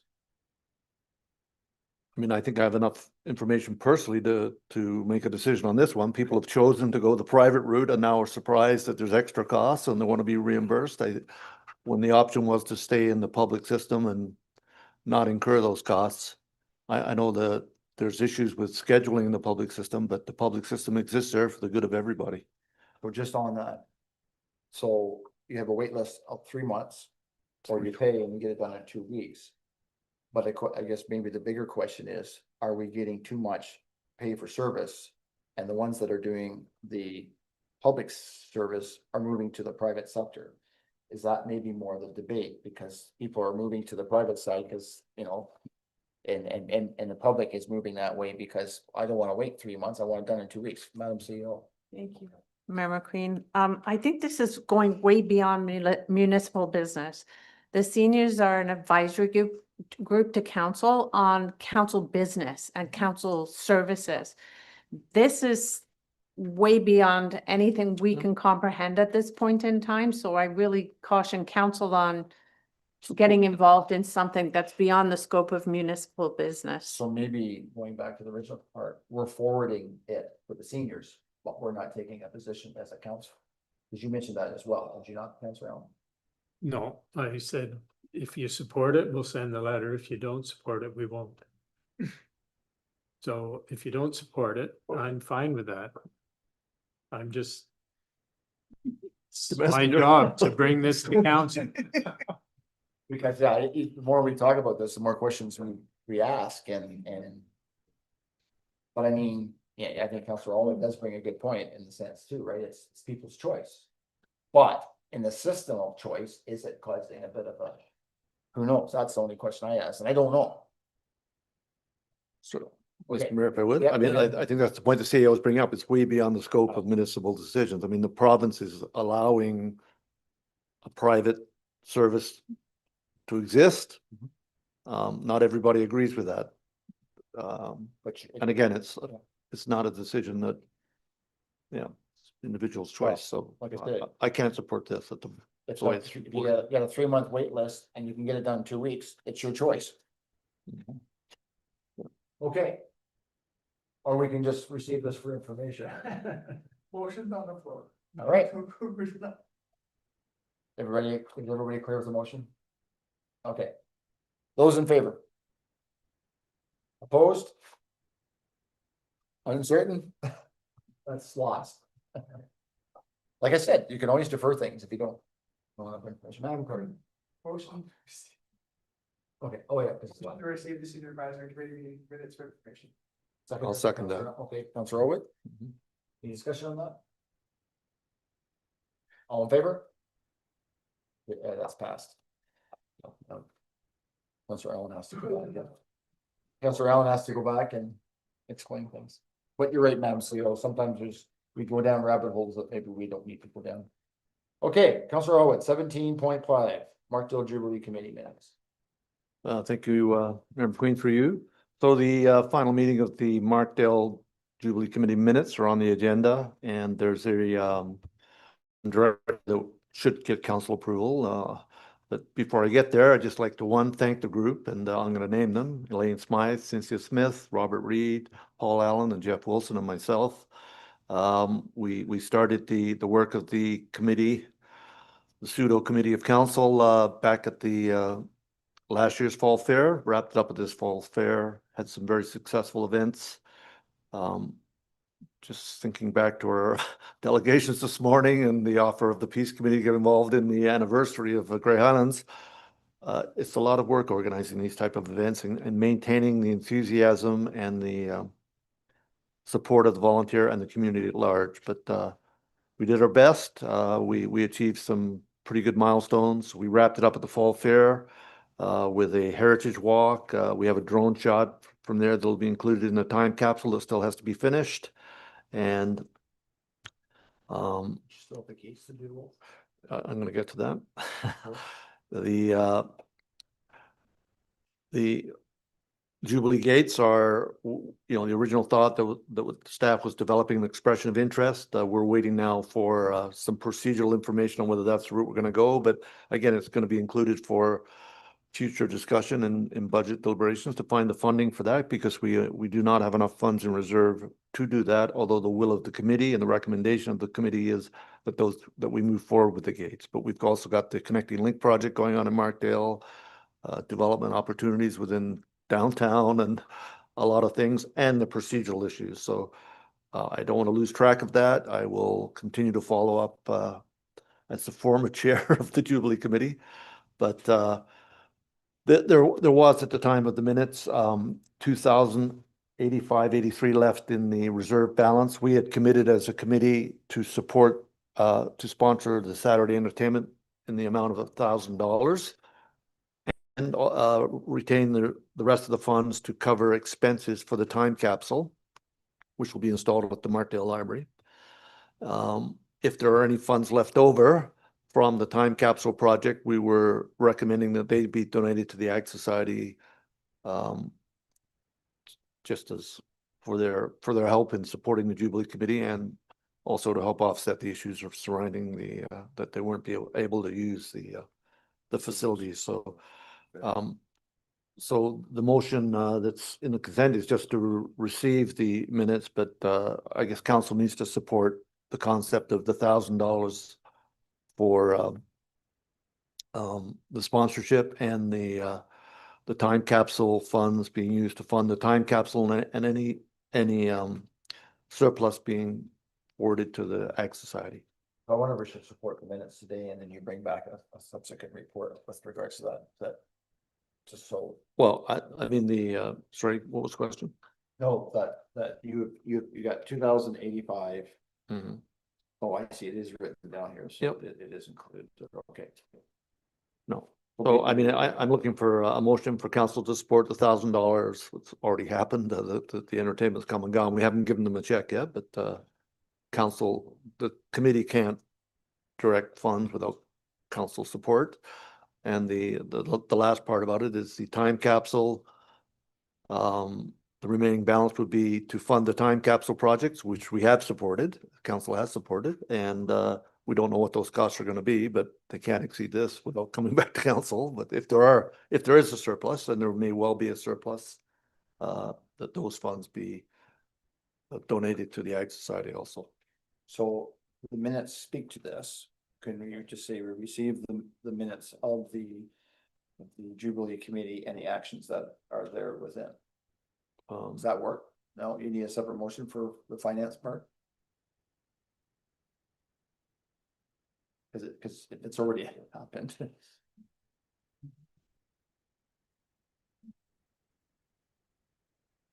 We'll keep our treasurer happy. And just while that's being discussed, if you're dealing with signage or other things that pop up, is that something, can you still call the committee together to have that conversation? If there are no future meetings scheduled, but the committee business will be handled based on requirements of each outstanding event through email correspondence, or potentially we could call the committee back together. But as long as you have that option. We've sort of brought things. You met your. We have a plan to end our celebrations in place, unless it changes. So I thought you might have had a ceremony with regards to the time capsule, and there may be something with regards to your gates whenever that happens, but you need funding for that as well. Yeah, I mean, we may, there'll be some commissioning of the time capsule when it's complete, and I'm working with our museum director to make that happen, and Councillor Allen, and our library's CEO. Well, for the wording, I want to thank both you and Paul with regards to your work on that committee. You've worked hard. I know you've kept council up to date very well, and also to the community members, and it just shows that you pulled it off. So thank you again for that, and I think it's something that really is important for Markdale. Yep. And all that stuff. So we're filling in airspace here, Madam Clerk. Yeah, well, I look forward to the commissioning of those gates at some point in not too distant future. So, and the time. Did you ever find those plaques? Not yet. Madam Clerk? Thank you for, can I get clarity from Councillor Allwood on whether or not the cost associated with the time capsule was already approved by council? No number was assigned to the cost of the time capsule. The time capsule was approved in principle, I believe is. We were just working with the reserve fund and the balance we have. We didn't allocate those funds to the time capsule because But you worked within the allocated funds. we're working within the allocated funds.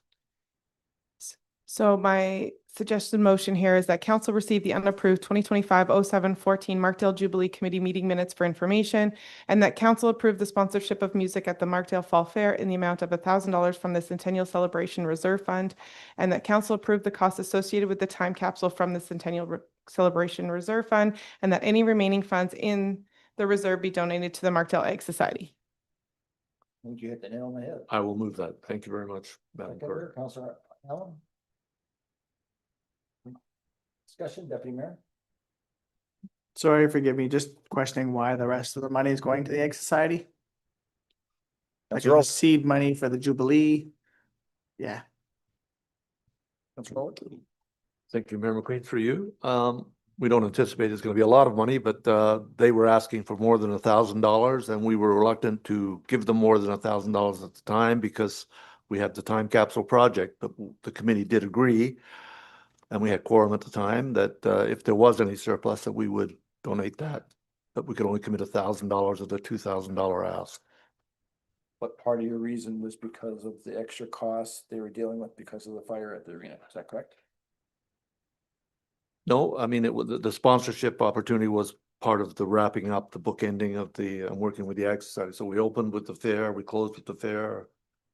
And I was trying to find an answer for Deputy Mayor in the sense of why it's the Egg Society, but I thought this meeting was, when was this meeting?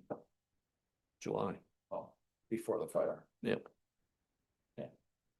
Well, the motion's on the floor that the remaining funds will go to, you're asking the question, why? I guess they felt it was the right thing to do. The motion's on the floor. It's up to this body to yea or nay that. Any discussion on that motion? Councilor, go ahead, let's get out of here soon. Seeing that, no other discussion, all in favor? That's carried unanimous. Okay. Thank you. Hang on, so got the museum and then we got 17.6. request for water and sewer hookup. That's Councilor Allen. By writing. So you all saw the email from Doug. And so the motion would be that council received the request for water and sewer hookup at the Snack Shack, King Edward Park for information, and that it be sent to budget talks. If I could ask a question of the treasurer or the CAO, if it just goes to budget, I'm assuming that staff will come up with a cost and that type of thing for the budget. Okay. Was it not hooked up before? Yep. So it was, it says in there that they had running water in a drain. No. Okay. It shouldn't be really hard to relocate that stuff, maybe has to have a new one. Okay, Councilor, who's moving this? Councilor Allen, you're seconding it, Deputy Mayor, okay, as to the letter that's written. Toward the budget, to the budget. Okay, any discussion on that? Trying to move things hopefully for, okay, doing that, all in favor? That's carried. Okay, that takes care of all the consent agendas that ended up being almost all to be decided on. So general announcements. Deputy Mayor, go ahead. Maybe it should go ahead. So it's been a month since council met, but during that month we had our AMO conference. I just wanted to bring back some information from the AMO conference. I had an enjoyable time being part of the AMO board, and ROMO board allowed me extra opportunities to speak to ministers and get information. One story I'd like to share is when the ROMO board met with Minister Flack, Minister of Municipal Affairs and Housing. He had just finished his meeting with big city mayors. And when ROMO came in, his first comment was, did you know that 70% of Ontario lives in the big cities? and that 30% of Canada lives in Ontario. And my response to that is, that's why we're here to tell you how that negatively impacts rural municipalities. Because the conversation is that 70% of the population lives in the big urban cities, significant portions of the infrastructure of Ontario is within an area where only 30% of the population lives. And so I was pretty quick to point that out. And our chair, Krista Lowry, was just like taken aback. And I think everybody was, because it perhaps went through my mouth before a filter. But her comment was, it was like kind of a right to the jugular. Like it was just a comment to the minister that it needs to be reminded to the province at times that rural Ontario may not have the most votes, may not have the biggest population, but we have significant challenges because of that. That our infrastructure costs are more challenging because we don't have the population, because while 1% tax increase in Grey Highlands might equal 170,000, Toronto can increase its tax by 1% and raise millions. And so there's a big difference there. So I just wanted to highlight that part of the joy of and the benefit of going to these conferences is that time in front of ministers where you may have an opportunity to kind of take a shot and say, you know, just remember what's happening and where we are on the ground. Outside of that, there were some pretty interesting parts to the AMO conference. The Association of Municipalities of Ontario has put out its Indigenous Reconciliation Action Plan. Part of that is just designed to give municipalities a base points on how to start respectful conversations with Indigenous peoples as we try to move towards reconciliation. There was a great session that I was involved with around arts and culture. And how arts and culture can play an economic development role within your municipality, especially in rural Ontario. And we had some great speakers to that. So all in all, the conference was, I think, a big benefit, and I'm glad that I went. And I just wanted to share some of those things. Thanks, Mayor McQueen. I can keep on going because I might as well, because I'll just end up putting my hand up again. Markdale Fall Fair went off Friday night. We had the ambassador program, speeches and festivities, and then there was an ice cream festival, which I got the opportunity to be part of, which was fantastic to see so many young kids come up and old kids. Great to see the Markdale Fall Fair happen, given the timeline we had between when the fire took place and when the Fall Fair did. I just want a special shout out to Shawnette, Rob Del Duca, Annie MacArthur, the work that our staff did to be able to pivot and work with the community to make sure that the Fall Fair didn't hiccup. Lots of community members commented on how almost the fair looked more vibrant with all the tents out front, with everything being outside. It kind of felt more like a fair, more like a big festival. And so it really went off well. Obviously, weather had a big part of that. The weather participated. It was a little wet here on Saturday night. Unfortunately, I wasn't there. But it is a great big thank you to the staff who, when the stress of having a municipal building takes some damage, can put a damper on a lot of things. The community stepped up right away. Literally, my phone was blowing up while the fire was happening about what was going to be happening with the Fall Fair. Never a question, never a doubt. It went off without a hitch. And it was fantastic to see the community and everybody work together.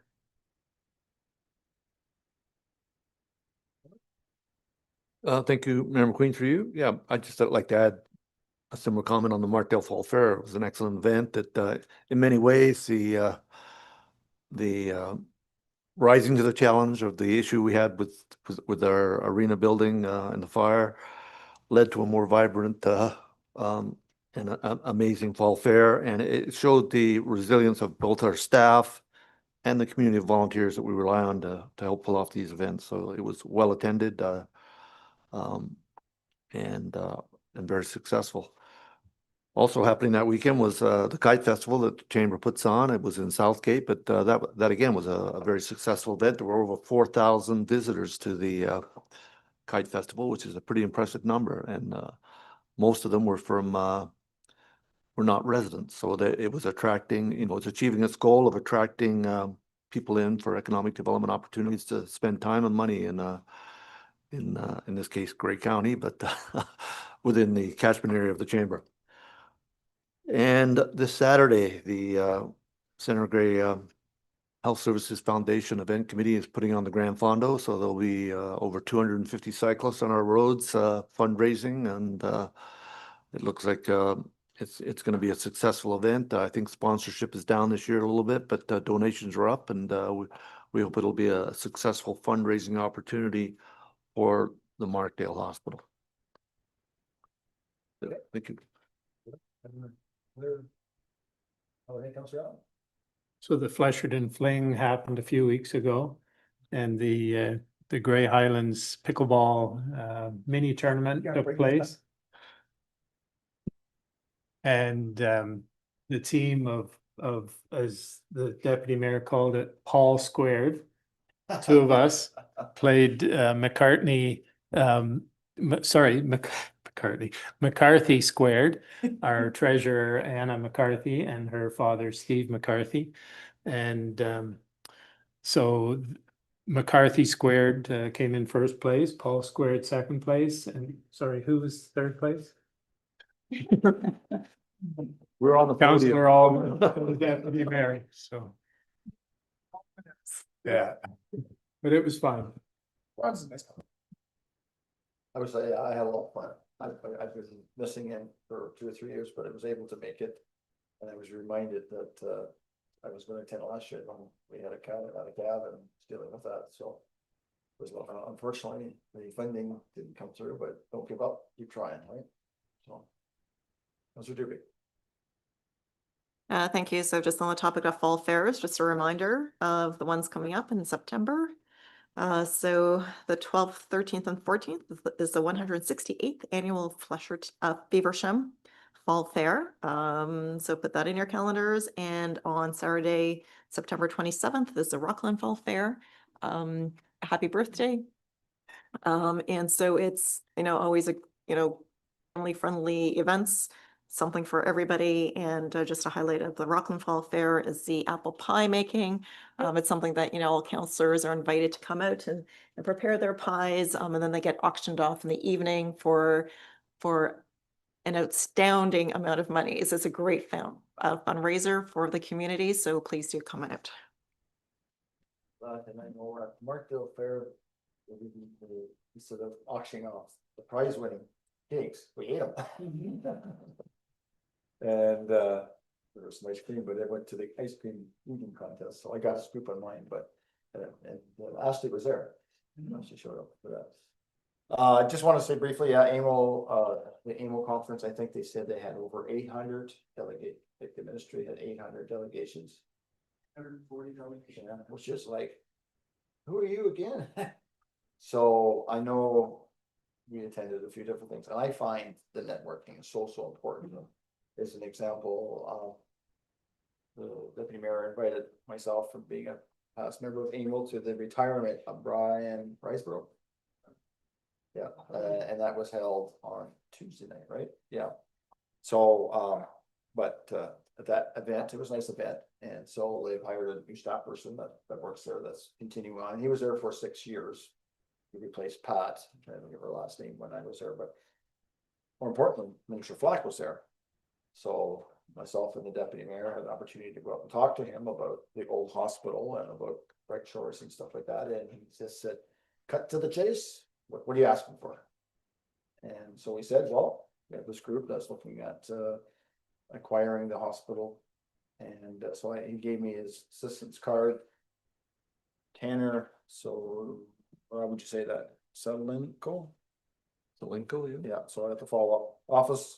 Office of the Honorable Robert Flack, J. Flack, Minister of Municipal Affairs and Housing. But I did attend another social, which is called the social something.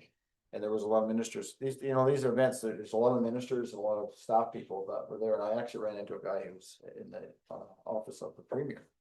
I had a good conversation with him as well. So again, it's important. You go to the conferences, you go to the sessions, which are really good. But the networking is so important, making those connections and making connections is, I think, is so important of getting through things that maybe get tied up. But it was well attended, and it was a good conference. And we had 2 delegations. I don't CAO. Do you want to speak to them at all? The 2 delegations that we had one with MTO and one with the no. And when was one was MTO and when was the, yeah, we only had we didn't have the ministers, we had their, PAs or whatever. Do you have any comments? Thank you. I can speak to the Ministry of Transport delegation. We delegated with them to talk about the Highway 10 corridor and all of the things that are going on with the Chapman's expansion, Loon Call, the downtown property, and the traffic that we're experiencing at this point in time, and what we're doing to attempt to alleviate some of those issues by getting together and looking at doing a multi stakeholder transportation impact study, traffic impact study. So I think our delegations were well received and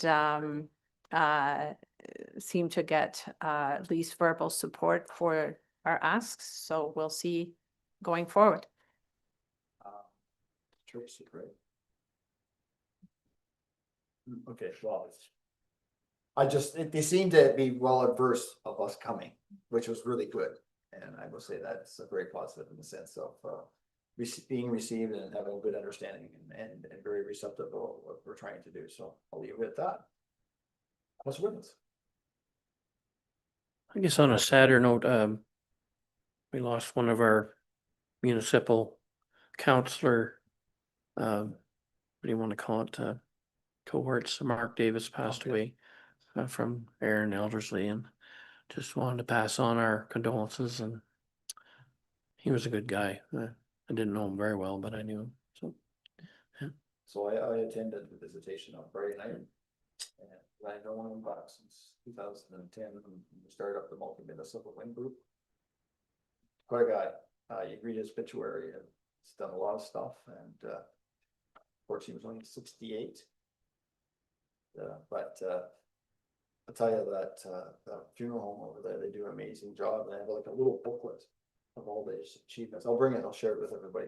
Yeah, so Mark Davis was the deputy mayor of Aaron Eldersley and he was on council there for a lot of years and well respected.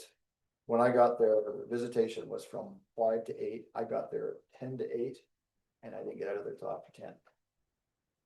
And there wasn't much behind me, but very well, like, yeah, so thanks for bringing that up. Also, Wiggins, yeah, he was very, very well known, very well liked, and yeah, he served on there. I don't know if he served in before amalgamation or not, but I'm not sure how much amalgamated back then, but yeah, nice, good guy. He'll be missed. Okay, since there's no other, there's probably lots of things we're missing, but thanks for bringing up the Paris Council week as well. I think there was an email went out yesterday inviting everybody to the Peter Champion. I will be bringing greetings again to that one, and it was sort of tough with Rockland because he used to have a bit of an ambassador the week before, and then they had the fair, but now it's just sort of rolled into that fair part. But yeah, okay. So we're going to go into closed session. Are you hanging around, Councilor Woodhead, or do you have to get it go? Okay, so we got 3:54. How much time do you need? 10, 15 minutes, Madam Clerk? 5 minutes? She wants to get out of here. 4 o'clock. Okay. All right. So the council will proceed into closed session at 4 p.m. to discuss matters related to the following: committee of appointments, section 239, personal matters about identified individual. Present will be CAO Karen Goodwin and Court Amanda Fines Benalstock, and the one that was added. Did we find the wording on that, Madam Clerk? Thank you. Through you, Mayor McQueen, I did email it to you. But an update and council direction regarding current planning appeals, section 239(2)E, litigation or potential litigation, including matters before administrative tribunals affecting the municipality or local board, and 239(2)K, a position, plan, procedure, criteria, or instruction to be applied to any negotiation carried on or to be carried out or to be carried on behalf of the municipality or local board. Well, thank you. Did you see it now? I just never looked. I need a mover, sorry, Councilor Duby. And seconder, Councilor Outwood. Any discussion? All in favor? That is carried from the viewing public. We'll be in closed session for hopefully a short period of time, but we have 2 items to discuss. Just a question. Point Sure. of order. Do we need a motion to go past 3? I know we're like at 4, but. Motion to go past 3, moved by Councillor Dubik, second by, I haven't, oh, we can't, I have a motion right on the floor. Motion proceed past those supersede. Yeah, I guess it does. Yeah. Moved by Councillor Dubik, second by Councillor Wiggins, that we go past 3 o'clock. All in favor? Okay, now the motion to go and close. All in favor? That's carried. Thank you for that. Where else, which one?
I'm juggling a lot of balls up here, you know that, eh?